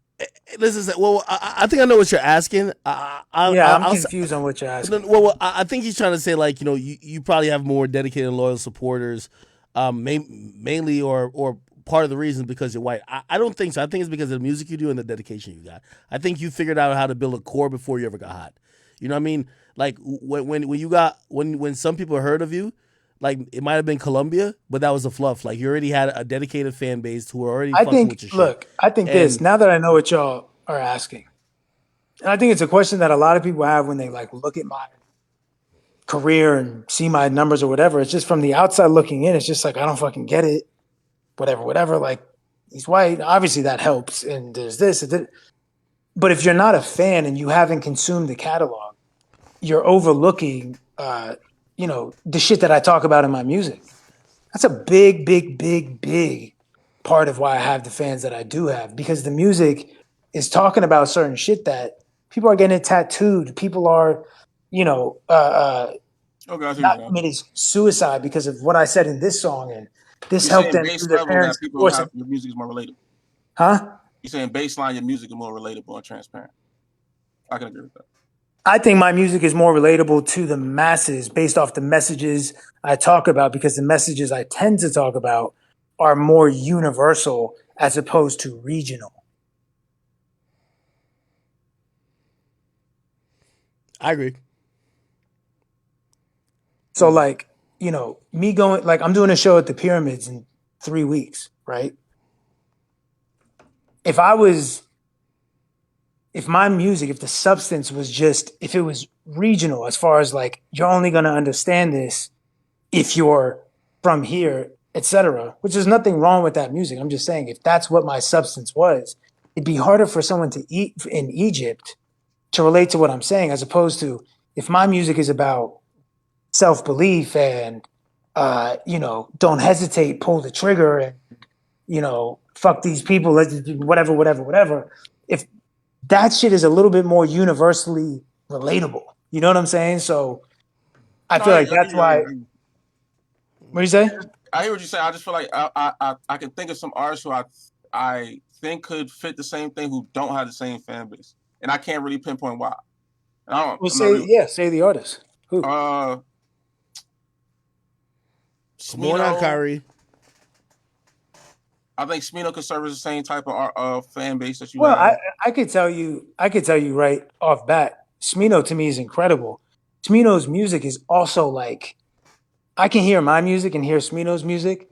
My music is probably a little bit easier of a listen Nah, yeah, I was also gonna say that too. I see what you're saying. It's like a little bit more twang to it, where it's like a little bit like you kind of have to It's just easy. He does really complex, like crazy yeah, shit. exactly. You know what I'm saying? So it's like, and which is dope and it's fire. But you have to take that kind of stuff into consideration too. Like how digestible is No, it? yeah, that's why I was hesitant to say it. You know what I'm saying? I was just really thinking Yeah. about So it. I think, like I said, I think from the outside looking in, it's always been really hard for people to like. I don't get it. Russ just sings about fucking love songs and heartbreak. What is it? Just 12-year-old girls listening to him? I don't get it. It's just white girls listening to him. It's like, all right, well, if it's just 12-year-old white girls listening to me, how am I doing a show in Egypt? How am I doing a show in Portugal? How am I doing a show, in Tunisia? How am I doing a show in Brazil? So there's obviously something that people are missing. And what they're missing is the messages that are universal, which you wouldn't know unless you're a fan of the catalog. The catalog's 400 fucking songs deep. I don't expect just the average passive listener or someone from the outside looking in to be like, no, I know why it's working. It's because he talks about this. He's got this song where he mentions this. But that's truthfully like, it's a big part of it. I mean, there's such universal messages in the music that I was able to even write a self-help book that all the chapters were named after song titles. So that should just give you like a glimpse of sort of like, oh, all right, like if this dude can turn his song titles into a self-help book. Do you gauge your super fans by the things that you do outside of your music, like your book? Do I gauge them? What do you mean? Like if they support some outside of my music? Yeah. No, not necessarily, because I think I have fans who discovered me with the book. They didn't even know I was an artist, Mm. And that's once again going back to what I was saying, where it's like, I feel like I've impacted people's minds and like how they think about themselves. And so they're coming to the shows and they're supporting, not just because, oh, this song sounds good, but they're coming to the shows and supporting because it's like, bro, you saved my life or you changed my life. I was feeling like shit about myself and feeling like shit about this, but I read your book and now I lost 30 pounds and I'm doing X, Y, and Z. It's like, I feel like when you can affect people's day-to-day life in a positive way, bro, I mean, it's a different kind of connection as opposed to we listen to you at the gym and we just turn up with you. That type of artist to me is never going to have longevity. Yeah, they're very fickle. The party has to be over at some point. So it's like, who do you listen to? Like, I was just talking with a fan earlier before I got on, and it kind of was like, I've told artists this before. It's like, oh, how do you have this fan base? But the fan was telling me, you're everywhere with me. You come to work with me in the car. You're in the gym. You're at home with me. And I've always told artists, like, how you fucking win is by having a song for every activity in somebody's life. I got a song for the person who's cleaning their house on Sunday. I got a song for when they were out Saturday. I got a song for when they're crying over some girl or their boyfriend. I got a song for when your parents broke up. I got a song for you feel like shit about yourself. I got a song for when you're in the gym. It's about taking up people's day where they just feel like, look, no matter what I'm doing, no matter what I'm going through, you're always there for me and I can always turn to you because you've given me something that I can use during this time. And that's when you win. The people who just make Saturday night music, it's like, all right, well, don't be surprised if they're not that loyal, because there's a bunch of people who just make Saturday night music. But how many people make Tuesday at 3 p.m.? When you're like in Chick-fil-A line or whatever the fuck, No, I agree with that. All right, man. Healthy discussion. When are you coming to New York, Russ? What do you say? When are you coming to New York, man? We got to link up. I We don't want know, to do the man. pod. New York I just don't even feel like fucking flying anywhere right now. My house is a little too comfortable. Aren't you about to do a tour or some shit? Yeah, I'm leaving for tour in 2 weeks, 2.5 weeks. When does your tour come in New York? This one is just overseas. So this is like, I'm doing Egypt, then I'm doing India, then I'm doing South Korea. Hey, I'll pop up to the crib. We can do it at your crib on the basketball court. What's up? Yeah, that might work. You can play ball?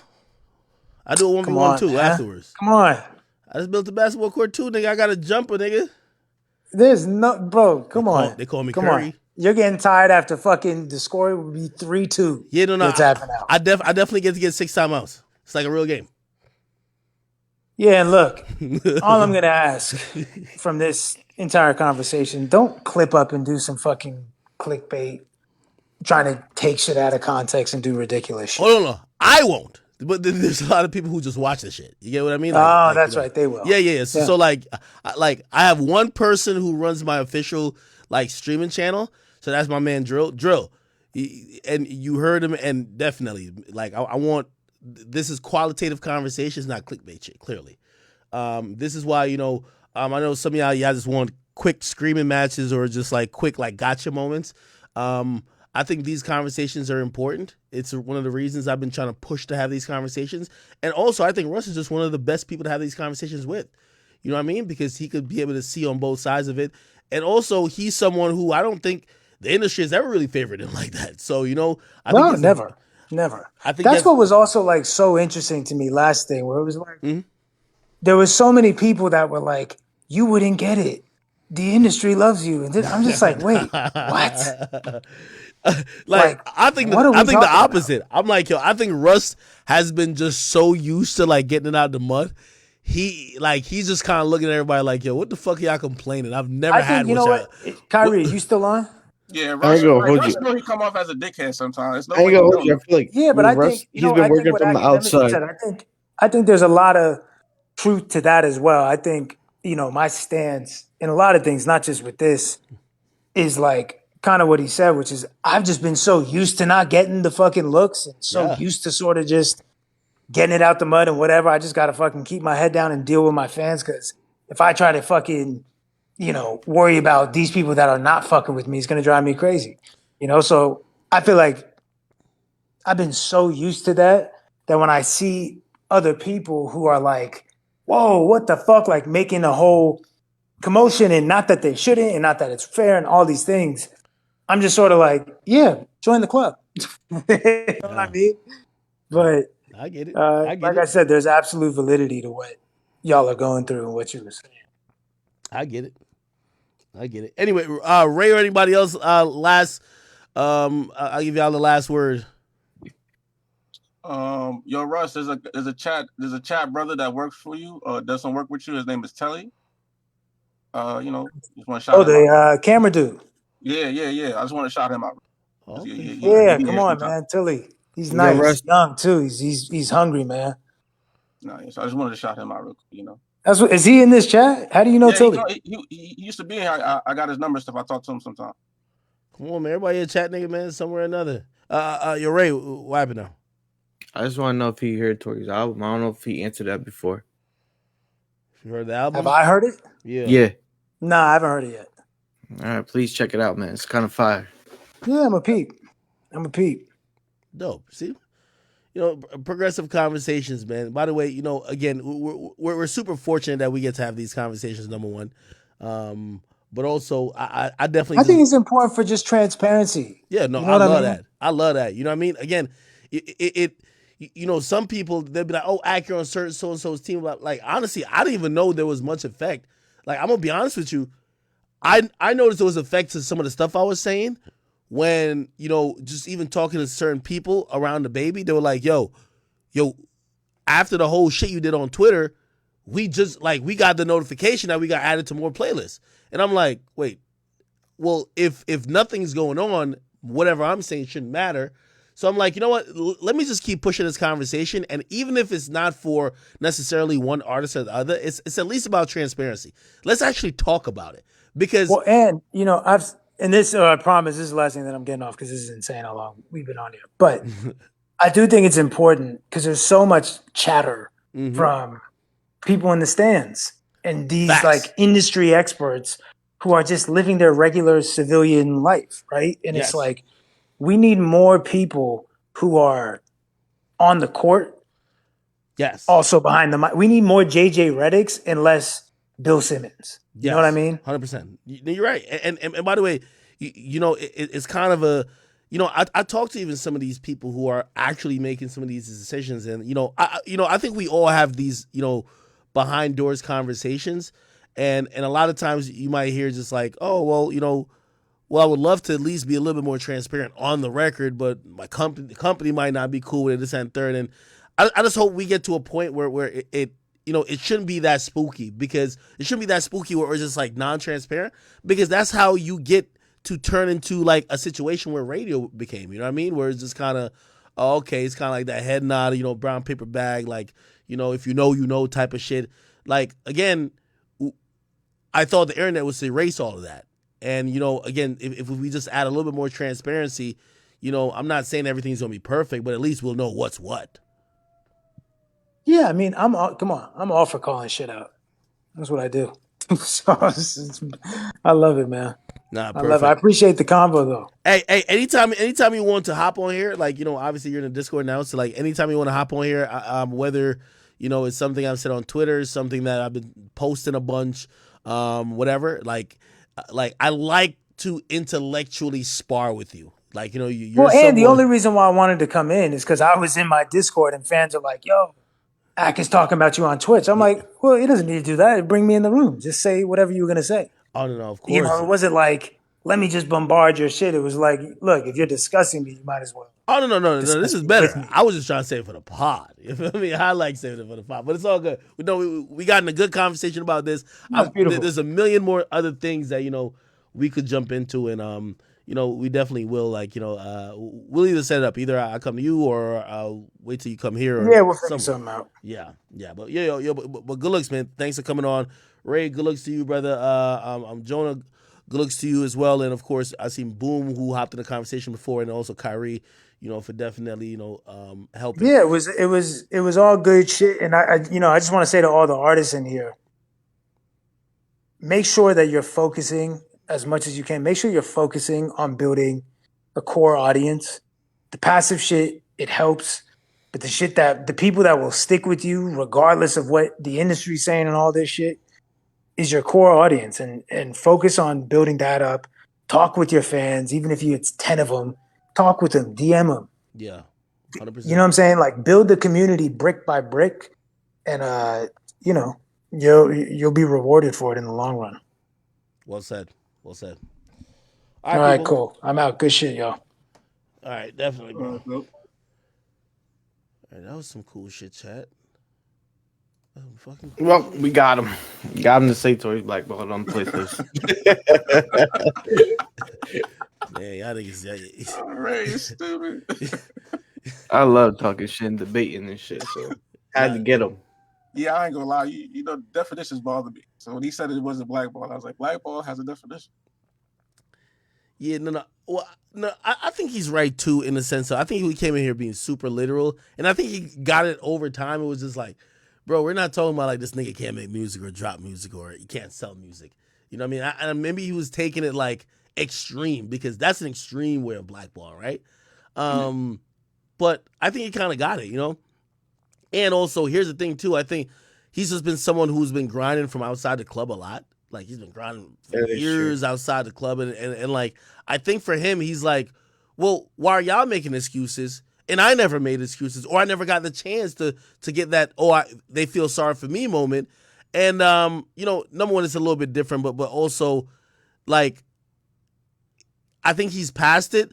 But that's why I kept saying to him, the old Russ would have been like, nigga, I used to get affected on certain things as well. But like, I think he's past it. He's doing really well in his career. Like, his music is going up great. And that's just his point of view. But it doesn't change what other artists are going through. Other artists are really realizing that, their shit is being removed from algorithmic and editorial playlists, which is, it's a conversation that you got to keep having. Hopefully that you could find some more clarity to it, because I think it's unrealistic to expect artists to work like how Tory's been working. Like, Tory's been working like a demon. I think been working like most of these guys, like, they live off the fluff. It's just not realistic to think everybody could be. Yeah, I think most people, you can only do that once you've got access to the fluff at least once. Yeah, that's another point too. All right, cool. Yeah, yo, I'm gonna get off of Discord for a while, because I know they are tight at me. Like, these motherfuckers, they're all like, yo, bro, do some regular topics or something. Hold on, let me see. How do I? How do I even get back? Nah, yeah, you're out of. You talking shit already, Anymore. okay now. Yeah. Okay. Yo, where you been though, bro? You haven't been in Discord. Nigga, You haven't been losing no money. Where you been? Anyway, nigga. Yo, nigga, I'm Get yeah, the crib decorated.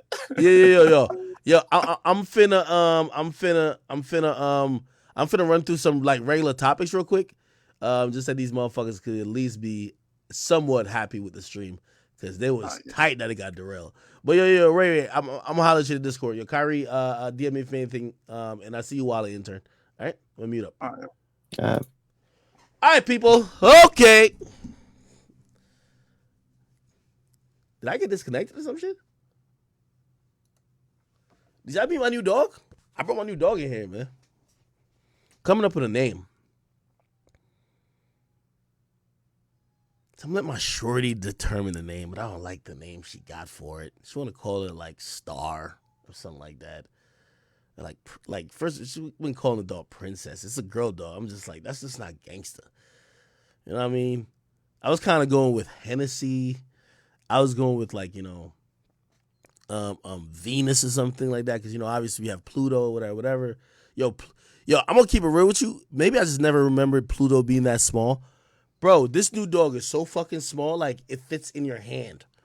And Pluto is now so fucking big. Like, this nigga weighs 100 pounds. Like, it felt like it was only yesterday. He was like, just like this. Anyway, I don't know. Yeah, life of a Rottweiler father. And I love both of them. They're spoiled. Their cages are right across from each other. And anytime they can't get out, I think I've woken them up with all the noise. Y'all hit them? Yeah, they want to get out and try to play with each other. Really play fight. Do you hear these things? Yo, attention whores. I kid you not. All right, hold on. Let me see if I can get what's his name? Give me a second. I got to tell him to come get him. Someone has to call her Glow. I like that name. Glow Fire.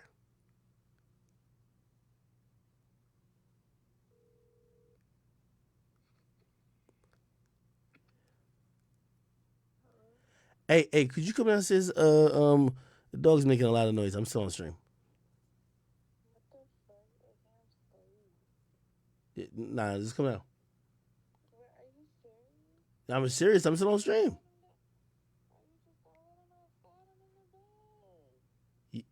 Nah. I can't let Pluto out like that. Just come down real quick. The little one making noise too. Like they're like a couple. I don't know what the hell they doing. Hold on. I'm on stream. Just come downstairs. All right. I gotta get back to stream. All right. Come on, man. Fuck, tell me why you sleeping. Get your ass up, man. The fuck? I'm over here doing hard work, man. Listen to Russ and some other niggas argue. What the fuck? Anyway. All right, cool. Shit. Normally, stream would have been over. That's number one. But no. We're just getting started. So I'm going to tough it out just for y'all. Okay?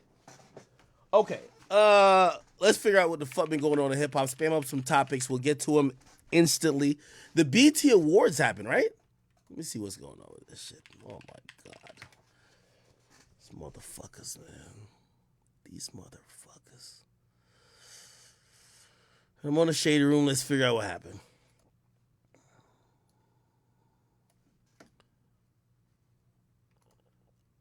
50 Cent won the BET Hip Hop Award for Hustler of the Year over it's him, Khaled, Drake, Jay-Z, Cardi B, Kanye West, Meg. Yeah, I give it to 50. That was good. I ain't tripping over that. 50 got the whole stars thing going on. Yo, I just got into like Raising Kanan. This shit's fire. Raising Kanan. Like, granted, I never watched the original. Like, I didn't know there was like 10 different versions of Power. I never watched the original one. The one that 50 was in, but there's some shit called Raising Kanan. Shit kind of alright. I've been watching it. 50 been doing this thing with the TV thing, man. I think it's great. Oh, Future, Drake, and Thames won for Best Hip Hop Collaboration. Easy. I know y'all little backpack niggas gonna be tight. Baby Keem and Kendrick can't win for Family Ties. City Girls and Usher. What the fuck? I'm like, I thought my dog was underneath this shit. My bad. I'm over here spooked. I almost jumped. Um, City Girls and Usher. What the fuck? I never heard no City Girls and Usher song. Cardi B, Kanye, and Lil Durk. Hot shit. Hell nah. The only serious contenders could have been Baby Keem and Kendrick, Drake 21, Bane the Butcher and J. Cole. Okay, that was a cool one. Wait for You. Yeah. And then this last song's just ass. I still don't like it. Way Too Sexy, complete garbage. Future, Drake, and Thames, though. One of the best collabs I've heard in a while. By the way, Future's always good for some real good collabs. Didn't he also have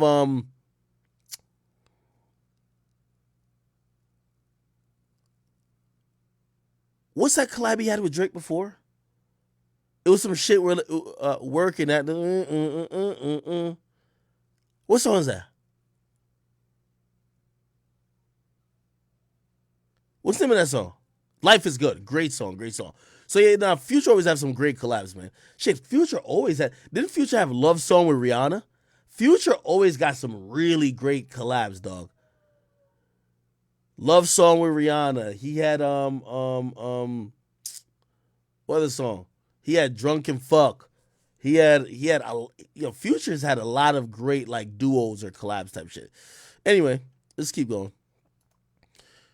Best Hip Hop Award for Song of the Year goes to Lotto, Big Energy. Okay. Over Glorilla, Fuck Nigga Free, Jack Harlow, First Class. I'm surprised Jack Harlow, First Class ain't win, but this is the BET Award, so you know what I mean? They probably looked at him like, nigga, you get nominated is enough. Where's Jack Harlow been?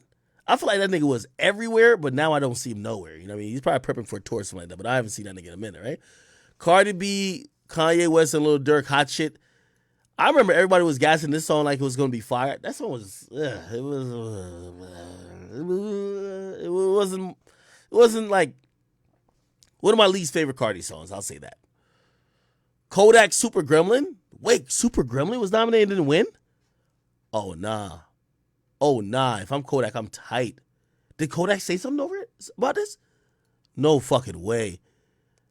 I'm gonna keep it 100 with you. If I had to rank, like, and I love Lotto, by the way, but I would still go Kodak, Future, Drake, and Thames, Wait for You. So Super Gremlin, Wait for You, Fuck Nigga Free, then Big Energy. That's crazy. Did Kodak say some shit? Let me see. Kodak Black BT Awards. Did he say anything? Didn't he perform? Oh, here we go. Finna play with me, they ain't gonna give me. Everybody thinking I'm finna run that shit. Oh, they finna play with me, and they finna get Frappuccino on me. I swear to God, I like watch they finna play with me and get that shit Frappuccino. And then they gonna by the time when it's my turn to get me shit, they gonna play on a woman empowerment. Then around that same time, that when the cheats, all the little cheats stuff. Yo, sometimes you gotta wonder what the fuck he's saying. Okay, so I guess he's saying that, I guess he's thinking it's a game, right? Like, which award shows kind of are. He's like, yo, when it come to me to get an award, I don't know if he's talking about this category, but he's like, yo, they went on the woman empowerment shit. Yo, he's chalking up her getting the award to women empowerment, yo. All that crying about, oh, women empowerment, males be so dominant and shit. I swear to God, Ace, been saying and shit. I'm like, bro, they finna play with it, nigga. They finna get jit.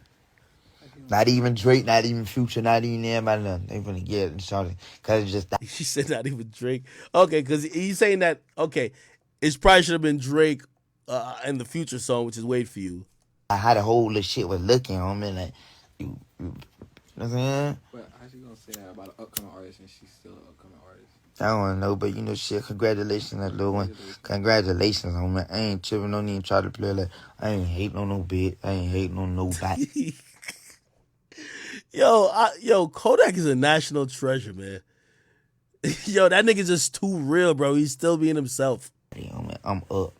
You feel me? I'm straight. It just, y'all ain't, I don't even be, you see what they say, like this shit, long overdue, but Them saying worth it while. I wasn't even trying to go to them pussy ass award shits and shit.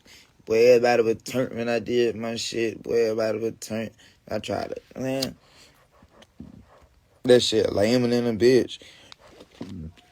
That shit lame in a bitch. I'm just finna zool it. I mean, just vibe. Bitch, drop my albums on me. Drop my album. Fuck that stupid ass label too. And bitch. And motherfucking. I think he just said fuck Atlantic. Run his bag up. Run his bag up, homie. It's the move. I got other businesses and shit like that. They industry stay on some bullshit, homie. Industry stay on some pussy ass shit. Did Kodak not win nothing at all for Super Gremlin? No way. He must have won some shit. Hold on, let me keep going through it. He must have won some shit. Hip Hop Artist of the Year? Did he win that? Oh, wasn't even nominated. Okay, Kendrick won this. Okay, cool. Oh, Kendrick also won Lyricist of the Year. And he won for Best Hip Hop Video. Okay, that makes sense. With Baby Keem, salute to them. And he won for Best Live Performer. Goddamn, they just gave Kendrick everything. And for Album of the Year. Holy shit. Damn.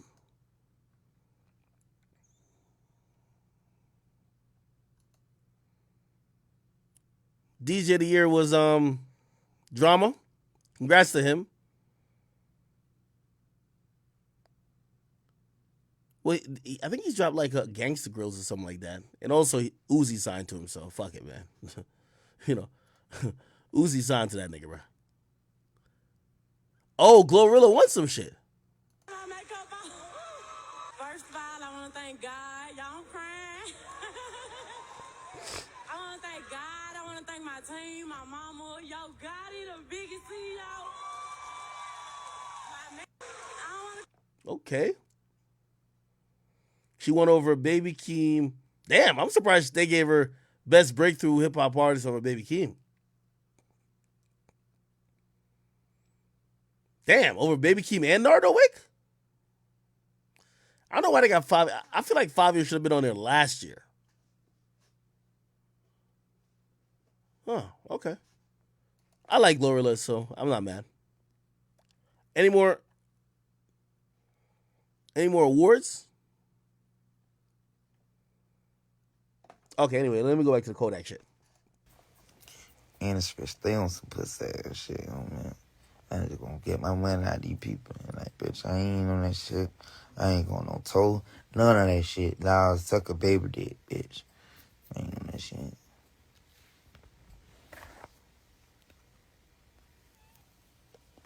Damn. And I told the people, like, man, bitch, I ain't even perform that shit, boy. They like, oh, you saw the baby documentary, man. He still performed. They played with him at the Grammys. He still did that shit. Is bigger than them. Nah, alright, man. I still fed the shit. Other than that, there's no call me. Fuck that. All right, Kodak. All right, anyway, no, I think Kodak should definitely won something for Super Gremlin. One of the biggest songs, I believe, in last year. I don't know, you know what I mean? Again, they're probably playing some politics. But I don't want to just automatically assume that. I think that song, Big Energy, I think it connects to a lot of women. I don't know how big that song was. I don't think it was bigger than Super Gremlin. But I do know it was in like the top 10 for a good minute. So, I don't know. Super Gremlin was in the top 10 for a good minute too. I think, was Super Gremlin the number 1 ever? I don't know. Anyway, it is what it is.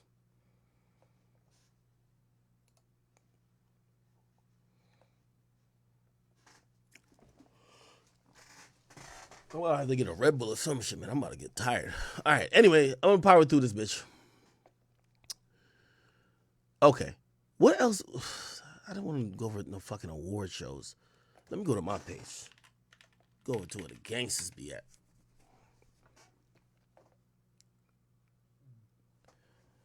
Oh, yeah, I'm checking my DMs if anybody had sent me some shit. Here we go.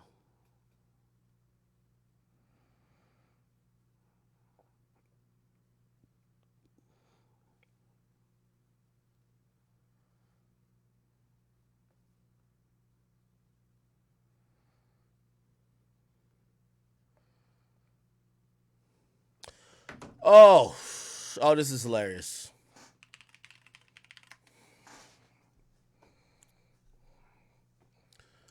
So I thought I left this shit in the past, bro. Like I wasn't even gonna touch back up on this issue. But this fucking Zesty Cupcake just did a whole fucking interview. I don't know if he's trying to get type of clout or what he got going on. You feel me? Like he also DM'd me, nigga. I was laughing my ass off. I even told him, nigga. I'm like, nigga, you're amazing for content, bro. You know what I mean? Like, I gotta point this nigga out. This nigga named Armani or whatever his name is. That's a little zesty nigga that Regine dating, bro.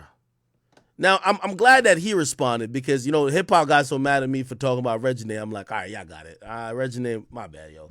But her zesty boyfriend. I definitely got the jokes for you, brother. Okay? I got all the jokes for you. Okay? I'm glad. You see, now nobody can be like, could you leave them alone? Why are you so mean? Great. Okay? You don't talk to me. No, okay, great, nigga. Okay? Now let me find this little zesty ass nigga right here. Did a whole fucking interview. Sent me a DM, nigga. Even the fucking DM sounded zesty, nigga. The nigga typed in a zesty font. I didn't even know you could DM niggas in fonts like that, nigga. Nigga typed in like some fucking like italics, nigga. Like I don't know, it just came off as zesty, nigga. You know what I mean? Like I'm telling you, bro. Hold on, let me find this nigga. Bro, it's not my fault. Like, bro, we call a spade a spade. You came off zesty, bro. Like, nigga, you might be gangster. You know what he said? Yo, I gotta read a DM. You want me to read the DM? I'm gonna read the DM. This shit is hilarious, bro. Nigga, I almost passed out, nigga. Hey, Mr. Akademiks, when I see you, you better stand on what you said about me. I'm gonna make sure of that. Promise that.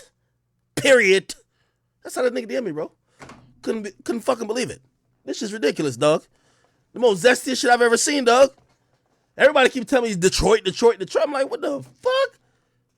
Nigga, what the? So, I didn't even know, like, nigga, I forgot, I be drinking Henny, I be forgetting. So, I hit the nigga back. I'm like, nigga, why you mad? Is it because I ain't hit like on one of the mukbang videos you film every fucking day? I said, nigga, I love to eat. Invite me. I'll come do a little mukbang video with you. Bruh, I don't know. Niggas on the Shade Room, y'all could post this, put this anywhere. That boy ain't known for a motherfucking thing than motherfucking eating Chipotle in a bowl and looking and smiling with his girl and curling up his lips. Cut it out. Stop acting like these niggas are big musicians. Y'all know them on the Shade Room and Shade Room Teens. Matter of fact, I seen the post where he interviewed with Shorty that I'm about to play. Y'all posted on Shade Room Teens. 30 people commented, and y'all try to put it on the bigger page like people care about this nigga. Nobody cares, okay? Listen, he could be as zesty as he want to be, okay? I don't know what he was talking about. I'm glad, listen, I was trying to get past the Regine shit. I'm glad you finally responded.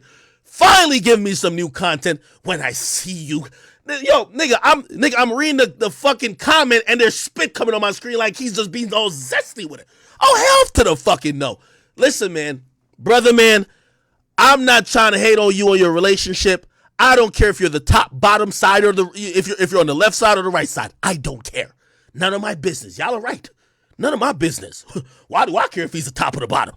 Why would I give a fuck? All I'm just saying is, Mr. Armani, okay, please stop talking and threatening gangsterisms in zesty Texas and all type of, don't period me, brother, okay? Like, and also, here's another thing. Let me give all you little gangsters a threat because y'all must think I just started getting threatened yesterday on social media. Don't DM me a threat, nigga. When I see you, you better ready to be standing on it, or maybe you could stand on me. Like, nigga, get out of here, nigga. Don't DM me talking about, nigga.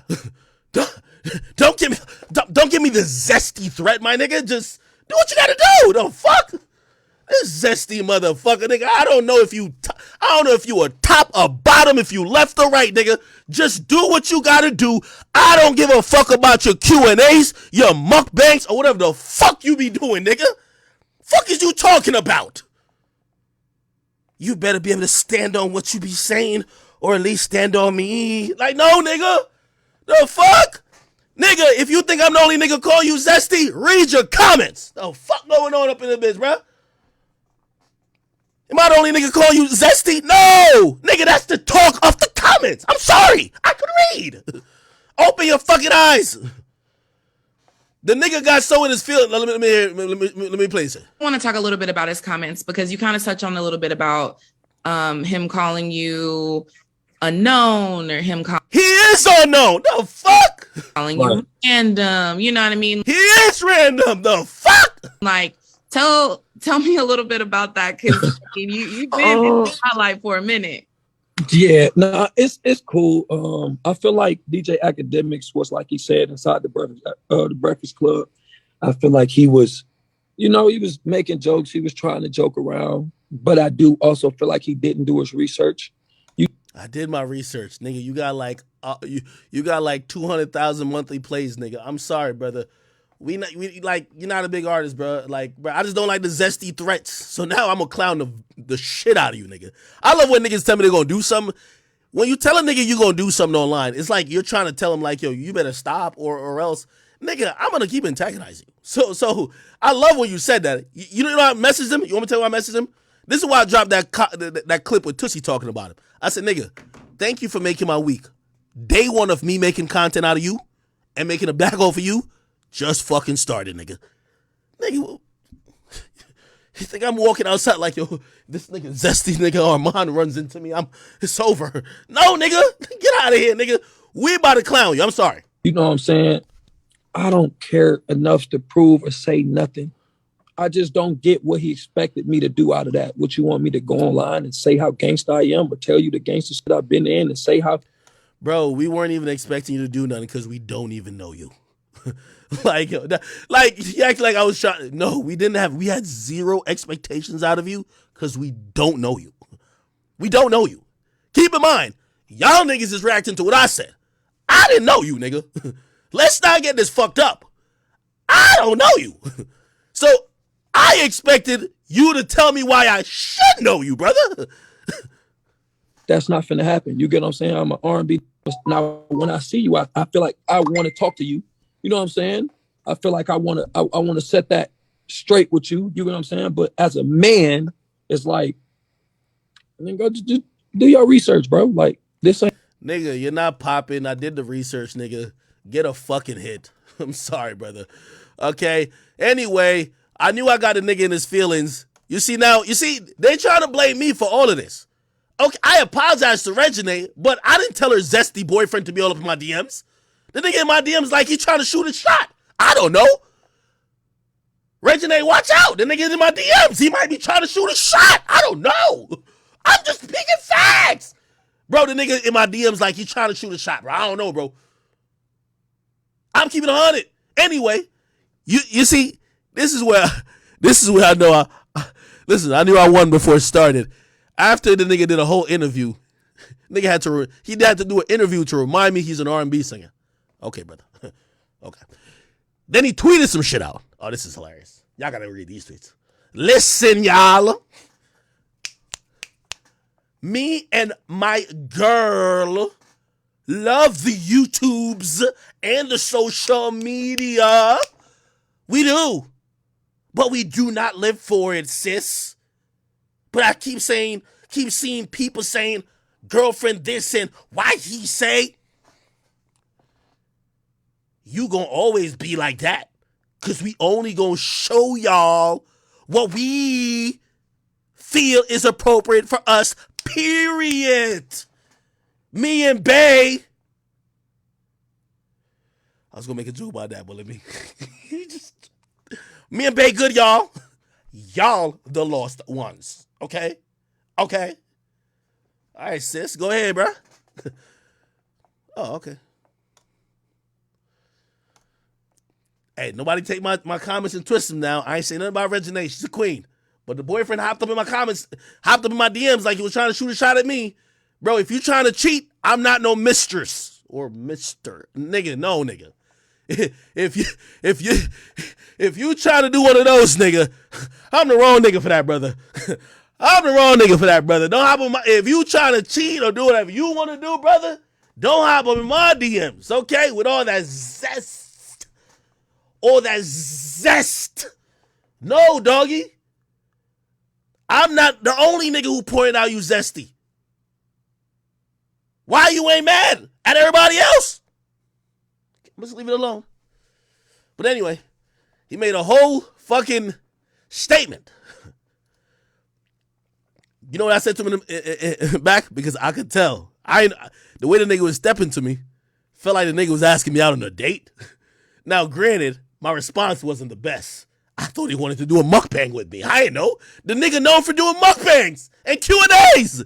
I thought the nigga want to go on a date. I don't know. That's what I thought. I said, nah, this is comedy. I said, bruh, I said, it's cool. I'm just trying to get it on the mukbangs. It's cool. I love to eat. You know what I mean? Nigga, I'm a cheap date, but I don't go out with men. I don't go out with men. Like, you know what I mean? No disrespect versus no community. That's just not my flavor. You feel me? But I see you, man. You're trying to get big acting on the mukbangs. You feel me? Like, nah, we can't share the same burrito. Nah, that ain't gonna fly. That ain't gonna fly, bro. Nah, big guy can't do that. Nah, son. No way, brother. No way, brother. But good try though. Okay, good try. And don't get mad at me. Listen. Like you're nobody. I'm gotta be honest with you. We're not gonna keep going back and forth. Now, if your girl realized you was trying to cheat on her, like don't come back here with some more smoke. Like, listen, man, just keep the zestiness over there. Okay, thank you, brother. All right, we're gonna keep it moving. Watch them put this on the shade room. Ak is back attacking Regine. Like, that's what they're gonna do. Yo, you know they're gonna do that, right? Ak is back. No, she's a queen. She's amazing. She's a phenomenal young woman. But the zesty boyfriend, though, he hopped in my DMs. Crazy, bro. I'm telling you, it was wild. I couldn't believe it, nigga. I'm here. DMs, hello. Hey, Mr. Akademiks. I'm like, whoa, the zest, the fucking zest. Relax. Just calm down 2 seconds, brother. But yeah. God bless him. Okay. It's all jokes, people. All right, man. That go too far. They're going to clip the wrong part. I say nothing about her. I did not say nothing about her, Chad. That nigga was just zesty in my DMs, dog. I just know what to do. When I see you, I can imagine when he typed it. When I see you, you better be able to stand on me. I mean, on it. Like, okay, dog, you got it, bro. You got it, son. You got it. Like, yo. I'm sorry, bro. That nigga remind me of. Nah, I ain't gonna mention his name. When I see you, Mr. Akademiks, you better be able to stand on what you've been saying. Like, yo, all right, brother. I'm telling you, the shit was like a little. No, I'm just gonna leave it at that. Let's leave it at that, okay? Anyway. People. Okay. We should go into the Kanye shit. Yo, we be joking too much. This is what get me in trouble, bro. Like, we joking too much. Like, yo, we just had a real serious stream. You know what I mean? We just had, like, you know what I mean? Of course, like, my man Russ on here. Like, I shouldn't even be joking shit like this, right? Okay. Anyway. Let's talk about this Kanye shit real quick, bro. Let's see if we can figure it out. Should we do Kanye or JT versus Cardi first? Kanye or JT versus Cardi?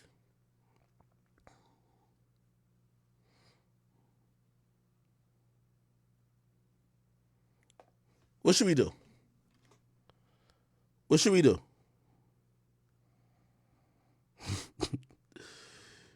Yo, this nigga was hilarious, bro. When I see you, you better be able to stand on me. Oh, I mean, on it. I mean, stand on what you said. Like, what? Nigga, hold up, bro. nigga, what? Nigga. Why the hell you approaching me like this, bro?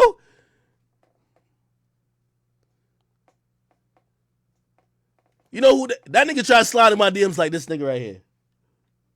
Buff nigga. this I'm Googling. I gotta make sure y'all see the Googles.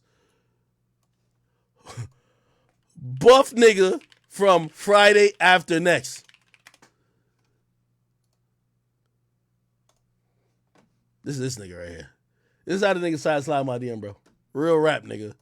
Nigga, this nigga right here, nigga. This nigga right here, nigga. This nigga right here, bro. This nigga right here, nigga. Cat Williams bathroom scene, nigga. Pause. Wait a minute.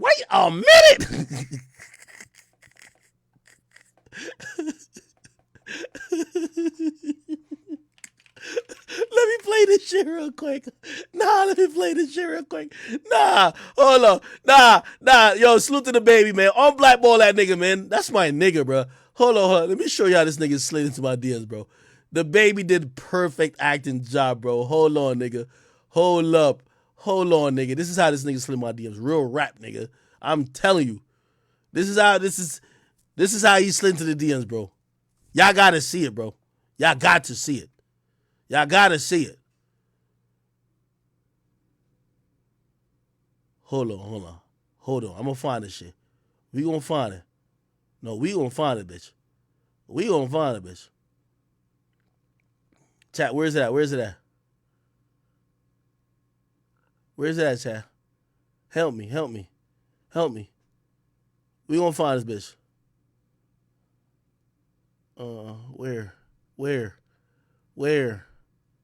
Where? Come on now. Wait, why can't I find this shit? Did I pass it? I know I ain't pass it. Maybe I didn't post it. Did I not post it? I probably didn't post it there. Did I not post this shit at all? Almost be bitch, man. Why I didn't post that shit? That shit was hilarious. It's on his page, though, I think. Let's go. The baby page. The baby. I bet. Your grandma's will know what I posted. I know the baby posted that shit. Fucking hilarious. Nigga. Where is this shit at? Right here. Fucking comedy. What's up, OG? Triple OG. This is how this nigga fucking approached it. This is how he hopped in my DM like this nigga right here, bro. The look in your eye. Like, damn, nigga, why you DM and act like that, bro? What's that look in your eye, nigga? First fish on the line, nigga. Ain't nothing like that shit.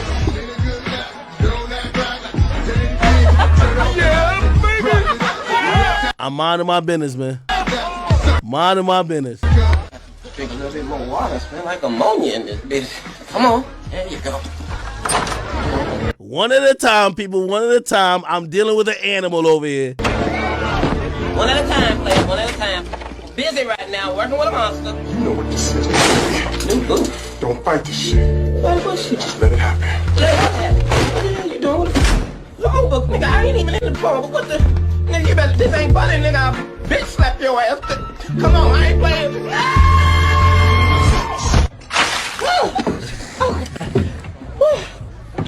Pee on me. Wake your bitch ass up, Lucky Charms. I like my fish wet and squirt. Nah, for real, bro. For real. That's how Armani came up in my DMs, bro. Damn. And my bad, Playboy. I ain't trying to snitch on you if you was trying to cheat. You know what I mean? Just you gotta, well, I ain't swing that way, brother. Anyway, moving on. What was I about to talk about? Did y'all pick between no, we about to do JT and what's it called first? Salute to Ball Alert. We're going to Ball Alert.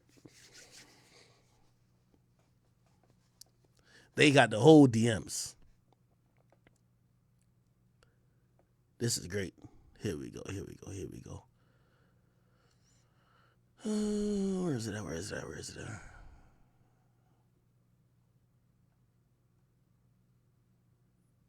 Is it this? What the fuck? Oh, this is best hip hop platform? Oh, Drink Champs won? Wait, Drink Champs and... Bro, man. I don't even want to say nothing, bro.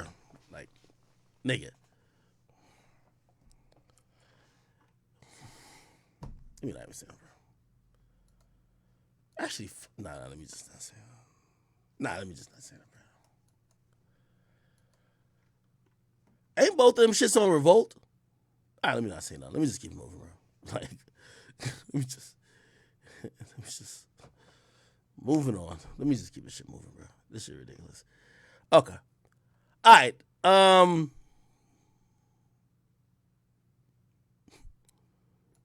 They had a tie? Nigga, they tying at award shows now? Nigga, they're tying at award shows? You know what type of fucking powerful sorcery they gotta be doing to tie to the fucking award show?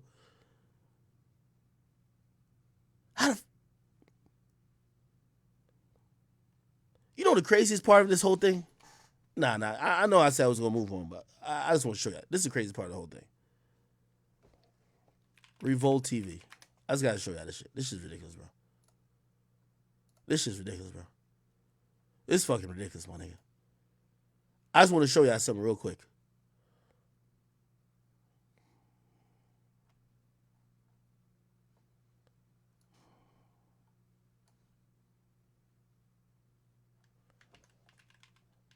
Where's the Carisha Please? Oh, here it is. Carisha Please playlist. This was just tied for the best fucking whatever. I want to be very clear with y'all. And this just dropped. This Lotto shit. They got 1 episode, 2 episodes, 3 episodes, 4 episodes, 5 episodes, and 6 fucking episodes, my nigga. You see all these podcasts, all these blogs, all these platforms working day in, day out, making content every day, night and day, 20 pieces of content per week. 6 fucking episodes. Drink Champs is fire. I have no problem with Drink Champs. But 6 fucking episodes. And because Young Miami and Diddy fucking, and I don't know what strings Diddy probably fucking pulled, they won. Congratulations to Carisha. Congratulations to Diddy. I was nominated anyway, so I can't tell y'all what deserves to or not, but goddamn. Goddamn. Okay. This is one of the reasons where, after I cussed out the BET last year, I don't expect them to nominate me for this clown ass category again anyway. You know what I mean? I don't think I've ever was. I think one time they nominated me for some social award bullshit. Please, keep me out of this bullshit. Keep me out of this fuckery. Please. Thank you. Okay. Was Joe Budden nominated? If anything, like no bullshit. They should have gave the tie to like $1 million worth of game and Drink Champs. Let's be honest. $1 million worth of game and Drink Champs. Just give them the award together, bro. Like, just keep it real. If you're gonna do that, bro, if you're gonna do a tie, Drink Champs and $1 million worth of game. Give both of them the award. Y'all see Gilly at the fucking BT award? Nigga, that nigga Gilly looked like me and Joe Budden at the BT award in 2017, nigga. That nigga was working. Look. That nigga was working, nigga. Gilly the King. Is he king or kid? Gilly the King, I think.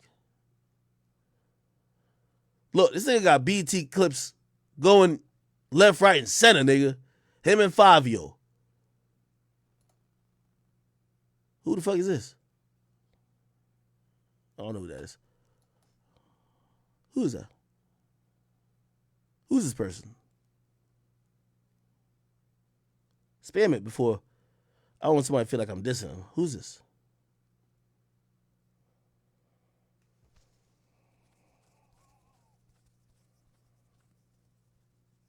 This is who? Bro, I don't even know who that is. All right, nah, they was working, man. They was working. So salute to them boys. They was out there working. Can't be mad at them. But yeah, shit. They gave Drink Champs a tie with. Okay, whatever. Y'all got it. Perfect.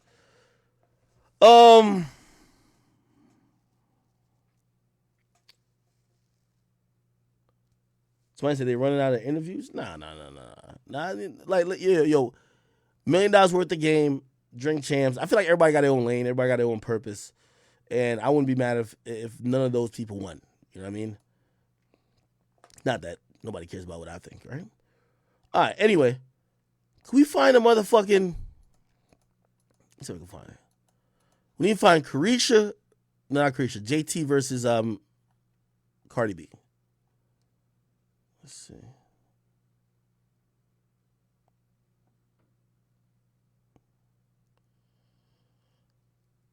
How do we find this shit?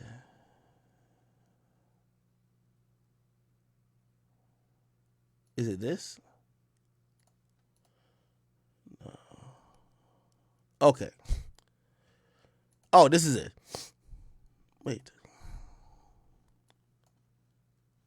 They had one with like a slideshow.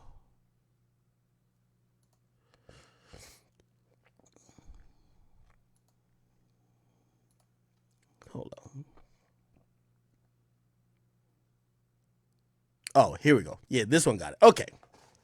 All right, people. My bad. A little technical difficulties. You know what I mean? Nothing too crazy. So anyway, it's essentially it's about to get to, the end game. You know what I mean? It's like, Infinity Wars. Oh, young boy calling me. Hold on, I gotta tell him I'm on stream and let me mute my mic and all that shit.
Okay.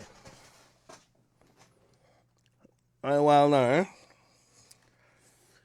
Okay. I forgot what I was at with it. I can't really tell y'all what we talked about. I'm gonna just say this. I don't know which one of y'all niggas got young boy mad, man. I just chill out. Just relax. I don't know. Just chill out. I mean, I try to play a little peacekeeper though. Yeah, he don't play about certain shit. I think it was tight. Jesus. All right. Anyway, you doing good? You doing good? All right, yo. Let me see. Somebody said the mic was on. No, it wasn't, nigga. No, it wasn't.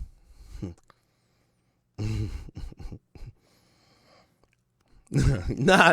It's nothing like that. Nah. Okay. Nah, nigga, young boy, my nigga, bro. Young boy, my nigga. Okay, all right. Let's get back into this shit real quick, man. Yo, it's fucking damn near 3:30. I'm still over here giving y'all content. All right, cool. So this it's like Endgame about to happen, bro, in music industry, right? So we literally have, I think they fought once before. It's Cardi B and Nicki Minaj. Everything revolves around Cardi B and Nicki Minaj. I'm telling you this is just a fact.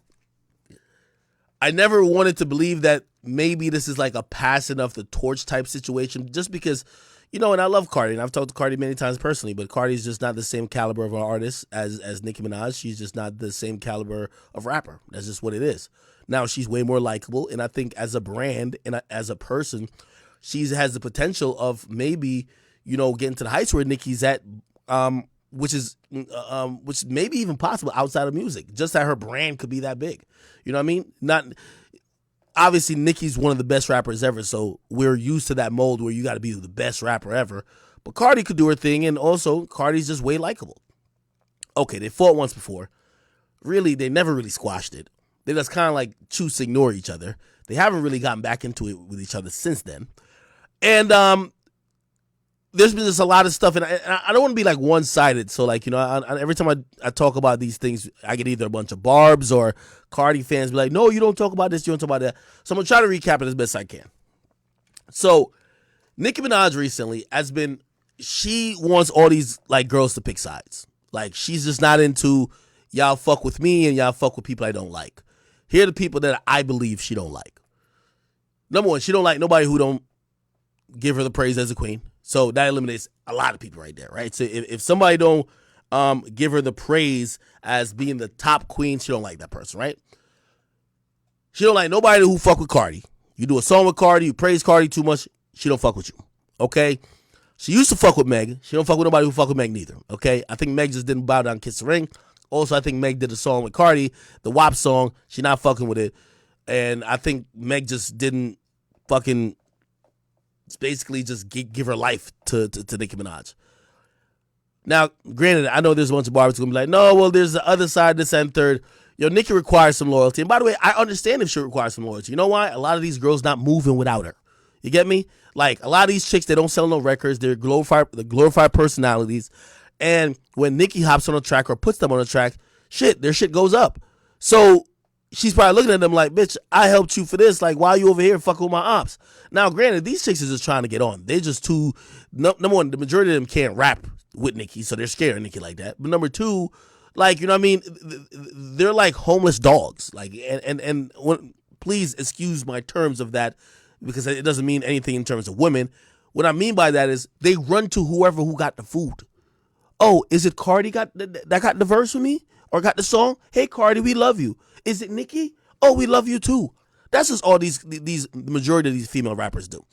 They really don't have no fucking loyalty to nobody but a new hot song or a remix to their song. Okay? Nicki wants all these chicks to be on some like Avengers shit, line up with her and she's the fucking queen. No, it ain't gonna happen. So, one person who we thought was on Cardi's side, right? Because if you don't know how everything also breaks down, let's go back to the motorsport time, right? Back when motorsport happened, it was described to me that Nicki Minaj was jumped, like she was kind of forced to kind of like not bow down, but allow Cardi to get on the song and allow the song to come out like how it came out, and her verse to be changed. And again, it was a different time of music. Nicki was constantly saying she was being attacked. Cardi was super hot. Cardi was with I think they called it Solid Foundation, which was part of QC. That was the management team. You had Lil Baby, Offset, Quavo, Takeoff, Yachty, like the whole QC, the City Girls. Everybody was rocking with Cardi because Cardi was within the family. Now, granted, Cardi left Solid Foundation. She left the management of P, right? Some people believe that coincides with Offset having problems with P as well. Remember, the Migos sued, Quality Control, at least the lawyers. Some people thought that Quality Control had some trouble in paradise. Cardi left. Her husband ultimately left too. Right now, there's a duo with Takeoff and Quavo, and then you have Offset, who looked like the only duo he's in is in his marriage. So he's rocking with his wife. His wife is rocking with him. Now, very important because now there's dissension in the QC family, right? So normally you would never see anybody from the QC family go at each other publicly. Put it like this: we've heard all type of rumors about what happened with Baby and Offset. Nevertheless, we've never seen them like really diss each other, be going back and forth explicitly, right?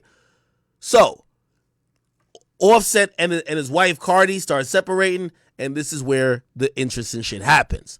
So JT, who used to be dissing on Nicki before she got popular, and also when she got in the game, she was all the way backing up Cardi. Like, the City Girls love Cardi B. Cardi B gave them a song. They were just Cardi B, Cardi B, Cardi B, because Cardi B was the hottest thing. Remember, Cardi B now separated. JT goes and befriends Nicki, I guess. I don't know how that works. Nicki puts her on a song, and ever since then, she's been the best student when it comes to motherfucking Nicki Minaj. Nicki Minaj basically says anything. If she says jump, how high? Like, we saw them on the live. Nicki was like, yo, perform that diss song you did of me. She did it. Like, Nicki basically got these girls like really just on a puppet string, right? Okay.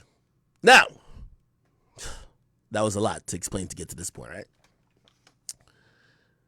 So people were wondering where she stood with Cardi, right? Because they're like, oh, you used to be fucking with Cardi, now you're fucking with Nicki. Does that mean you hate Cardi? But also people feel like she has to hate Cardi to fuck with Nicki because Nicki don't like nobody who try to play the middle.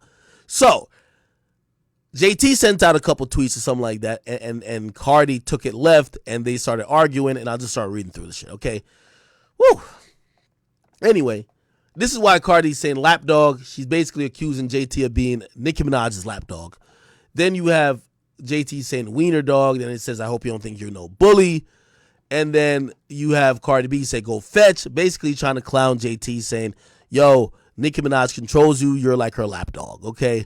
And by the way, now that comment I thought about earlier when I said homeless dogs, don't make that crazy of a correlation because they're calling each other dogs anyway. It's all good.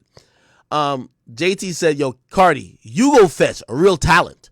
We DMing. Why you come back here to put on a show for the kids? Now somebody jumps in and says, yo, did Nicki put you up to this? Okay. Then she says, nah.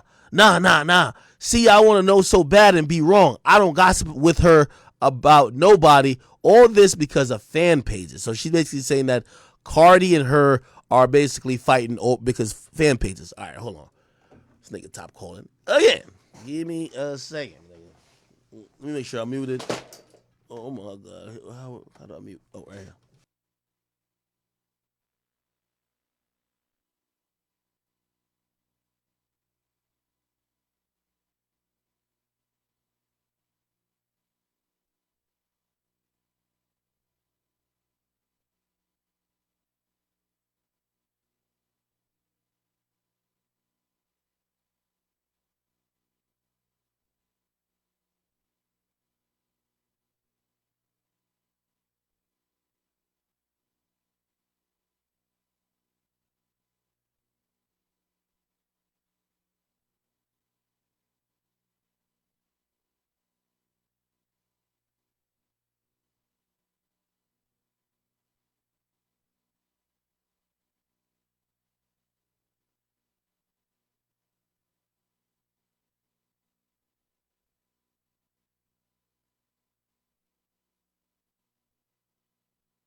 Oh, my bad.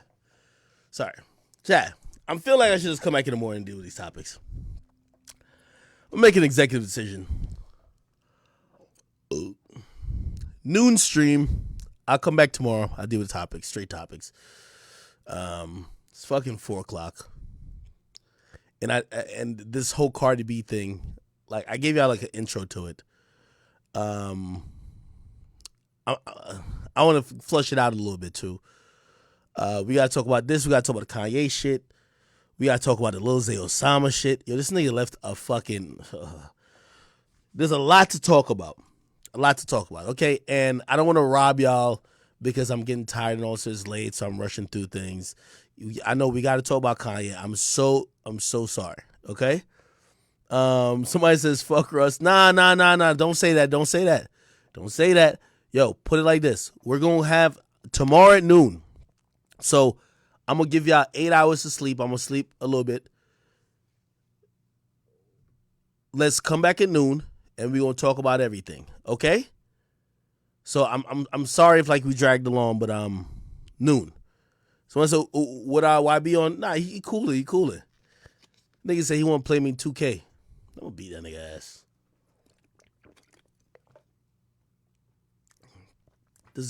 Does young boy even look like he's good at 2K?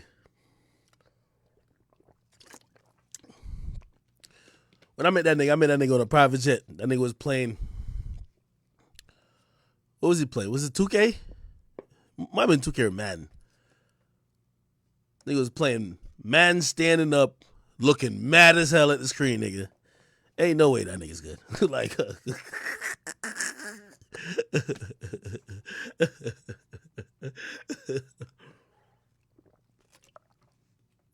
you know the memes?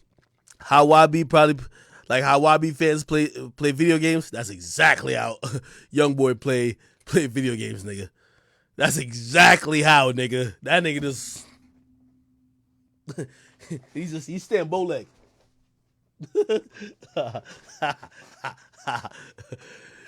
Yo, I'm gonna get a PS5. I'm gonna beat that nigga ass. I'm gonna get that nigga beaten of a lifetime.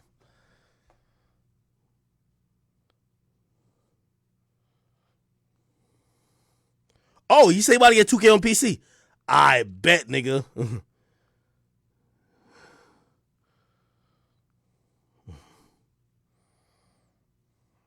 All right, yeah. I got 2K on PC. So young boy say he got a PS5. So I was telling him, I'm like, nigga, I don't got a PS5 at my crib right now, but I got it on PC. He's like, all right, yo, I got a PC. I'm gonna just download it. I don't know if he wants that on Twitch, but I'm gonna give young boy a beating, nigga.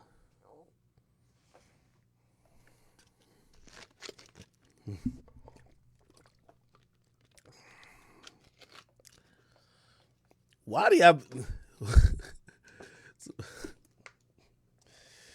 I can't win with y'all. Tell him to stream it. He probably would do that.